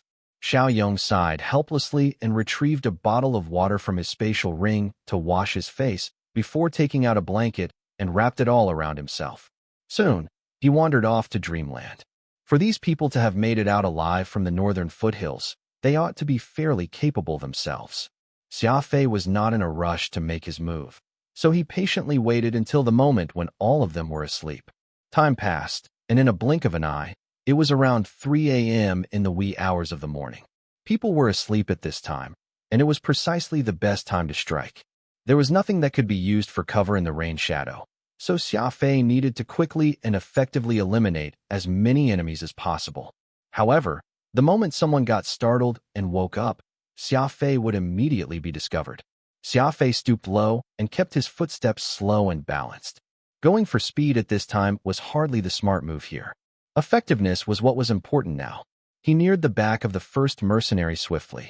This person leaned against a dirt mound, sleeping soundly while still holding onto some strange weapon in his arms. Xia Fei reached out with one hand to cover the man's mouth from behind as a cyan light flashed. That mercenary's throat gained a new yet inconspicuous scar, a cut that directly severed his trachea and arteries, cleanly executed. The mercenary gurgled in Xia Fei's arms a little, then stopped making sound a few moments later. Setting the corpse down, Xia Fei continued to circle around to the second mercenary while keeping an even pace. Xia Fei's assassination technique was ingenious. The tip of the blade brushed over the throat of this man at high speed. Not only was he able to kill this person with precision, but he was also to do so without making any sound. There were too many arteries around the neck, so any mistake made would cause copious amounts of blood to spurt out like a fountain, making it difficult to avoid making any sound. But because Xia Fei was swift and proficiently skilled with the blade, the blood did not spurt out from the arteries he sliced. Instead, they very slowly seeped along with the blade's edge, managing to kill without any trace. Phantom was nodding approvingly with a look of admiration on his face. Though he had once assassinated some unknown VIP, when talking about being talented in the art of assassination, Phantom was hardly Xia Fei's match. In just a handful of months, Xia Fei had internalized the two major techniques Phantom had taught, crafty thrust and breath control, to the point he could proficiently execute them. Such a speed was essentially unheard of. Assassination skills might not seem complex, looking like they were all comprised of simple and even unrefined moves. They were all nothing flashy, yet it was precisely these ordinary-looking moves that demanded the most out of the user's skills for them to be fatal. Aside from proficiency, the assassin also needed the right psychological state of mind. Someone who could not remain calm even if required to kill 1,000 men in a night would surely fail in becoming an outstanding assassin. When Xia Fei had first killed that man on that plane, Phantom had already realized that even though Xia Fei was unsettled and afraid, he knew how to keep his emotions in check and not let it affect his judgment or actions. Today, losing Xiao Yu had proved that Xia Fei was able to adjust his mentality in a short time, patiently stalking these men and waiting tirelessly till he found the best opportunity to strike. Maintaining such level-headedness was not something any average person could accomplish. For mercenaries had died to Xia Fei's chasing light very quickly, and with a nimble leap, he jumped down into the ditch, not making any sound while doing so. Xia Fei continued unhurriedly, taking small but sure steps. First, he neared where Black Eight Fingers was. As the leader of these men, he must definitely be better than the rest in some regard. From the way he spoke to the actions he had taken, Xia Fei could tell that Black Eight Fingers was not smarter than the others, so he must be mightier. A mightier opponent must be eliminated first. Xia Fei arrived at the jujube tree where he was leaning against, his left hand reaching out, ready to use his arm to cover his mouth. Suddenly, Black Eight Fingers mumbled something in his sleep and turned his body around before continuing his thunderous snore. Xia Fei felt his heart seize, but his arm remained stationary, suspended in the air, still unobstructed by this unexpected accident. After a brief moment, Xia Fei's arm lightly closed his arm around Black Eight Fingers' mouth. His movement was slow but purposeful. Shing! Xia Fei's left hand hugged Black Eight Fingers' head tightly while he promptly exerted his right hand. Chasing light drew a beautiful cyan flash that arced as it went right at the man's throat. The entire execution was done in one go, not even hesitating for a millisecond. Xiao Yong felt a blast of cold as he rubbed his eyes and woke from his dream. Relying on the sparse moonlight to look, he could not help but be terror-stricken. The expensive white fox fur blanket that he covered himself with had already been dyed in fresh blood, turning heavy and wet as if he had just retrieved it from a blood pool.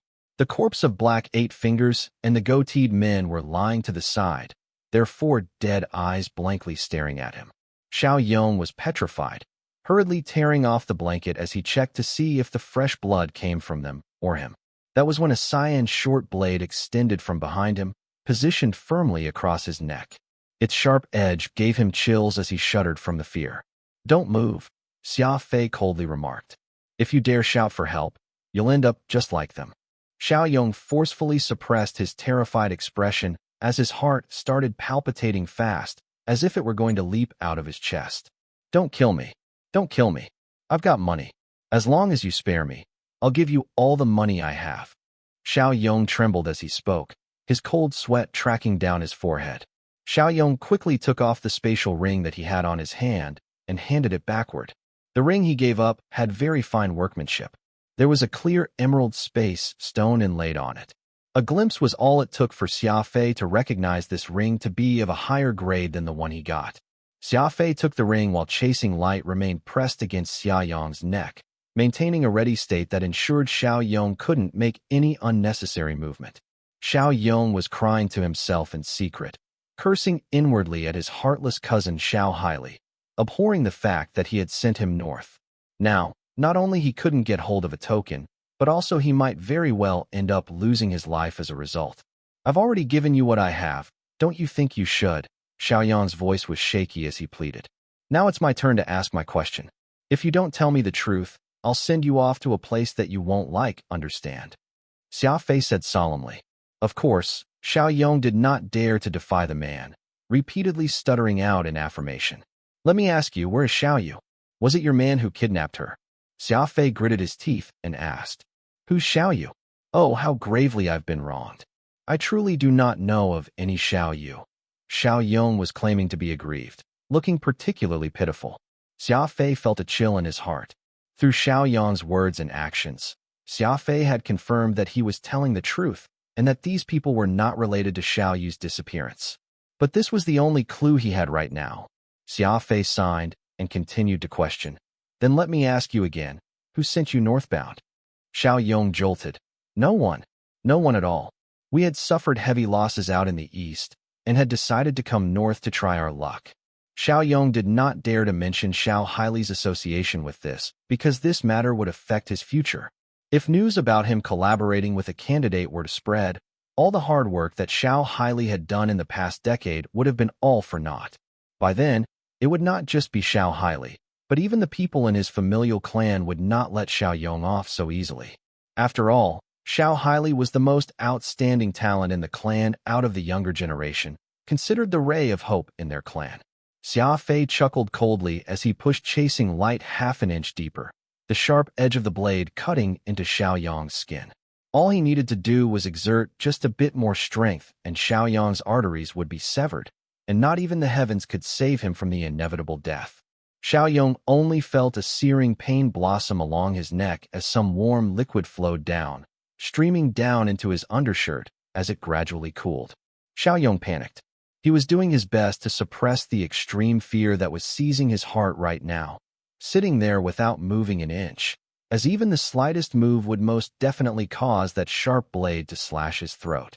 Xia Fei moved the blade away slightly, leaving Xiao Yong just enough space to speak. Let me ask you once more. Who was it? Xia Fei asked with a somber expression. Xiao Yong no longer cared about Xiao Haili by this point.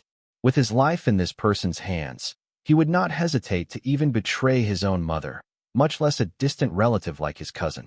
He was just about to give the answer when all of a sudden, Xia Fei sensed a cold intent so strong that it felt like it was cutting into his bones from behind him. Someone's here. Xia Fei felt his heart tighten as he pumped strength into his two legs. He bolted forward and, at the same time, running through Xiao Yong's arteries and throat with his chasing light without a second thought. Now that the situation had changed, there was no time for him to waste hesitating. It was best if he killed first and talked later. A few minutes later, Xia Fei was already hiding in a spot approximately 2 kilometers away from his original position. He was crouched on the ground, looking in that direction as his eyes were ablaze with annoyance. Just a few more seconds, and I would have learned of that person's identity. Just who was it that appeared at this time? Soon after, a robust figure came leaping down into the ditch. This person approached the 3 corpses and examined their wounds. He was almost 190 centimeters, 6 feet 2 inches, tall, wearing only a pair of short pants while exposing a bare chest. His meaty brown muscles were very conspicuous under the moonlight, looking like a well-maintained bodybuilder whose every muscle was well-defined and distinct. The man wore a thick necklace around his neck that was made out of 36 black pearls, which glistened with every step he took. His long black hair was tied into a ponytail, possessing a squarish face and chiseled jaw as his eyes shone with determination. After examining the wounds on the 3 bodies, this person exclaimed in shock, "Oh, what beautiful blade work." The strapping man turned around and patted his chest in the direction where Xia Fei had hidden. "The name's Chen Dong. I hail from the Empire of Frost, and I can tell you've got very good blade work. I wonder if you have the guts to come and fight it out with me. If you win, all these will belong to you." The man's bellows were thunderous, so anyone in a few miles' radius could clearly hear him, while his voice was filled with confidence and provocation. It sounded like he was suggesting a fair and honest challenge between him and Xia Fei, as his words sounded somewhat arrogant, though not unpleasant. Xia Fei remained prone on the ground, not moving, as he continued to observe him. All he saw was Dong untie a small cloth bundle and slowly pour everything inside onto the ground. Among them were a dozen of the red second-round tokens. The rest were spatial rings, and the number was no less than 100.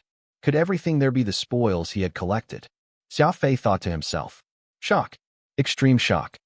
Dong had not only managed to escape from the 100,000 candidate slaughter, but also managed to gather all the spoils from the candidates he had killed on his way here.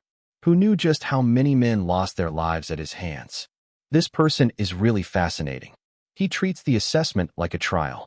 What he cares about isn't becoming an adjudicator, but to enjoy the fights he gets into. Phantom shook his head admiringly. If he isn't insane, then he must be a battle idiot. Xia Fei nodded, agreeing with Phantom's evaluation. Even though this person was openly throwing a challenge towards Xia Fei, it was unknown why Xia Fei did not bear any distaste at him, but instead admired his audacity. That was when a layer of ice armor formed around Dong's body all of a sudden, encasing him in a white frost from head to toe. That shiny white armor he now wore looked exceptionally spectacular under the starlight. A nature special ability user. Phantom's two eyes shone even as he cried out loudly. Nature? Xia Fei asked, puzzled. The set of ice armor on Dong's body had appeared from out of nowhere, and he had no idea how that was achieved. That's right. Phantom was apparently very excited about this. Nature special ability users possess the mystical power of nature. His ability should be freeze, to be able to instantly form sturdy ice from the moisture in the air. He couldn't only use it to protect himself, but he could also use it to deliver intense attacks. Xia Fei thought about this for a moment before asking, how does nature special ability compare against Xiao Yu's protection special ability? Just saying this caused Xia Fei to feel a bout of sadness. It was unknown just where that poor child was, and if she were safe or otherwise. Phantom sighed and sat down on the ground with his head tilted. Protection special abilities prioritize defense and offense is secondary, so naturally, it has a strong defense but weak offense. Conversely, most nature special abilities are attack-oriented, with its defense as supplementary.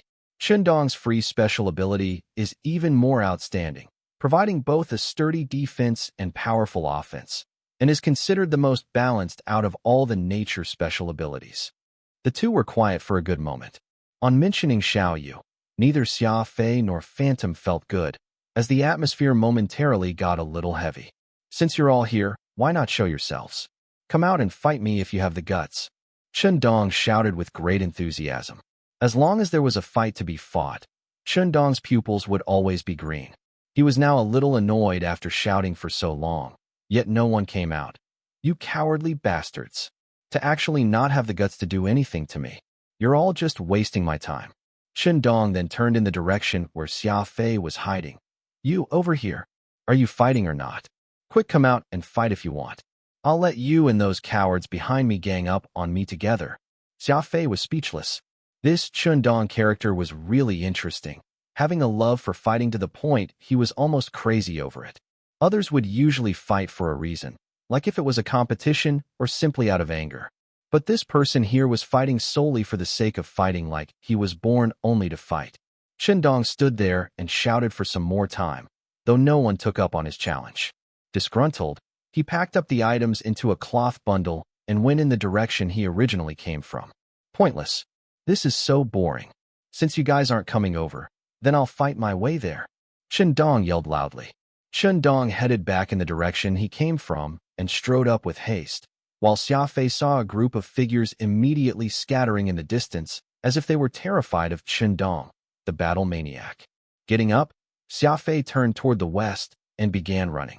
Those men who followed Dong were a threat, and Xia Fei was not interested in getting into a fight for no reason, so he decided to avoid them. Besides, Xiao Yu's kidnapper had also fled toward the west, so Xia Fei did not wish to let go of any possible clues. Phantom, I've got a feeling that I'll have to fight that Dong person, sooner or later, Xia Fei said even as he ran. May all candidates please take note. The first round of the Crisis Grade Assessment has come to an end. May everyone please return to the base camp and report. From this point onward, no candidate is allowed to use any means of attack any longer. Anyone in breach would lose their qualifications to continue.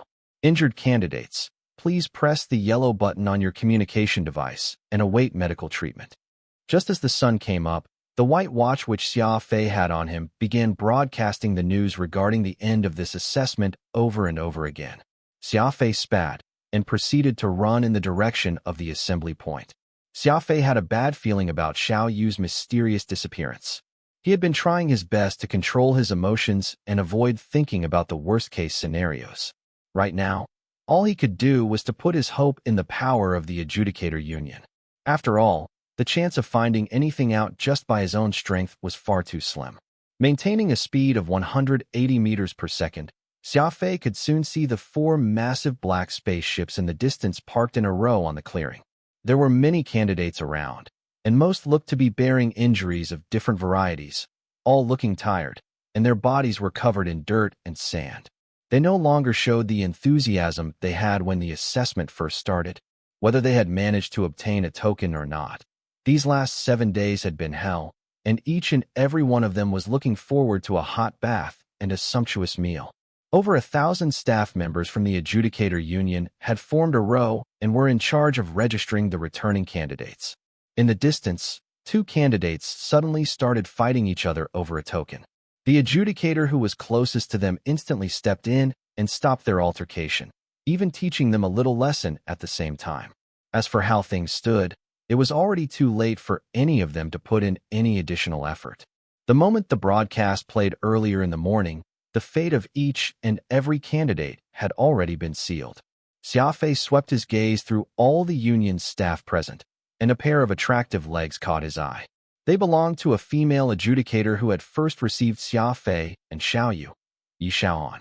Do you still remember that little girl from Earth back then, just like me? Xia Fei asked in a hurry after coming to an abrupt stop near Yi Xiaoan.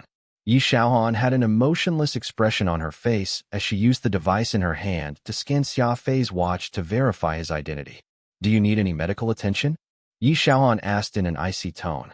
I'm fine, but the girl I was with might be injured, or to be precise, she has been kidnapped. Xia Fei shouted loudly. Yelling at a beauty was clearly not an honorable act by itself, as the colleagues and candidates around Yi Xiaoan all threw cold glares at Xia Fei. Did you obtain a token to get to the next round? Yi Xiaoan continued to ask, her attitude completely businesslike and neutral. Xia Fei pulled out a token from his spatial ring and handed it to Yi Xiaoan. Actually, Xia Fei had another token inside his ring, but that belonged to Xiao Yu. Xia Fei, registration number 70563. You are permitted to participate in the second round of this assessment. Yi Xiaoan did what she was supposed to do before she looked toward other candidates, hinting to Xia Fei that he should leave. I still have an important matter to inform you.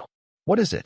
Xia Fei gave an account of Xiao Yu's disappearance to Yi Xiaoan in a relaxed tone as best as possible. It is common for candidates to disappear or die during the assessment.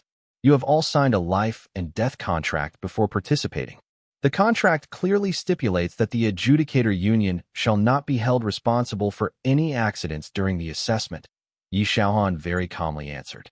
Xia Fei's eyes stared right into Yi Xiaoan's 2 eyes, and for some unknown reason, Yi Xiaoan felt slightly panicked by what Xia Fei did.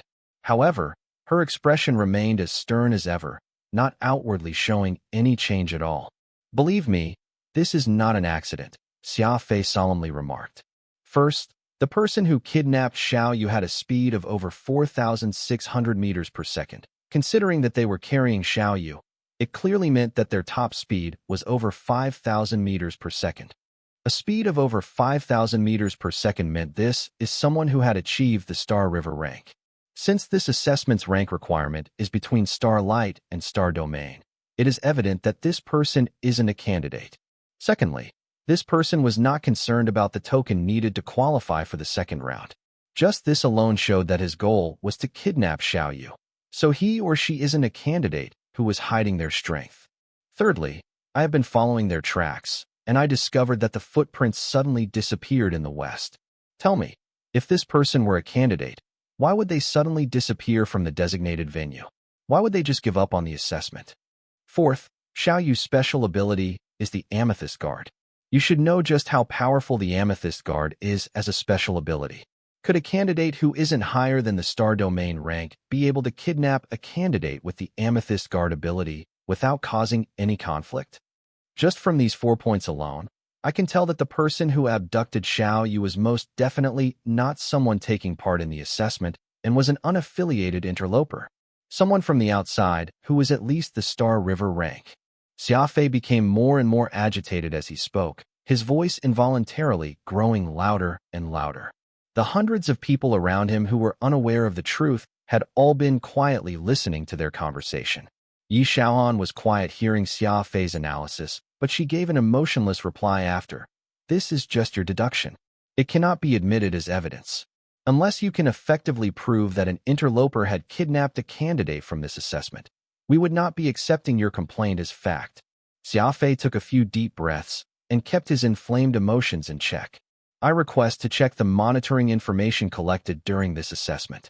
Yi Xiaohan shook her head.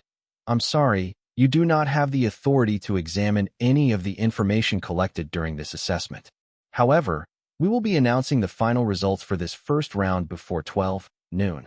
If your friend isn't on this planet, then we will most certainly have her location and have her sent back to camp, dead or alive.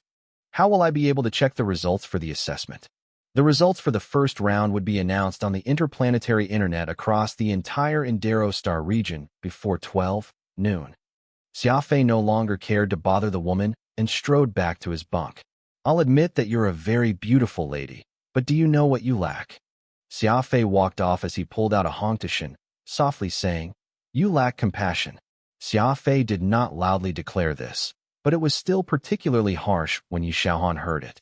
A nosy colleague was covering his mouth and secretly sniggering, but a fierce stare from Yi Xiaohan caused the man to look away in a hurry, not daring to meet the eyes of this ice-cold beauty.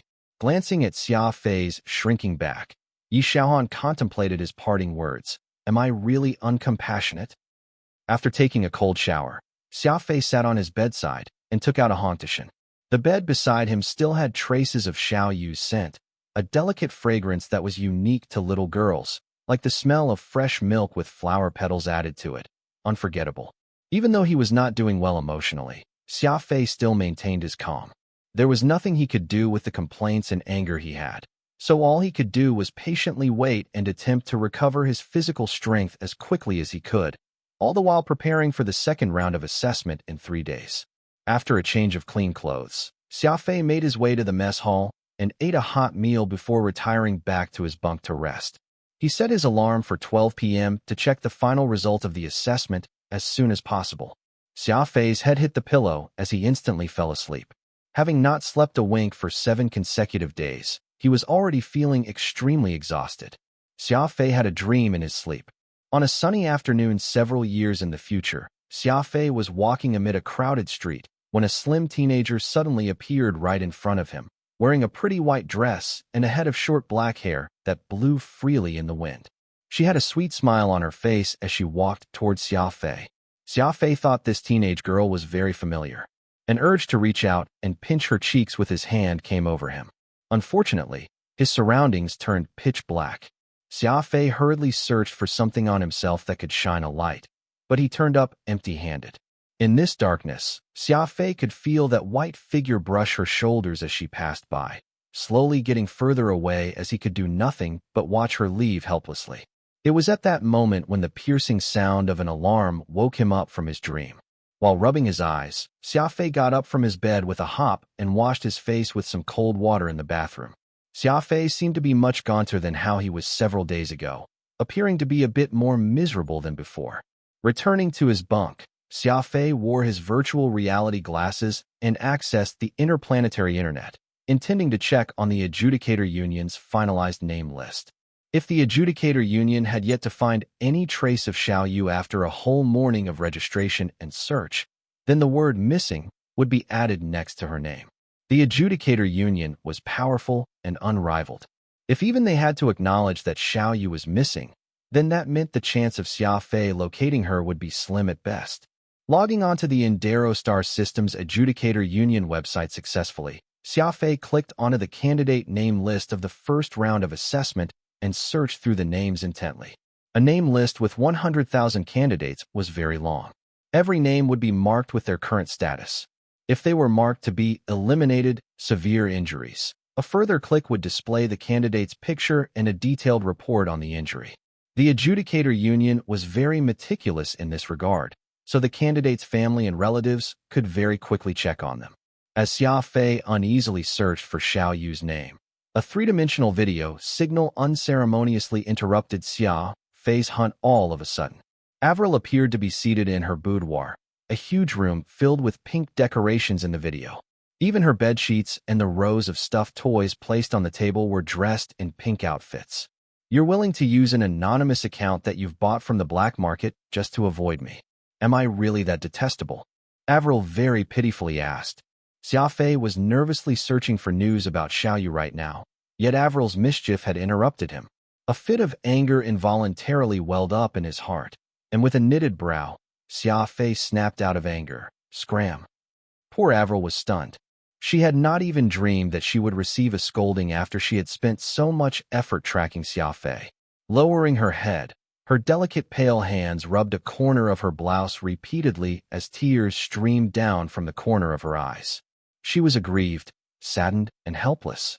She was feeling too many emotions entangled in her heart. Phantom was also shocked and feebly commented, "In 3 days, you've lost a girl, angered another, and scolded a third till she's in tears. This couldn't possibly be a good omen." The moment the first round of the crisis grade assessment ended, Qiu Xiangji was once again knocking on Yi Jingshan's office door. "Come in," Yi Jingshan called out gravely. Qiu Xiangji walked into the room laughing as he patted his big belly, only to find 3 chairs set in front of Yi Jingshan's desk. Ma Jian and Hou Baishan were already seated, leaving the third seat for his eventual arrival. "Good afternoon, Battalion Commander Yi."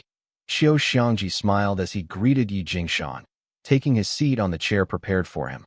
"Are you 3 still planning to enroll Xia Fei with your special enrollment?" Yi Jingshan said with a sullen face. Qiu Xiangji beamed. "Battalion Commander Yi, the first round of the assessment had just ended. As expected, Xia Fei had successfully made it through the first round. From the potential he had demonstrated, I believe he would be most suited to train with the Command Training Division, don't you think?" Ma Jian heard Qiu Xiangji and immediately spoke up in his usual loud and brash manner. "Battalion Commander Yi, Xia Fei is able to scare off a swarm of merciless black scorpions by just staring at them. This shows his good potential to become a beast tamer. The Exotic Beast Division not only takes care of the beasts, but we also need to scare and shock some of the more stubborn exotic beasts sometimes. That is why I wish to get Xia Fei to join our Exotic Beast Division, specializing in training some of the more crafty and ruthless beasts." Ma Jian was somewhat pleased with himself after he was finished speaking. He had spent a total of 3 days crafting his flowery speech, believing that Yi Jingshan would be moved from his sensible and reasoned words. Hou Baishan pursed his lips on one side, not saying a single word. From how Yi Jingshan had placed 3 chairs in his office and what he knew of Yi Jingshan's personality, Hou Baishan recognized that Yi Jingshan had already come to his own decision this time. There was no way anyone would be able to convince him otherwise, so he decided to sit quietly in his seat and wait for his final verdict. Yi Jingshan nodded wordlessly, and just as he began to address the 3 men, the communicator on his desk suddenly rang. It was a call from her daughter, Yi Xiaoan. "Xiaoan, did something happen that required you to reach me during the office hours?" Yi Jingshan had always been very strict with his daughter, and even if the two wished to exchange a few words, they had to wait till after work hours to do so. That was why Yi Xiaoan had cultivated such an emotionless personality. Half of it was because she had inherited his genetics, but the other half was from being influenced by Yi Jingshan's rules. Yi Jingshan reached his hand out to take the communicator and replied before putting her on hold. "I'm on an official business right now. Wait for a moment." He coughed twice and stared right at the 3 supervisors in front of him.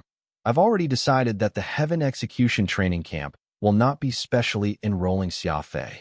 Ma Jian abruptly slapped his thigh and got up from his seat. He had apparently not expected such an outcome. "Battalion Commander Yi, what is the reason for this?"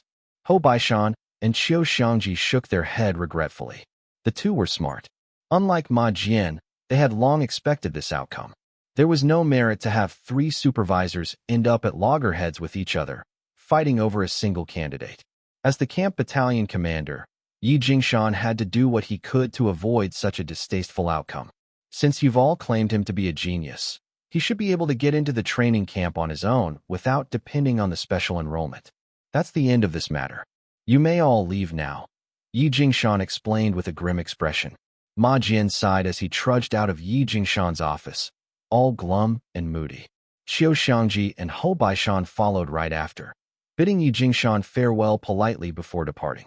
Yi Jingshan heaved a sigh of relief and turned the communicator back on, as Yi Xiaohan's image was promptly displayed on the screen. Father, there's something really strange going on, Yi Xiaohan said. There are a total of 32 candidates missing from this assessment. I've checked the data from the past crisis grade assessments, and there had never been an incident where so many candidates disappeared at the same time. 12 candidates had been abducted, but these 12 candidates were all young and possessed top-grade special abilities. If they had announced such a result, it would most likely draw plenty of suspicions, since the characteristics of these missing candidates were far too similar to each other for everything to be regarded as mere coincidence. President Robert had intentionally changed the number of candidates missing to 32, adding an additional 20 dead candidates to the total as the cover-up.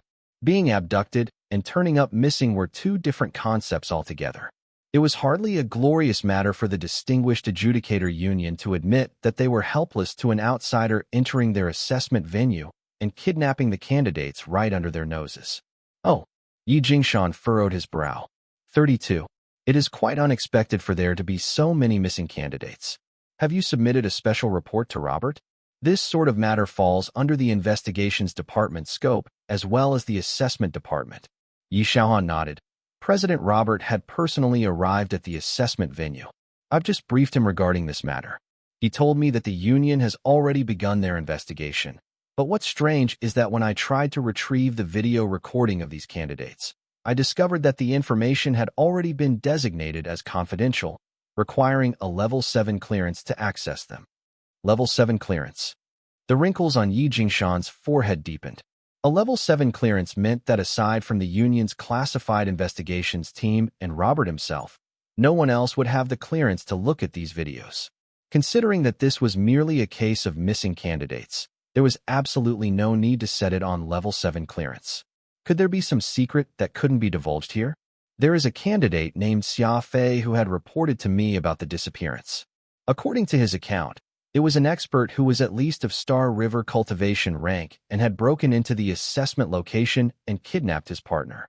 I've carefully taken his report and analysis into consideration and find it highly plausible, Yi Xiaohan whispered softly. Xia Fei, registration number 70563, the native Earth candidate, Xia Fei. Yi Jingshan asked quizzically. Yi Xiaohan was even more surprised than him. Father, do you know this candidate? Yi Jingshan nodded. He did not just know this candidate, but he knew too much about him. For the sake of specially enrolling that young man, his three supervisors nearly ended up fighting with each other over him. It was as if wherever Xia Fei showed up, endless trouble would always follow. Robert is an experienced and responsible president. I believe he is capable of dealing with this matter appropriately. Don't ask any more questions and let the classified investigations team handle things. Yi Jingshan used his commanding voice to add, this matter is of great importance, so you must not mention it to anyone. Trust the union. Yi Xiaohan wanted to say something else, but she held her tongue when she saw her father's stony expression. Turning off the communicator, Yi Jingshan leaned back in his chair and placed both his hands behind his head, muttering to himself, this Xia Fei is truly a lingering spirit who just refuses to leave. Far away, back on Earth, Xia Fei helplessly watched Avril quietly weep in front of him. He was not the sort that would be rendered helpless upon seeing a pretty little girl, nor was he the sort of person who would make a girl cry for fun. After a good moment of silence, Xia Fei somewhat guiltily apologized. I'm sorry. I'm not in a good mood right now. I was a bit rash before, but I should not have scolded you or made you cry. Avril wiped her tears and put on a brave front as she stubbornly blurted out. Who cried? I had only Only tearing up because you've gotten sand in your eye from the breeze. Xia Fei chuckled as he asked. That's right. That's exactly what happened. Avril pouted her lips and stubbornly insisted. Xia Fei was speechless. He lit up a cigarette, took a few puffs before softly saying, Okay, there is a breeze in your bedroom. You're mean. Avril's pouty face turned into laughter as her sunny temperament returned. That was the thing about women with a cheerful personality. They were not the sort to bear a grudge and were much easier to cajole. What's the unhappy thing that happened to you? Avril tilted her head sideways, casually pulling out a pink handkerchief to wipe the tear streaks on her face. Not much, really. It's all in the past. Xia Fei was being evasive, not mentioning what happened to Xiaoyu. Avril flashed a mischievous smile. I don't know what trouble you're in right now, but I do know that you will soon run into a really huge problem. What problem? Do you know what's the second round for the Adjudicator Union's assessment? Xia Fei shook his head. How did you know I joined the Adjudicator Union's assessment? I could even find out your anonymous account. So, of course, I know what you're doing right now. Your name is Xia Fei, age 17. You're currently participating in the Adjudicator Union assessment on Earth that was upgraded to the crisis grade at the last minute. Furthermore, you've managed to get past the first round, right? Avril acted like she was really smart, looking very cute as she did so. Xia Fei was dumbfounded. He simply could not make sense just what sort of godly saint this Avril was. Just how did she find so much about him? Could she even be aware of his bank account number as well? The second round for the assessment will be a Swiss system tournament, which means two people will get up on a ring and compete with each other. There are 723 candidates participating in this second round, and you're ranked the last. Meanwhile, the opponent you'll be put up against is the number 1 ranked candidate. The last candidate going up against the ranked 1 candidate. You're going to be in trouble. Ranking? What's that about? Xia Fei was all the more confused. He had never heard a word about the candidates being ranked. Didn't you know about this? You're really such an ignoramus. Every assessment, those betting companies would rank all the candidates and set different wagers for people to bet on. It's been the same for all these years. Do you know what are your odds? Nope. 1:1000. Your opponent, Dong, is the most promising candidate in this entire assessment according to the betting companies. Everyone is convinced that you will lose. What did you say his name was? Xia Fei's heart seized up. Could it be the same battle maniac that he had met back in the rain shadows, Dong? Avril adopted a sly look. Dong. He's from the Lombard Empire, possessing the terrifying freeze special ability. He is 100% insane, so you better be careful. Otherwise, he. It's really him. Xia Fei took a lungful of smoke and muttered to himself. All of a sudden, Avril lowered her voice and very mysteriously said, Oh no, it's almost time for my music lesson. I need to hurry up and get back on my bed to pretend I'm sick. Otherwise, I'll have to spend an entire boring afternoon with that loathsome old coot again. Wait a minute. Xia Fei hastily called her to stop. You know everything about me, but I know nothing about you. Just how did you find me? Avril placed her slender finger on her lips and giggled. That is a secret. I'll tell you if you treat me to some ice cream. Just as she finished her sentence, the enigmatic video message abruptly came to an end, and the long list of candidate names reappeared in front of Xia Fei. After Avril's interruption, Xia Fei actually felt much better than before. The girl was like a cheerful sprite, spreading happiness wherever she went. She had a very sunny disposition as well as, which made her a very decent lady. Dong. Who would have thought we'd meet so soon? Xia Fei talked to himself for a bit before he calmed down and continued his search for Xiao Yu's name in the list. Unsurprisingly, the word missing appeared behind Xiao Yu's full name, bolded out in bright red color. Xia Fei's heart sank as he hesitated for a moment before clicking on her name. Almost instantly, the information regarding Xiao Yu was displayed right before his eyes. Name, Su Ruoyu. Gender, female. Age, 11. Place of birth, Pan-Human Alliance, Indero Star Region, Earth Federation. Special ability, Amethyst Guard. Rank, Primary Star Base. Status, missing. There was even a picture of Xiao Yu on that information page. In the picture, the girl was riding on a giraffe's back, very excitedly waving the straw hat in her hand. Xia Fei lit another cigarette as he stared at this little girl's picture for a long time. The cigarette burnt till the end and was almost about to burn his fingers yet he never took a puff. This photograph is pretty nice. Store it in your AI computer, so you can look at it whenever you feel like it, Phantom whimpered. At the moment, the eyes of this sensitive assassin were filled with a shiny liquid. Xia Fei shook his head and changed the page on his AI computer to the pairing table for the assessment's second round, softly saying, "There's no need to do that. I won't ever forget something that I do not wish to forget. Life goes on, no matter what, so it's best if I study the opponent whom I'll be up against in the next round." He had very quickly located his and Chundong's name on that pairing table, as Xia Fei clicked on Chundong's name for more information. Advanced Star Domain Rank. Xia Fei slowly read out the words on the display screen. He laughed in self-deprecation. Looks like I really have bad luck.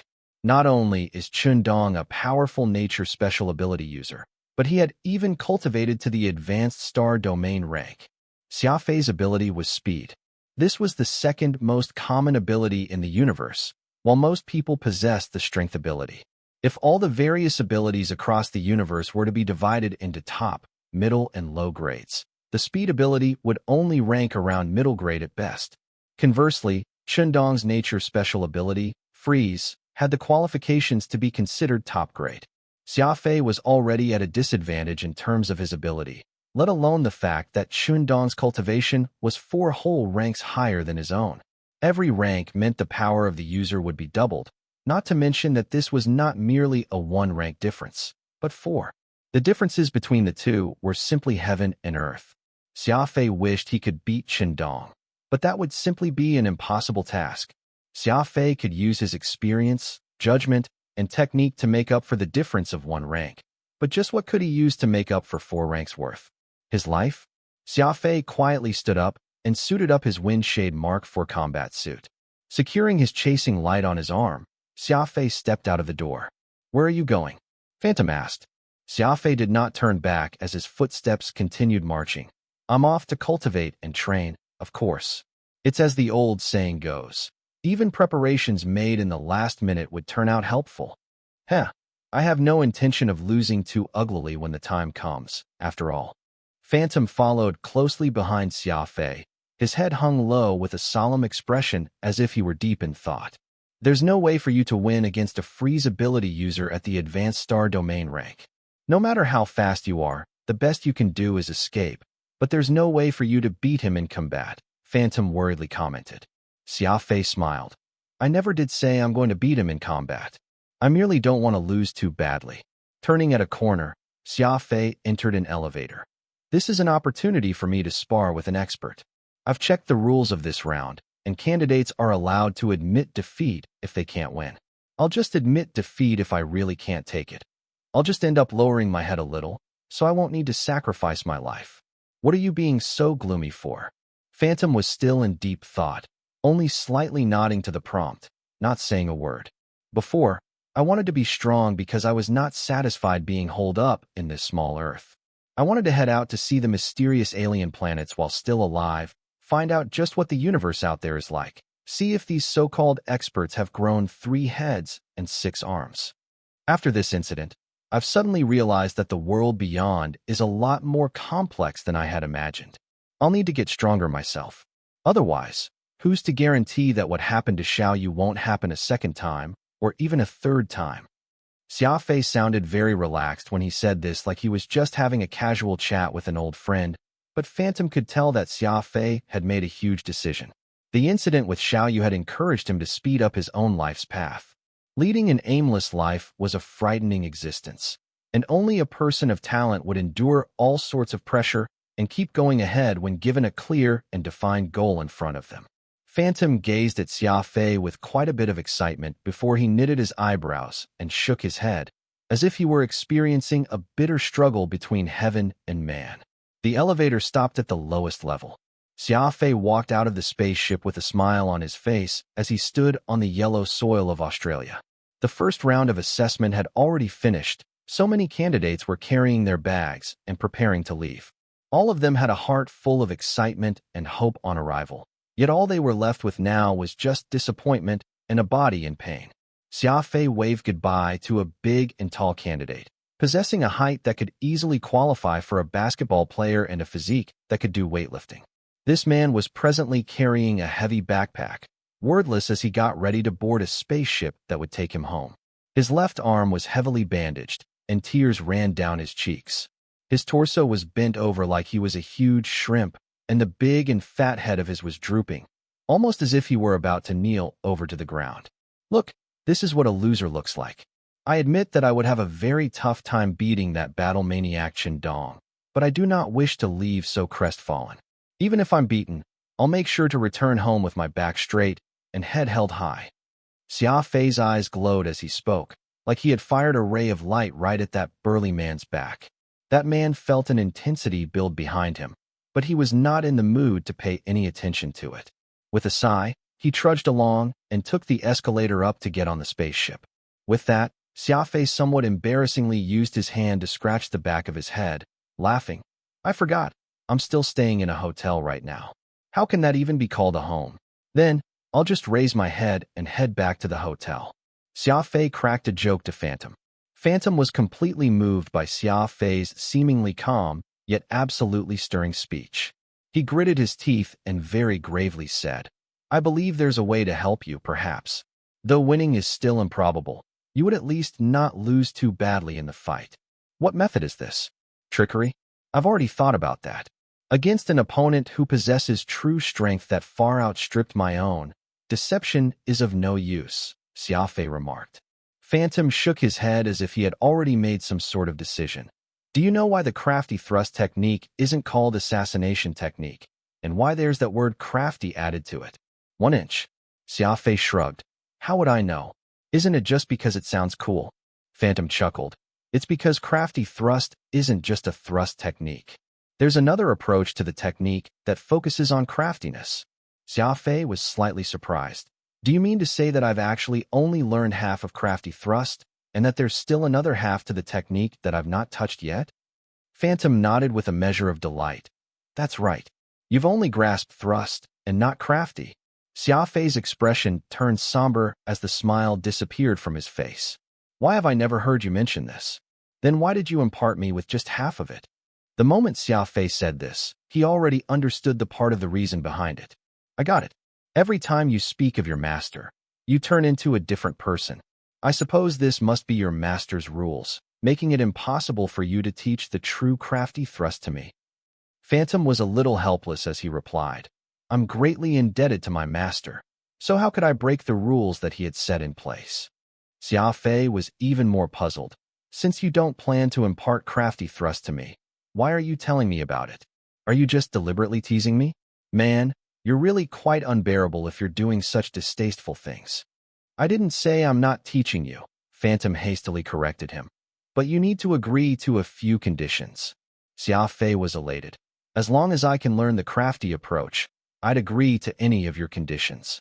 Phantom assumed a very serious pose and used his hands to rub his chin for a while before saying, If there's ever a day in the future where my master is in trouble, you will need to take my place and help him, not refusing this responsibility even if it means certain death. Xia Fei nodded, gravely replying, That is only appropriate. Learning the extinct technique of your master, I could be considered an external disciple, and it only makes sense for a disciple to aid his or her master when they are in trouble.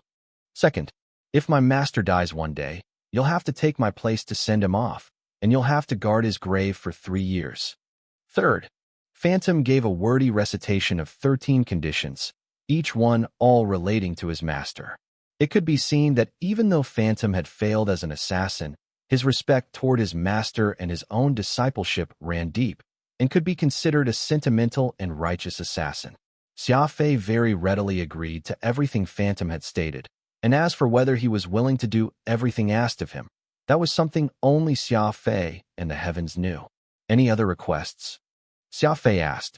I'll agree to everything if there's still more. Phantom lowered his head and thought for a good long while. That should be it. If you're able to adhere to these 13 conditions, I wouldn't be considered betraying my master if I impart the full crafty thrust technique to you. After all your talking, I still have no clue about the name of your master. What is it? Xia Fei asked.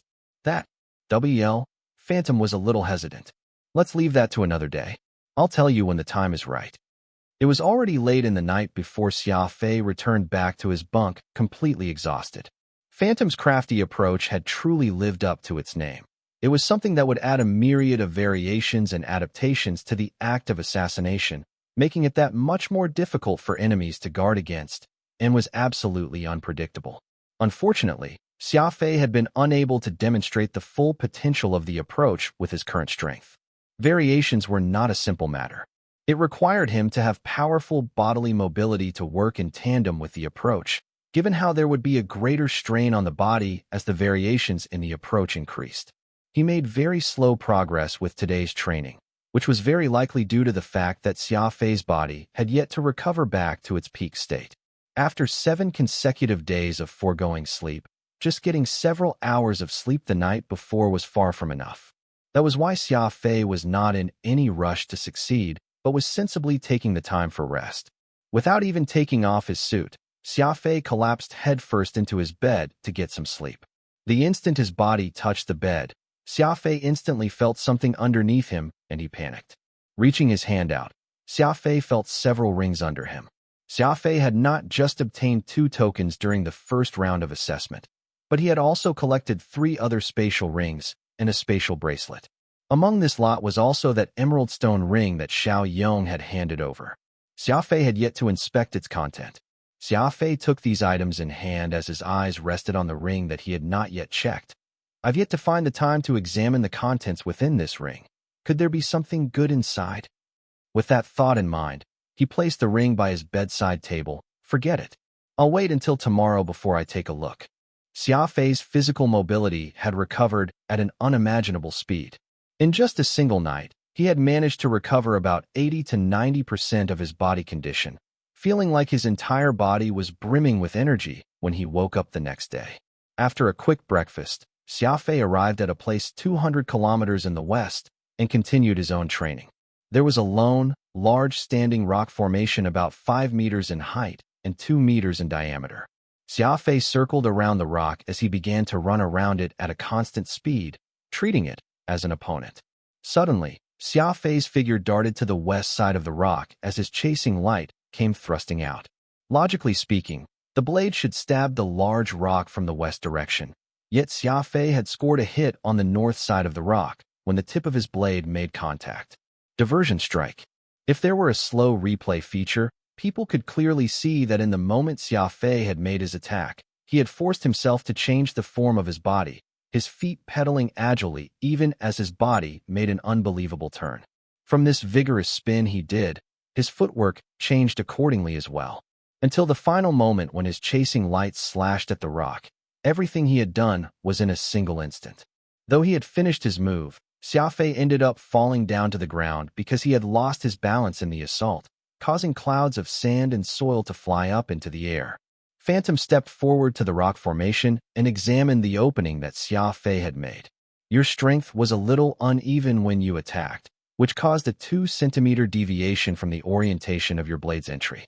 Furthermore, the sides of this cut have been widened, which means the speed by which your blade entered was too slow.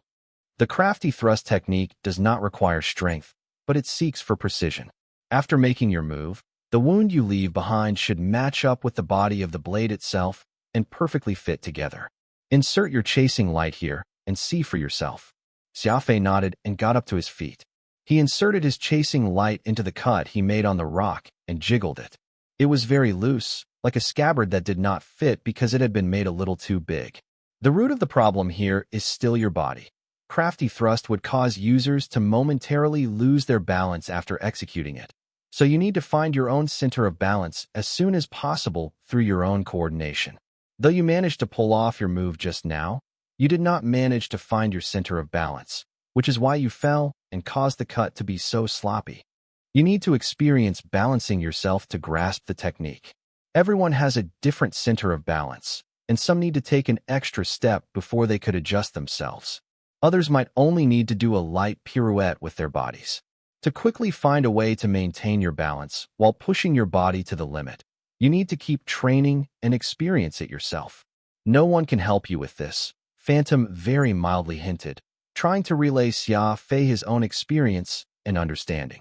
The moves for crafty thrust were mind-boggling.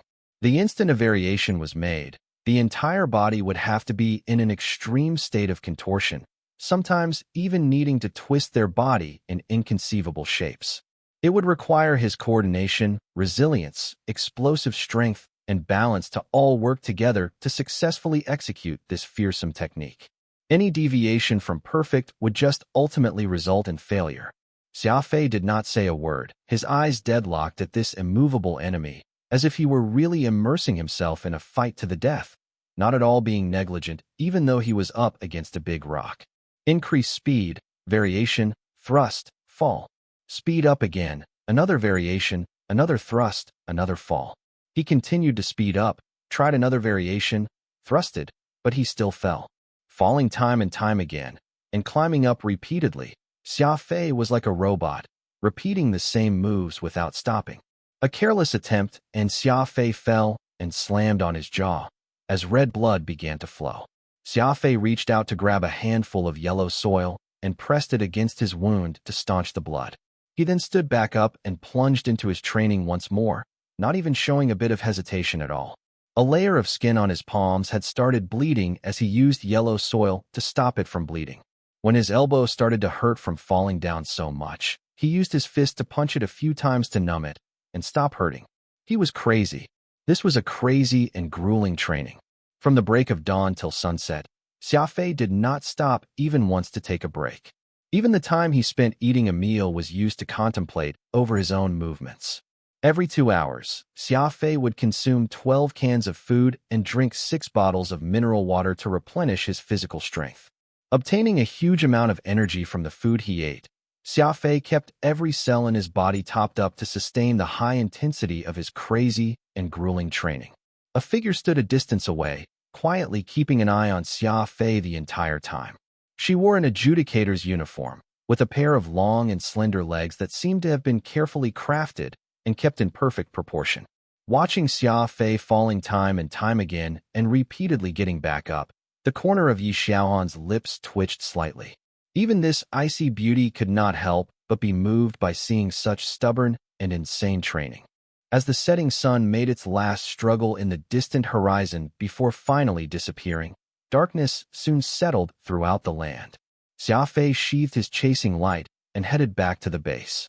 The day after tomorrow would be his match with Qindong, and though Xia Fei wished he could train some more, his brain reminded him that he needed to conserve his physical condition for the fight.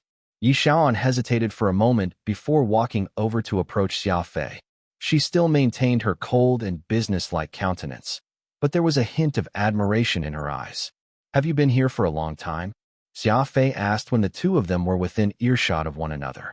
The two of them kept a 5 to 6 meter distance between them as they walked parallel to each other, pacing slowly.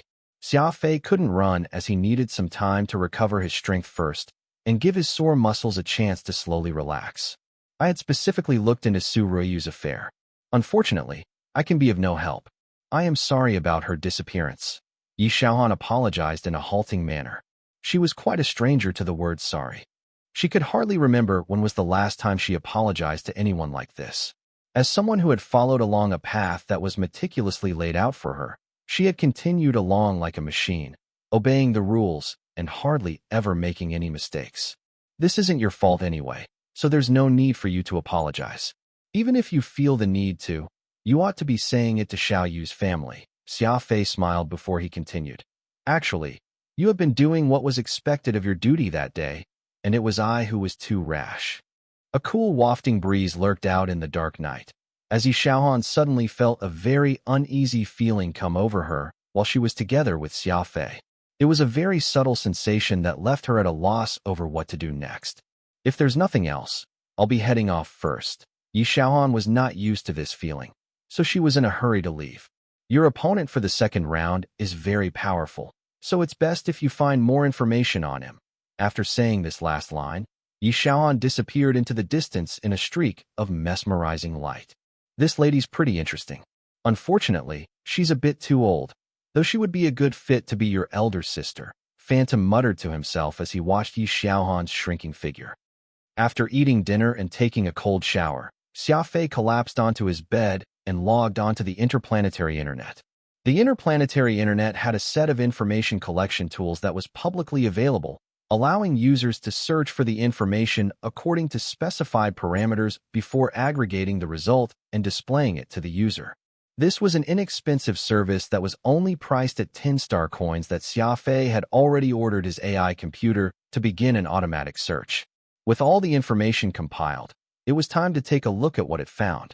Clicking onto the compiled information on Chundong, thousands upon thousands of lines of information had already undergone thorough analysis by the AI, leaving just the unique information without any instance of repeated information, which freed Xia Fei from the cumbersome task of sifting through everything collected. After a close inspection, Xia Fei slowly got a clear picture of this nature's special ability battle maniac. Chundong, 19 years old. Freeze special ability user, advanced star domain rank. He was a citizen of the Indero Star region's Empire of Frost, one of the 7 major territories in the Indero Star region. A level 3 civilized world, it was considered to be a very vital force in the Indero Star region. The Chun familial clan resided in their own hereditary planet, White Nightshell. They were a clan with great strength, and most descendants served in the Imperial Army. They were pretty much a renowned military family that was settled in White Nightshell, so people called them the White Nightshell clan. Chundong's grandfather was serving as the Secretary of Defense for the Empire of Frost, while his father was an admiral and his mother was a reputable doctor. Born in such a family, the military education he received respected might as right. He was extremely combative, and a look at his history growing up was basically just a chronicle of unending bloodshed. No matter who his opponent was, none would dare to openly challenge Chundong. When he was 17, he challenged a respected martial artist in the Empire of Frost only to end up with a broken left arm and 2 ribs. After recovering from these injuries 2 weeks later, Chundong ran back to challenge the man again. This time, the martial artist was heavy-handed when he struck, heavily injuring him outright. Yet Chundong did not give up. Chundong was back on his feet and knocking on the martial artist's front door a month later, forcing the man to helplessly shut his door and refuse to come out. As such, Chundong remained outside his door and squatted for 7 days and nights, insisting on having a rematch. In the end, that old man had to beg Chundong's father to help before finally chasing the fiend off his front porch. His glorious history had an uncountable number of wins. He was like a cockroach who could not be killed. The more Chundong had trouble fighting someone, the more he wanted to challenge them. Furthermore, he had always been very lucky. He had been beaten down plenty of times, but he had gotten back up each time as well. Though Chundong would always be constantly challenging people, he did not have a record of initiating a kill, which showed that he was truly just a martial artist and not a crazy murderer. Xia Fei furrowed his brows and turned off his AI computer. He reached out to the spatial ring he had obtained from Xiao Yong that he had placed by his bedside table and played with it in his hands. The emerald stone ring looked very gorgeous and pleasing from the outside. He decided to pour everything inside out on his bed only to end up blinking a few times. Xia Fei stared blankly at the mess of items as he turned speechless. These things: a whip, handcuff, rope, and an electric cucumber. Countless such things flooded Xia Fei's room, with an extra-large electric eggplant falling from his bed, incidentally hitting its switch to cause it to vibrate nonstop. The buzzing that ensued was very loud. It was a proven fact that the physique of most humans all across the universe was not too much different from the humans on Earth, so anyone seeing these items filling his room could tell that even these so-called more civilized extraterrestrials were also not exactly too healthy themselves. There was a significant minority of men living on Earth who had not seen adult videos. Hence, a normal single male like Xia Fei was obviously no exception, who suddenly had a vague sense of déjà vu when he saw these items. What's the use of bringing so many such toys instead of additional equipment or consumables for such an assessment? Xia Fei shook his head and said. Xia Fei had no love for these things, waving his hand to return all of them back into the spatial ring, only leaving the other items that looked like they would be of some use. Unbeatable Gunslinger's Universal Invincible Super Spray. Xia Fei held a bottle with a white liquid contained within as he softly read out the label. This name sounds extraordinary, but unfortunately, it is also another useless thing. With a wave of his one hand, That liquid bottle was also tossed back into the spatial ring. After a quick sorting, most of what was left was just drugs and pharmaceuticals. It seemed like Xiao Yong really valued his life aside from having some slightly strange hobbies. He had stored almost over 100 snake-eye berries, and there were even more than 200 fruits that looked very much like the fruit of a lotus. This fruit was actually called white dew and could be eaten to quickly recover someone's vigor, though it lacked the effect of detoxification and cold protection that snake-eye berries offered. The price was lower as well, only going for around 10,000 star coins for a piece. There were also 46 ebony fruit. It was a fruit that looked like a small strawberry from the outside, but its color was black instead of red, and it contained golden seeds that were around the size of sesame seeds. Ebony fruit was considered an upgrade to the snake-eye berry, and a single ebony fruit was equivalent to 10 snake-eye berries. Its pulp had an extraordinary and rapid effect when it came to improving the user's physical condition. Simultaneously, its seed could be used as a poison antidote rather effectively and could handle up to intermediate poisons.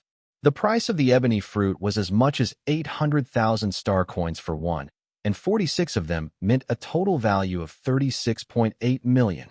Looks like that guy actually had some pretty good stuff on him. Xia Fei was elated, transferring the ebony fruits, snake-eye berries, and white dews into his own spatial ring. All these fruits were all stored in a special crisper, preventing them from rotting or losing their juiciness. Just buying a special crisper like that would cost 50,000 star coins. There were also 32 green phoenix tail fruits specifically used to treat exterior wounds, priced at 20,000 star coins per fruit. If injured, the green phoenix tail fruit could be mashed and applied to the wound to quickly staunch bleeding, able to heal wounds without leaving behind any scars. This is great too. Xia Fei laughed as he kept the green phoenix tail fruits in the crisper and continued sifting through the remaining items. Everything else left were just personal items of Xiao Yong, such as his passport and other such things. Xia Fei took a glimpse at his passport and casually tossed it to the side. Oh, Xia Fei found a strange bottle amidst these personal items. The bottle was not big, and it was in the shape of a diamond. It was entirely transparent and had plenty of sections.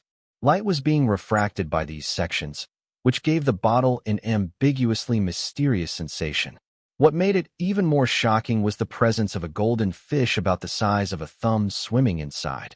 It was shiny with golden scales and had eyes that sparkled like a sapphire with a red tail that was split into two ends. Its mouth was slightly open, making it easy for everyone to clearly see a row of compactly packed and small teeth. They were extremely sharp, and despite how small this fish looked, it was most definitely a very fearsome animal if it were alive. Phantom, what is this thing? Xia Fei asked, baffled. Phantom stared at the fish for a good time, gradually getting more and more excited. This is called a Luan spirit, a very precious medicinal ingredient. It lives on a planet where the sun would never set and absorbs a huge amount of the sun's rays and heat and somehow stores all that power. Such a large Luan spirit ought to have already lived 1,000 years. A medicinal ingredient? Is this fish some sort of plant? Xia Fei was surprised. This thing clearly looked like a fish from its outer appearance. Was there actually such an odd plant in this universe? That's right.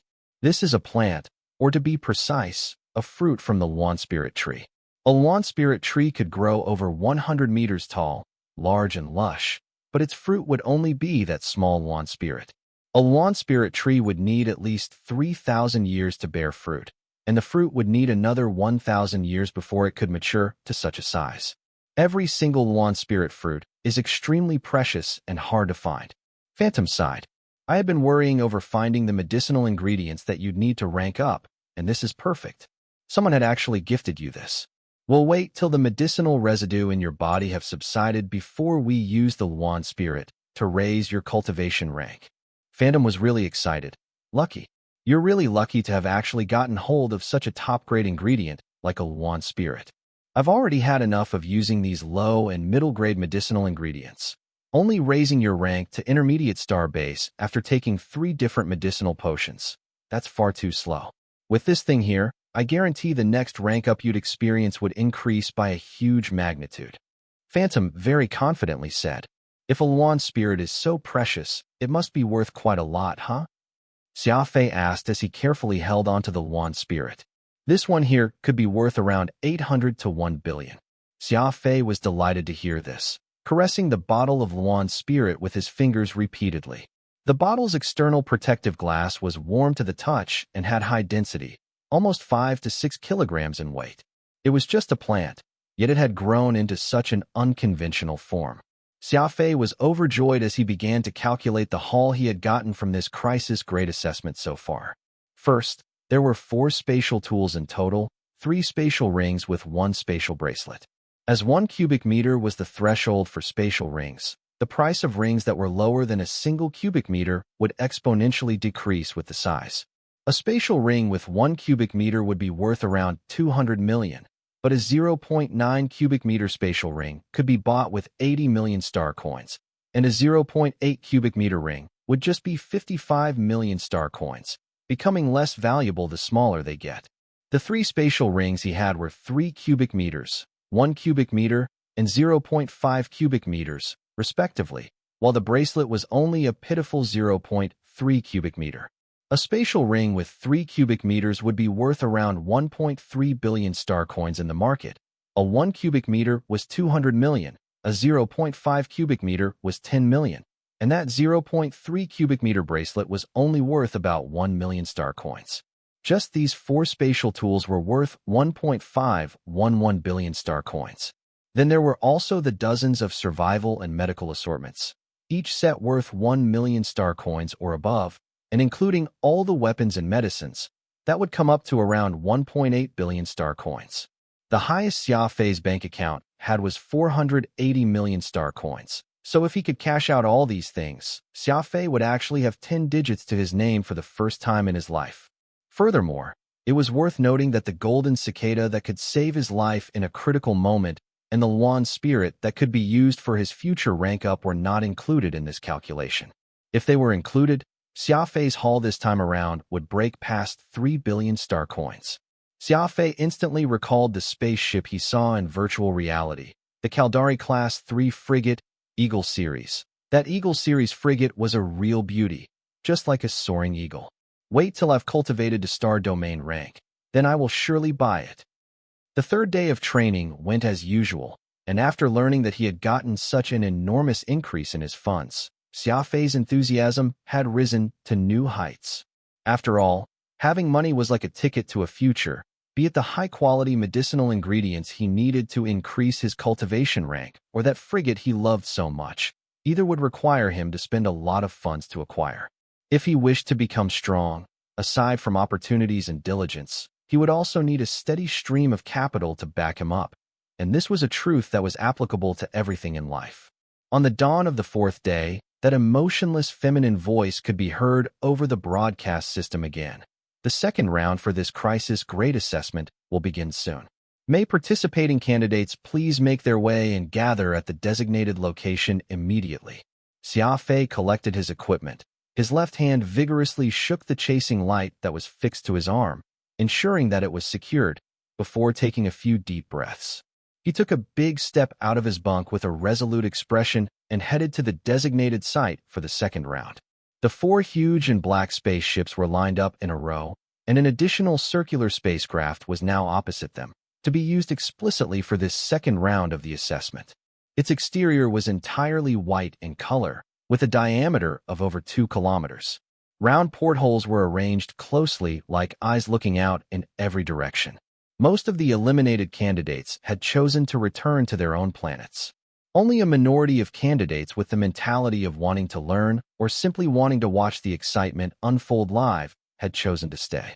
There was hardly anyone around as the candidates made their way over. A total of 723 candidates had made it to the 2nd round, much less than the expected 1,000 candidates, likely because some candidates had not stopped at just 1 token. For example, Xia Fei had 2 on him, while Dong had obtained several dozens himself. Then there were the handful of unlucky candidates unable to participate in this 2nd round of the assessment, even though they had a token, because they were heavily injured in the 1st round. A row of staff from the Adjudicator Union stood around the circular spacecraft, forming a human wall all around the spacecraft. These people were wearing their navy blue uniforms and looked energetic. Their numbers were much more than the number of candidates, looking like the security for this second round had increased significantly compared to the first round. Upon stepping on the escalator to board the spacecraft, Xia Fei was transported into the interior of the spacecraft. The spacecraft's interior shone with dazzling light that lit up the snowy white interiors in the large and expansive space. There were 9 square rings in the open space on the spacecraft's first level in a 3x3 setup. Furthermore, the spacecraft had a total of 3 levels, meaning a total of 27 rings would all start at the same time.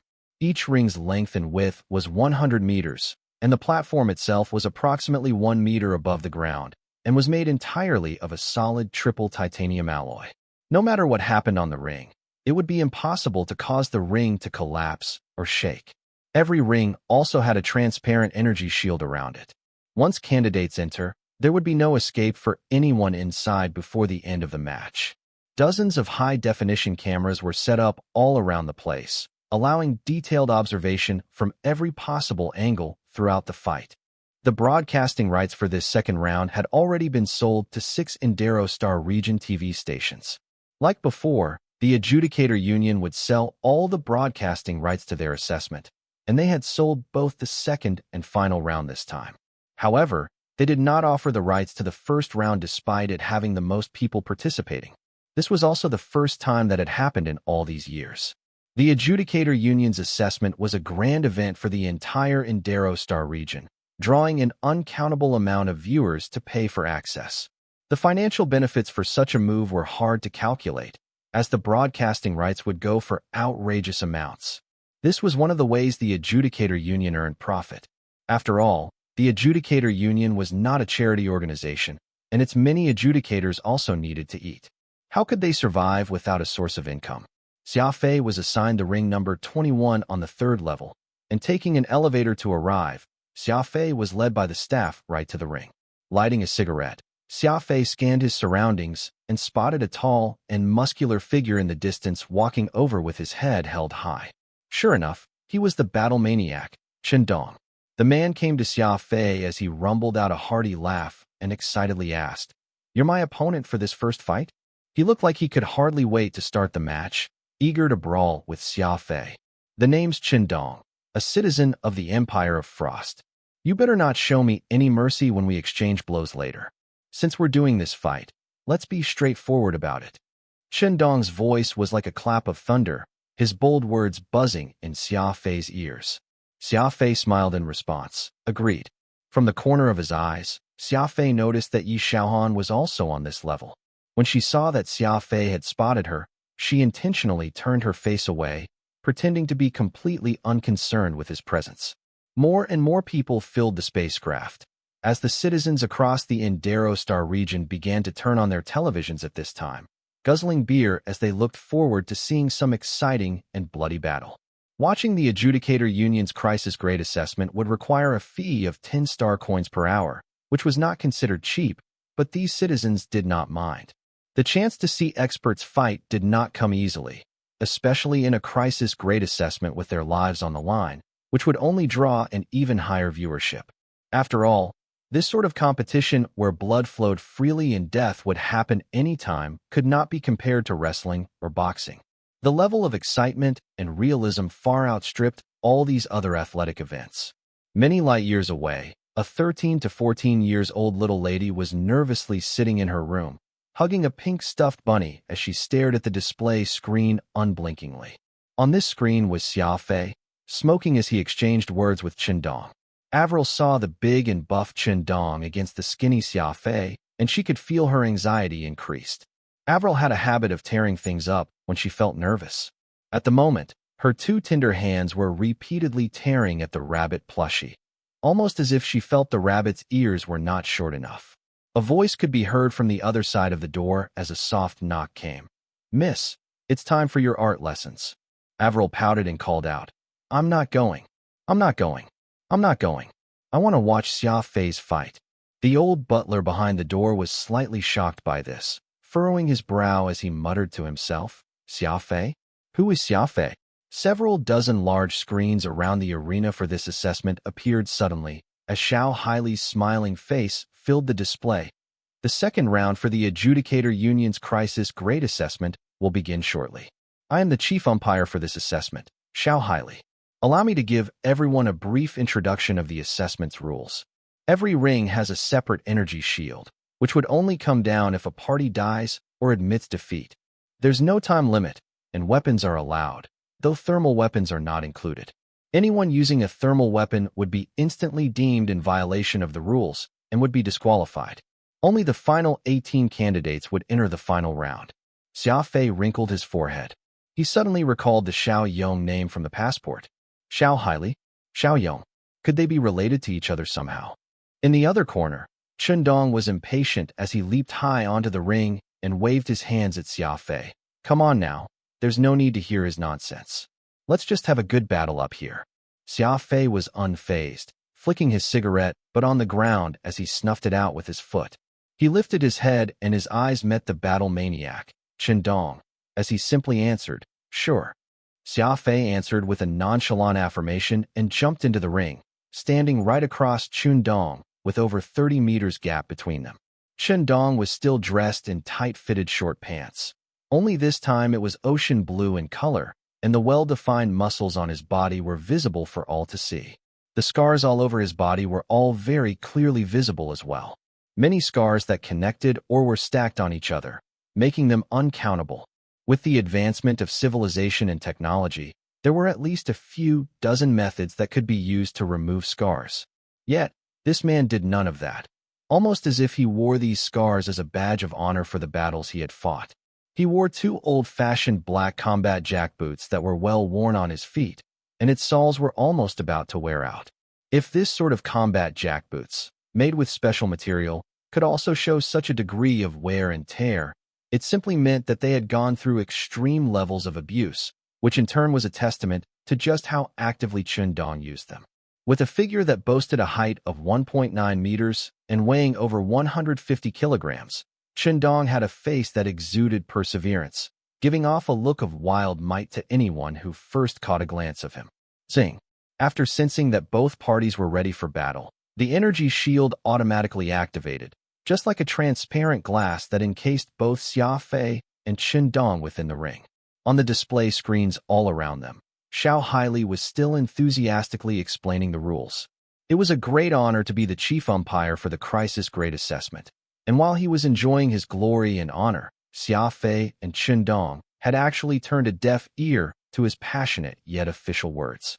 The two men locked their eyes on each other, as the energy within their bodies quickly accumulated in them.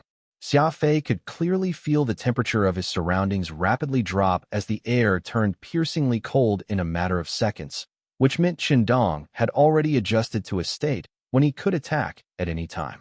His breath turned into white mist, as the water molecules in the air were rapidly being frozen into clear ice that was hard to see with the naked eye, slowly falling down on the ground.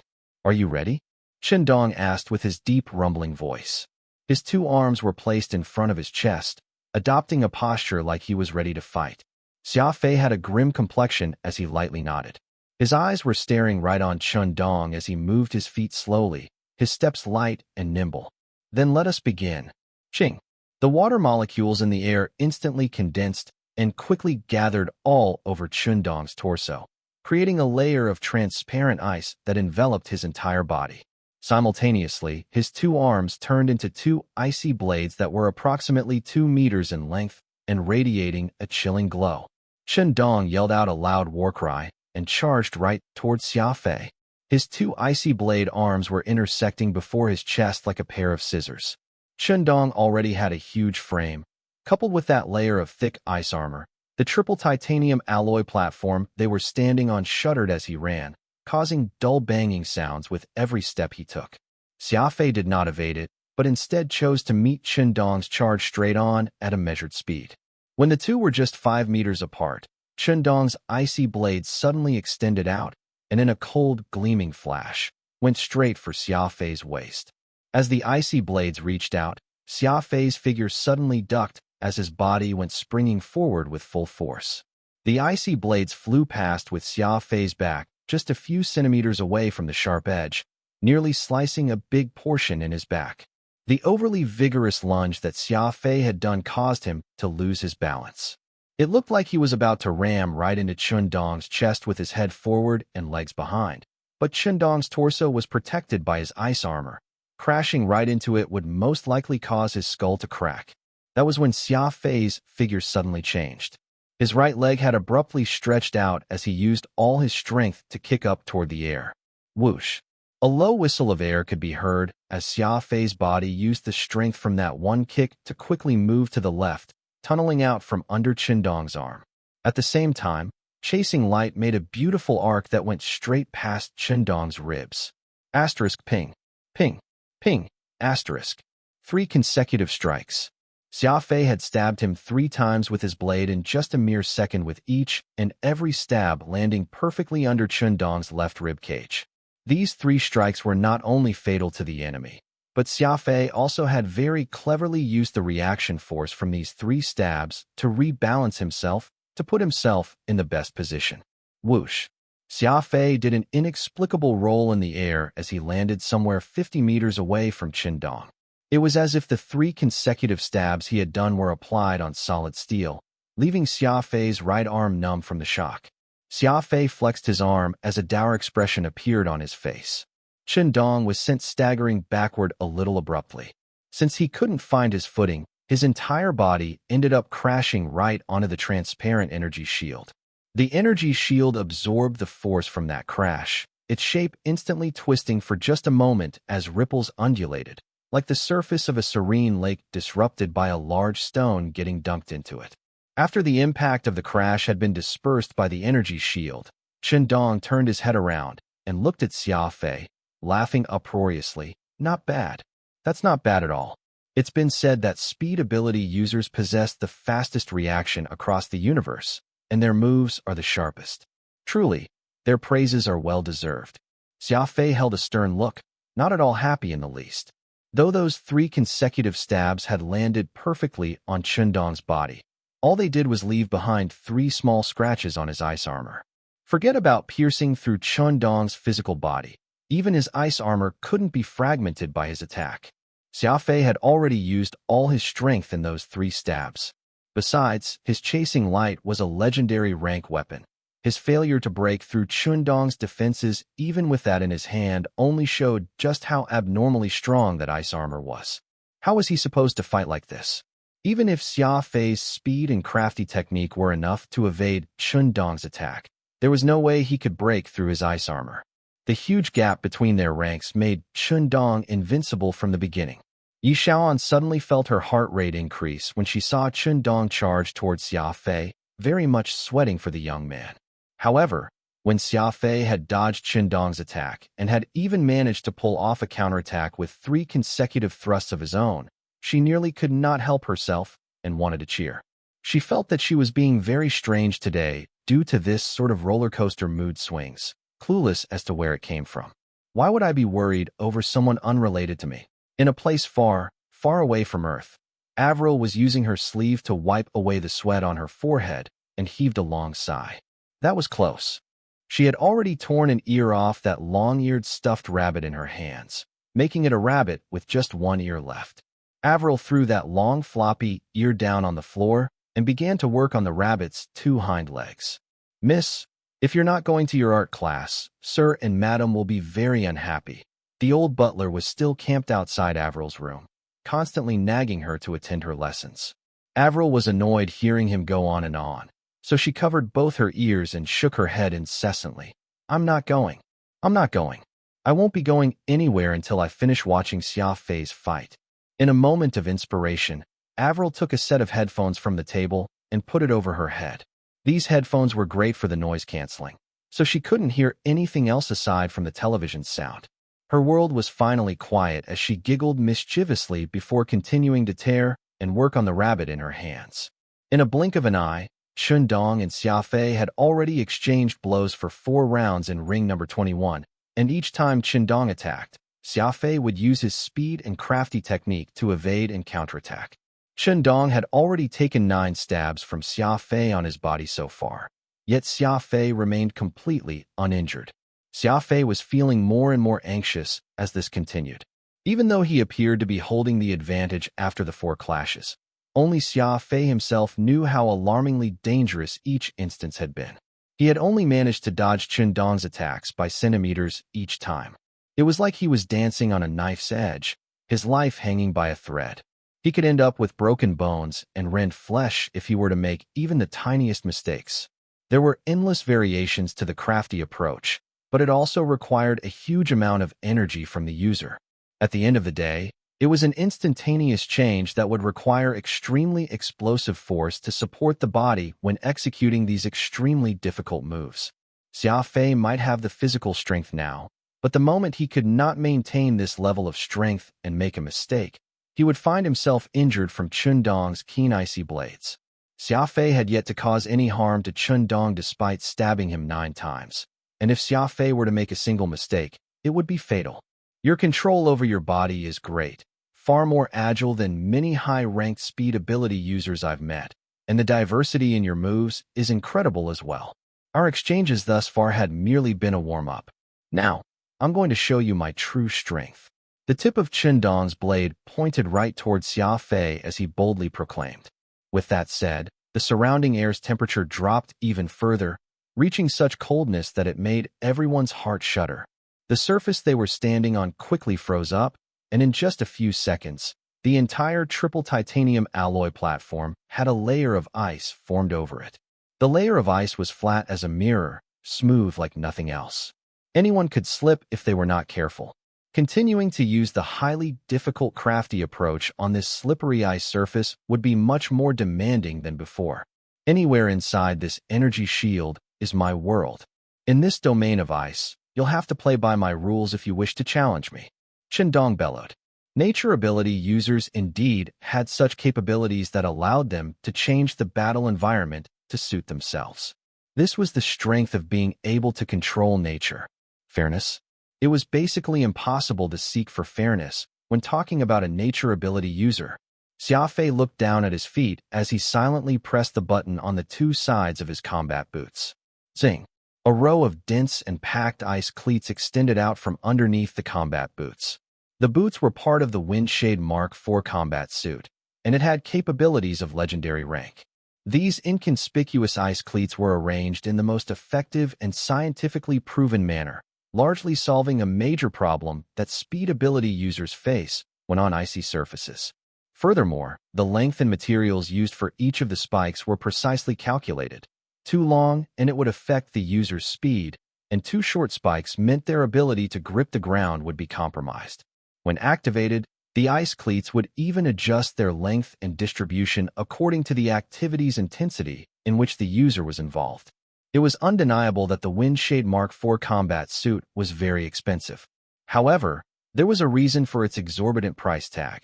This combat suit could be said to have considered everything a speed ability user would need in every possible scenario, and was thus able to do anything and everything.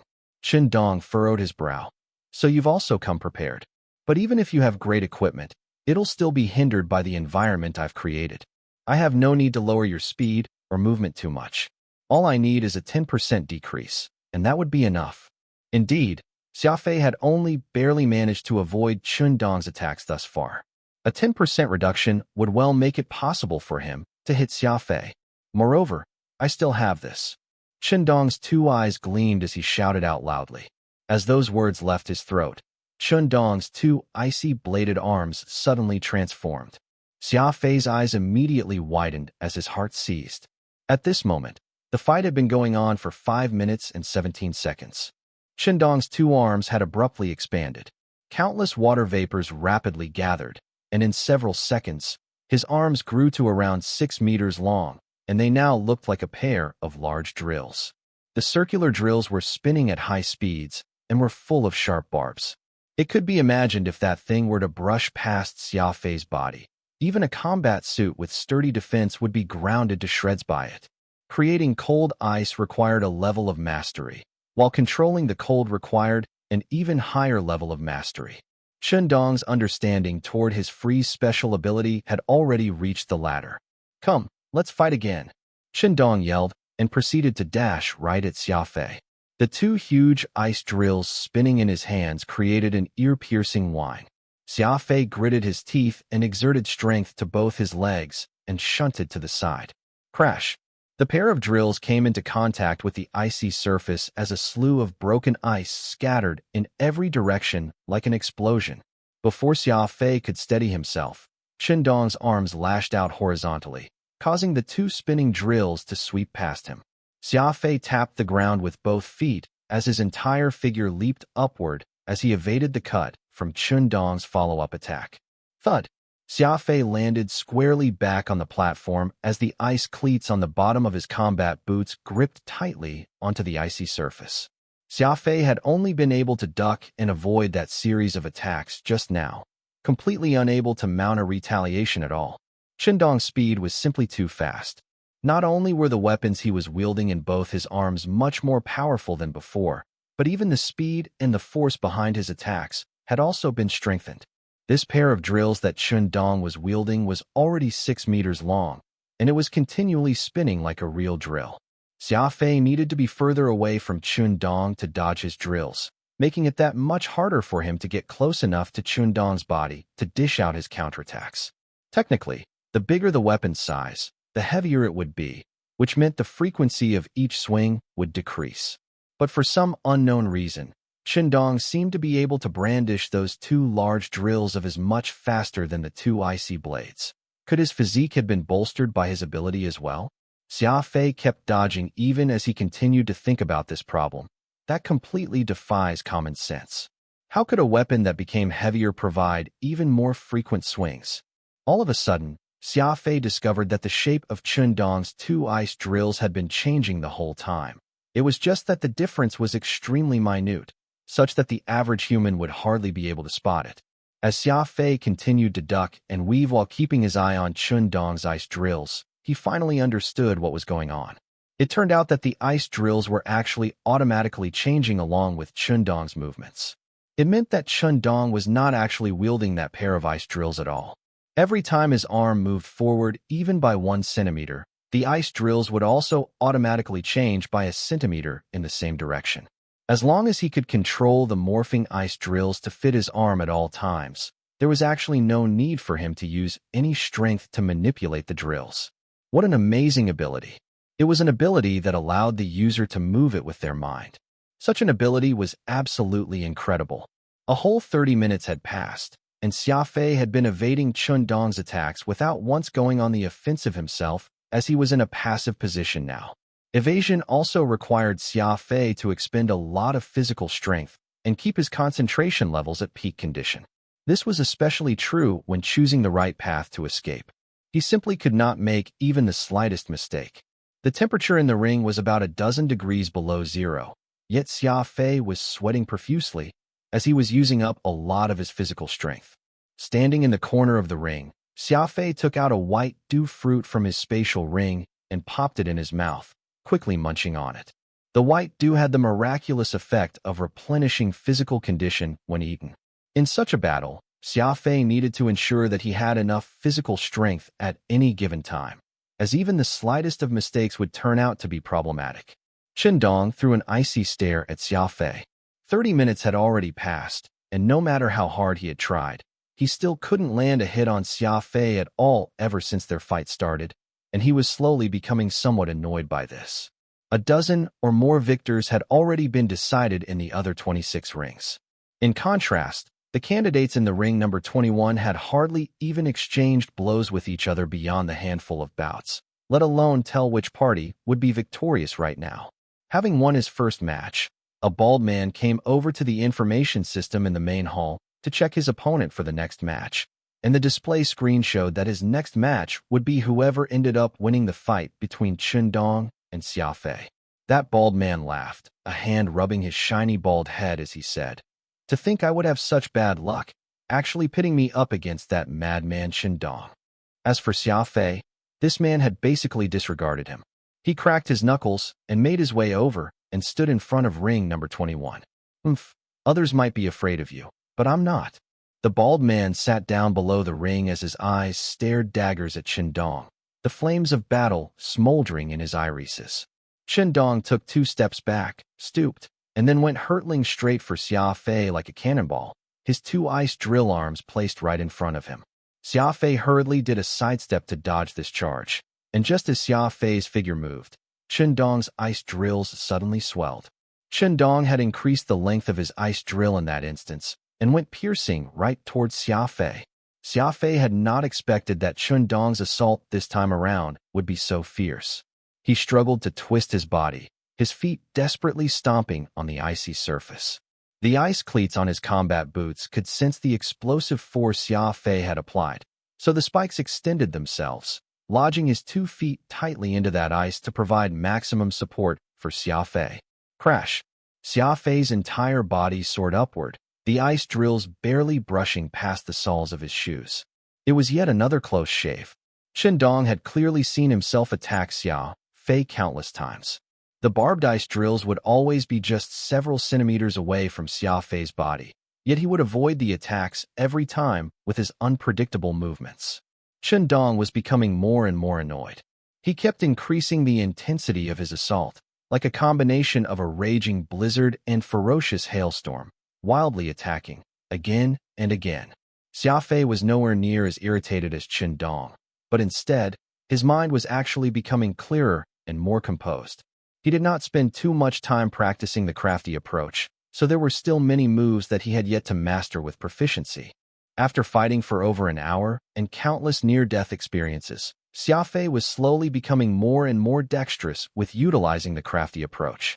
Combat was the best way to hone the technique, as Xia Fei discovered that it was far more efficient for him to experience and try out new moves during actual combat than to train by himself. Swallowing another white due to replenish his lost strength, Xia Fei's eyes began to show excitement. On the other side of the ring, Chen Dong had abruptly stopped his attack on Xia Fei as he tossed an unknown fruit into his mouth from his spatial ring. Xia Fei was stunned. It turned out that Chen Dong was also expending a lot of his energy just like himself, and he too needed to rely on ingredients for recovery. As if a shot of cardiotonic had been injected into Xia Fei's heart, his black pupils shone brightly. That's right. Perseverance is key in combat. There's no way to tell who will win or lose until the final second. Xia Fei privately made up his mind and wagged a finger to beckon Chen Dong with one hand. Come, let's go again. Chen Dong saw the look of determination on Xia Fei and rumbled with laughter. Great. We won't stop until we have a victor. I refuse to believe that you can keep on dodging like that. The 2 figures were engaged in a fight once more. Xia Fei was like a cunning loach, ducking and evading in the blizzard, while Chen Dong was like a persistent stalker, closely following Xia Fei's every footstep. Both men exerted everything they knew, neither backing off, much less admitting defeat. Though there was no blood spilled or kills made, such a sight had similarly drawn plenty of the audience's attention. Every time Xia Fei escaped Chen Dong's ice drills, the audience would gasp and exclaim as they watched in front of their television sets. This was combat. Frenzied combat. Non-stop combat. From day to night. This battle had gone on for a full 12 hours. Xia Fei was becoming more and more adept with his crafty approach. He could now retaliate once every 3 bouts, so while Xia Fei's counterattacks still couldn't penetrate Chen Dong's defense, it nevertheless did increase his self-confidence quite a lot. As time passed, Chen Dong was slowly turning more stony-faced. Xia Fei was indeed no match for him, but he could clearly sense the youth had been steadily improving ever since their battle began. In the very beginning, all Xia Fei could do was to barely dodge Chen Dong's attacks, but now he could calmly evade Chen Dong's relentless assault and even throw out counterattacks from time to time. Such a rate of improvement could very well be described as meteorically fast. More importantly, he could feel a sort of unyielding determination from Xia Fei's eyes, a tenacity to not easily give up until the very last second. This sort of opponent was scary and needed to be taken seriously. A sense of excitement that had not surfaced in a long time got Chen Dong's blood pumping. He resolved to defeat this difficult opponent, and as long as he did not collapse to the ground, he would keep up his assault forever without fail. Chen Dong raised both of his arms outward and adopted a stance like he was about to perform a quick attack. You're an opponent worthy of respect. Tell me your name. Xia Fei's 2 legs were slightly bent, ready to dodge and counter at any time. He curled the corner of his lips and answered, Xia Fei. Xia Fei. Qindong quietly muttered the two words. That's a good name. No matter what happens, we won't be stopping until we attain an outcome from this fight. Here we go again. In Star Region Television Network, a staff member wearing a headset connected to the director's office. Director, the originally 12-hour direct broadcast of the Adjudicator Union's Crisis Grade Assessment is up, but there's still a match going on that doesn't look like it's ending anytime soon. What are we going to do now? Do we continue with the entertainment programs that we have scheduled, or do we continue with the broadcast of the match? The staff member asked. The bearded director was momentarily taken aback. How much longer do you reckon they'll go on before it ends? That staff member frowned. Director, this match started from 8 a.m. in the morning, and it has yet to end. Seeing how those two are fighting, I doubt they would be finishing it up any time today. Oh, the bearded director paused. The fight has been going for 12 hours already? How are the ratings? With that, he turned on his computer and called up the audience statistics chart for today. According to the chart, the ratings have been climbing ever since 9 a.m. in the morning, and right now, it accounts for about 15% of the audience ratings across the entire Star region. The Star region had an innumerable amount of television stations, so drawing 15% of the ratings was an amazing record. In fact, all the 6 television stations in Star region that had been awarded the permission to broadcast today had all seen a significant boost in their ratings today, especially that match between Xia Fei and Qindong, which had already accounted for more than 50% of the ratings for the entire assessment. By now, all the other matches had already concluded, so more than 70% of the entire Star region were watching the same match, and that was the big showdown between Xia Fei and Qindong, the bottom-ranked candidate taking on the top-ranked candidate. The complexion of that bearded director darkened as he berated loudly. You fool. This accounts for 15% of our audience ratings. Entertainment programs? Tell them to entertain the ghosts. Quick, round up 100 more channels to do a live broadcast of this match. Wait a minute, make it 200. Let's try and fight to get 17% of the audience ratings. Immediately contact the advertisers and tell them that there is a hot match being broadcast throughout the Star region. They'll have to increase their payment by 100%. Otherwise, their ads won't be aired. Also, get the Special Report Task Force to promptly prepare for a special program for this 24-hour special broadcast. Send a filming crew to Earth and try to interview both parties of this match. The director was excited. He decided to do everything he could to milk this match for all it's worth and build upon this runaway success. Turning off the communicator, the bearded director continued to watch eagerly as the ratings rose. 15%. I've never once seen such crazy ratings my entire life. Many light years away, Avril's bedroom had already been ravaged, countless stuffed animals strewn all over the place that were losing their arms or their tails. Avril was seated by the bed, a stuffed monkey in her hands. She was staring avidly at Xia Fei on the display screen, and every time he escaped from death by the skin of his teeth, the monkey in her hands suffered. Soon, the monkey had been reduced into 6 parts. Avril reached her little hand toward the head of her bed, but she had unfortunately gotten nothing even after groping around for a time. Her bed full of stuffed toys had already all been torn up by her.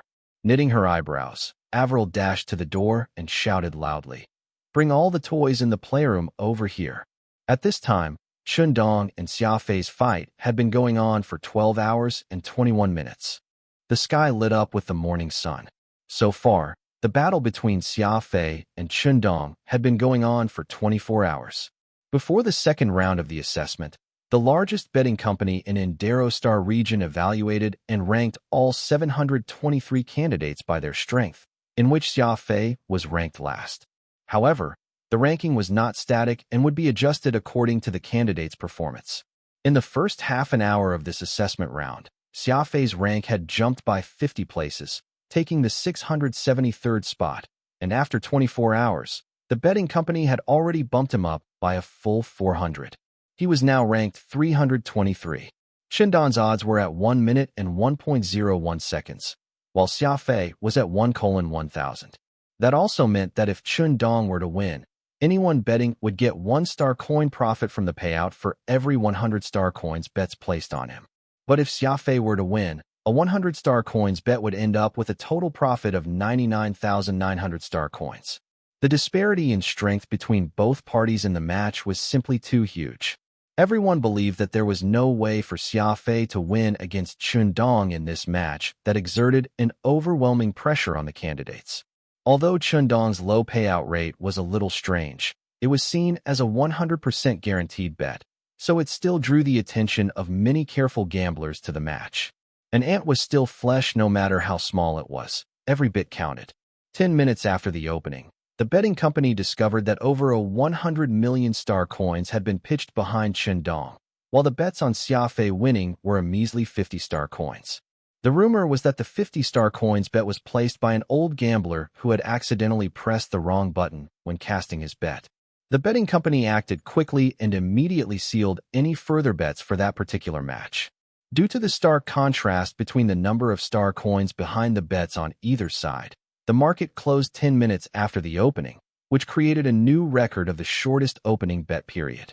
24 hours later, several veteran gamblers suddenly discovered that the bets for the match between Xia Fei and Chun Dong had reopened, and the odds for Chun Dong had been adjusted to 1 minute and 1.1 second, while Xia Fei's victory payout had lowered to 150.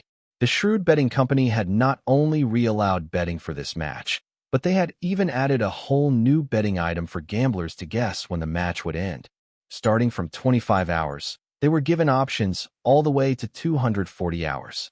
When this information got out, the avid gamblers in Indero Star region all rallied, and in a few short days, new records were created from Xia Fei and Chun Dong's match in the gambling industry. Aside from having the shortest opening bet period, they had also gotten the records of having betting reopened after being halted, the biggest adjustment in odds, and the first time the match's duration was added as part of what could be bet on. As such, the special match in this assessment had very quickly drawn significant attention from the many gambling enthusiasts all over the Indero Star region. In just the 3 hours after bets were reopened, the betting company announced once again that Xia Fei and Chun Dong's match had already created a fifth record. It was the record of the fastest increase in bets. In just 3 hours and 10 minutes, all 67 betting companies across the entire star region had accumulated 16.75 billion star coins in bets, making it an average of 88.1 million star coins every minute. This far outstripped the 57.12 million star coins worth of bets per minute record the Shuttleball Star Region Championship had created years back. 72 hours later, the second largest television station in Indero Star region, Shell Television Station, in the largest and most luxurious live broadcast room number 1. The number 1 female anchor Enya was wearing a beautiful red evening gown with her radiant smile, sitting on the hosting rostrum chair. Next to her were 3 special guests. A good evening to one and all. Welcome to this special evening report here on Shell TV. We'll be focusing on the Adjudicator Union's crisis grade assessment this time. And to be precise, it is one of the matches happening right now in the assessment. I believe everyone already knows that the match between Xia Fei and Chun Dong had been going on for 72 hours. Several minutes ago, the Adjudicator Union had announced that this tournament had already broken the record as the longest tournament the Adjudicator Union had organized. Enya flashed an elegant smile as she turned to look at the aged, elderly man with silver hair. Esteemed Old Lu, you're a top physiologist. Would Xia Fei and Chun Dong's 72 hours of uninterrupted fierce battle with each other cause serious damage to their health? Why are they able to last so long? Would they not tire without getting any food or sleep? The elderly man chuckled. Special ability users are still human, so of course, they would be exhausted if they do not eat or sleep. Actually, if you pay attention, the 2 men have been eating some high-grade food every half an hour throughout their fight to maintain their physical condition. Presently, they are still maintaining their physical fitness at above 90%, but according to my calculations, they would soon be reaching their first physiological limit in 8 hours if they were to continue fighting like this. When that time comes, they would have to use much more medicinal ingredients to restore their lost vitality. Furthermore, this fight is causing a lot of mental exhaustion. They would reach their second physiological limit at the 72 hours mark, where no matter how much medicinal ingredient they consumed, they would not be able to slow the decline in physical strength and energy. That is why I believe that this match would, at the most, end in 96 hours. The silver-haired elderly man earnestly analyzed. That was when the dark-skinned and well-built middle-aged man harumphed with dissatisfaction, as if he were dismissive of what the old man had just said. What you're speaking is entirely theoretical. As a warrior, what I see is completely different from you.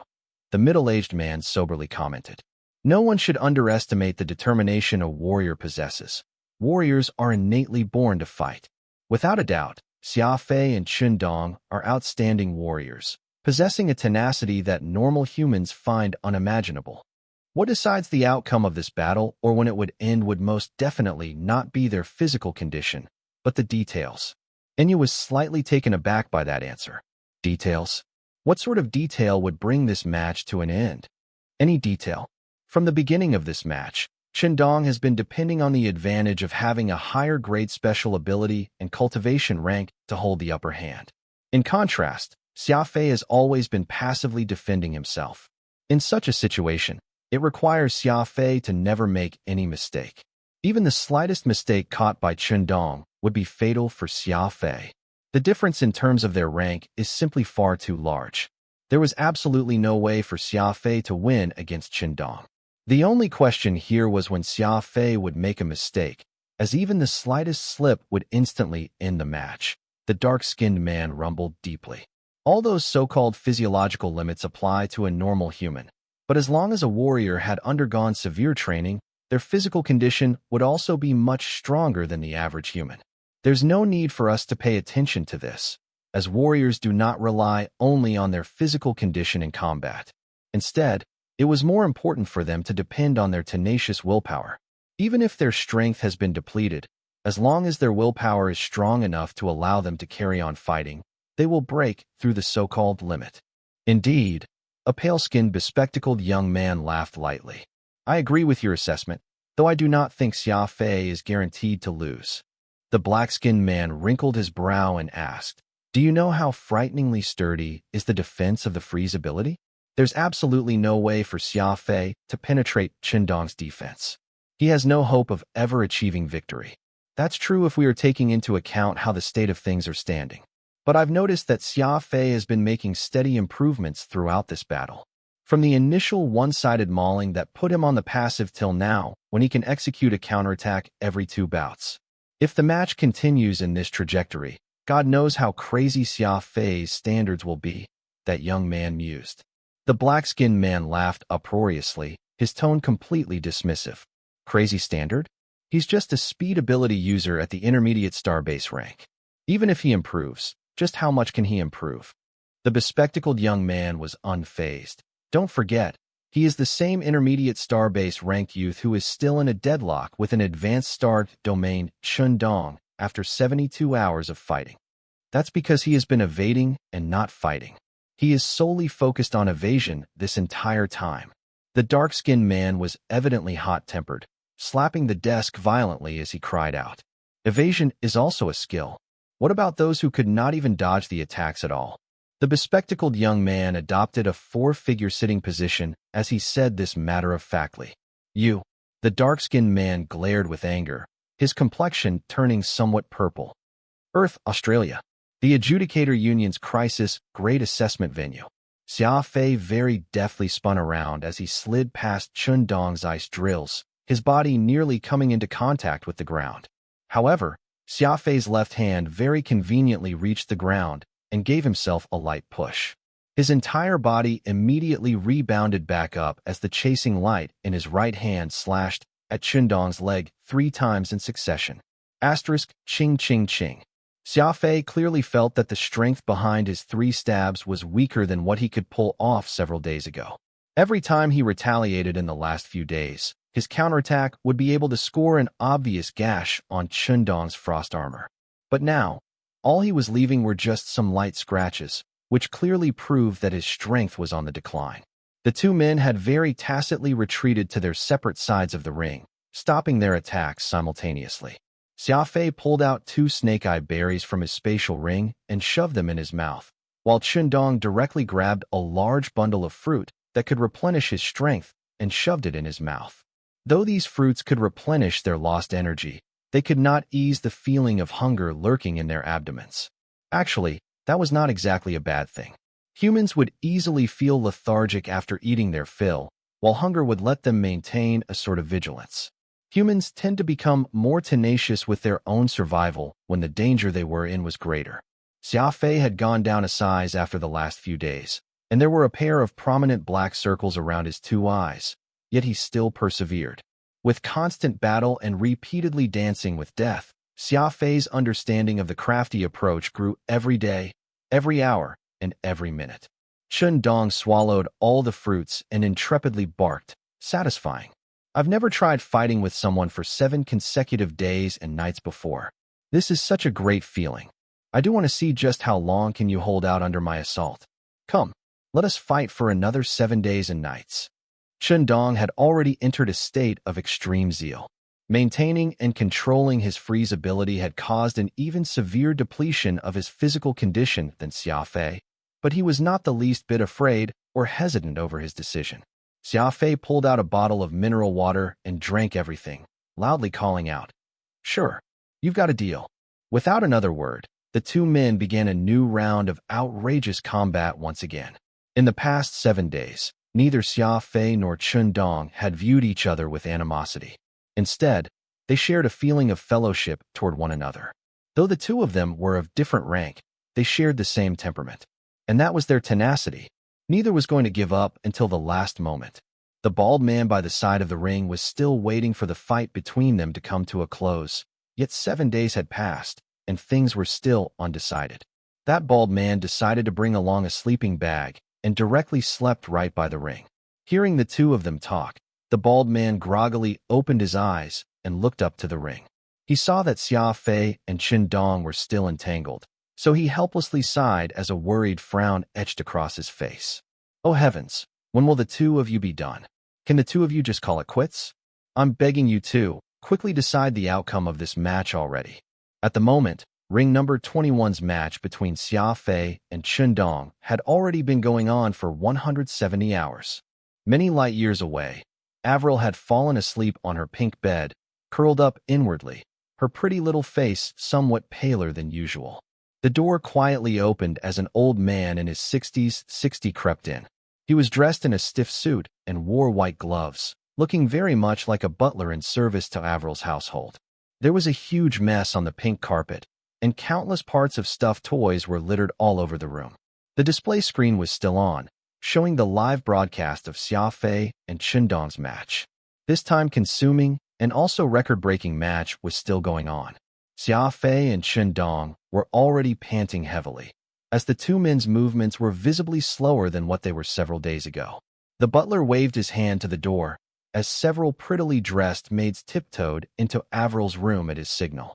These maids were evidently very well trained as they demonstrated the skillful coordination they had with each other. Some were busy picking up all the remains of torn stuffed toys, while others used a clean white cloth to wipe every corner of the room. All of them worked quietly and very orderly, not a single word uttered throughout the whole process. Soon after, the originally messy room was tidied up until it was spick and span, while all the items returned to their original positions. Next, these maids brought in brand new stuffed animals and neatly placed them all by the bedside, the cabinet, the carpet, even making sure to dress each of them in pink outfits. Anyone could foresee that no matter how exquisitely dressed these plushies were, as soon as Avril woke up, they would all turn into torn remains just like what they had just cleaned up. Nevertheless, the maids did what they were tasked to do and quietly removed themselves from the room, leaving just that old butler standing in front of the display screen running his fingers through that beard beneath his chin. This match is rather interesting. Xia Fei, should I investigate him? The old butler softly murmured to himself. Glancing over to Avril sleeping like a kitten on her bed, the old butler gazed at her with a look of loving care. Lightly walking over, he took a pink blanket and tucked Avril in. Miss will soon become a lady, the old butler said with a smile on his face. All of a sudden, the still dreaming Avril turned around, looking particularly naive and innocent as she balled her 2 fists into punches and waved them in the air a few times. Xia Fei, quickly beat him up. The old butler could not help but laugh as he pulled the blanket over her again before silently creeping out from the room. The missus isn't physically well, so we'll cancel the classes for this week. Inform all the teachers that there's no need for them to make the trip over. The old butler instructed the maids waiting outside. A fairly young maid with curls furrowed her brow and worriedly asked, "If sir and madam were to ask, what do we do?" The old butler was stone-faced as he very solemnly answered, "I'll talk to the sir and madam." "Okay, you guys may leave." The maids bowed their heads and departed along the magnificently decorated corridor. The old butler took a chair and moved it over to Avril's doorway before sitting down. He took out some old scrolls and began reading them with great gusto. Earth, base camp for the Adjudicator Union's Crisis Grade Assessment. The second round for this assessment had split the candidates into 18 groups, with the candidate winning in each group qualified for the next round. Aside from Xia Fei and Chundong's Group 3, the other 17 groups were already done with all their matches. However, for every day that Xia Fei and Chundong did not end their extremely long fight, that would be another day where they could not proceed to the finals. The staff from the Adjudicator Union had begun to withdraw from the Earth, as half of the Fifth Fleet that was orbiting in space had already left. After all, less than 1,000 candidates were remaining in the assessment. It would be a huge waste of resources and manpower to continue having so many of their staff linger around Earth. Furthermore, they would be running up additional expenditure keeping all of them around every extra day. The wages for the staff on Earth were manageable, but it was a different story altogether for the Fifth Fleet, especially considering the astronomical sum incurred every day they keep patrolling. All of them were waiting, hoping that Xia Fei and Chundong would end their fight as soon as possible, wishing that they would not continue their endless entanglement with each other so that this assessment with their plenty of twists and turns could finally be over. However, Xia Fei and Chundong did not care about what these people thought. They were completely engrossed in the joy of combat, immersing themselves to the point they had forgotten themselves. All that mattered was the crazy battle they were in.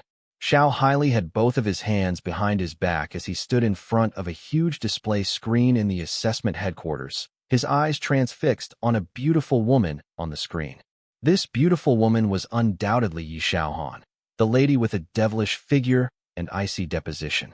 According to the plan, Yi Xiaohan would have returned to Heaven Execution Training Camp with the over 2,000 cadets she had come along with. After all, they were only here to lend a hand, and things like assessments were left to the assessment department to handle. But for some unknown reason, Yi Xiaohan had decided to stay.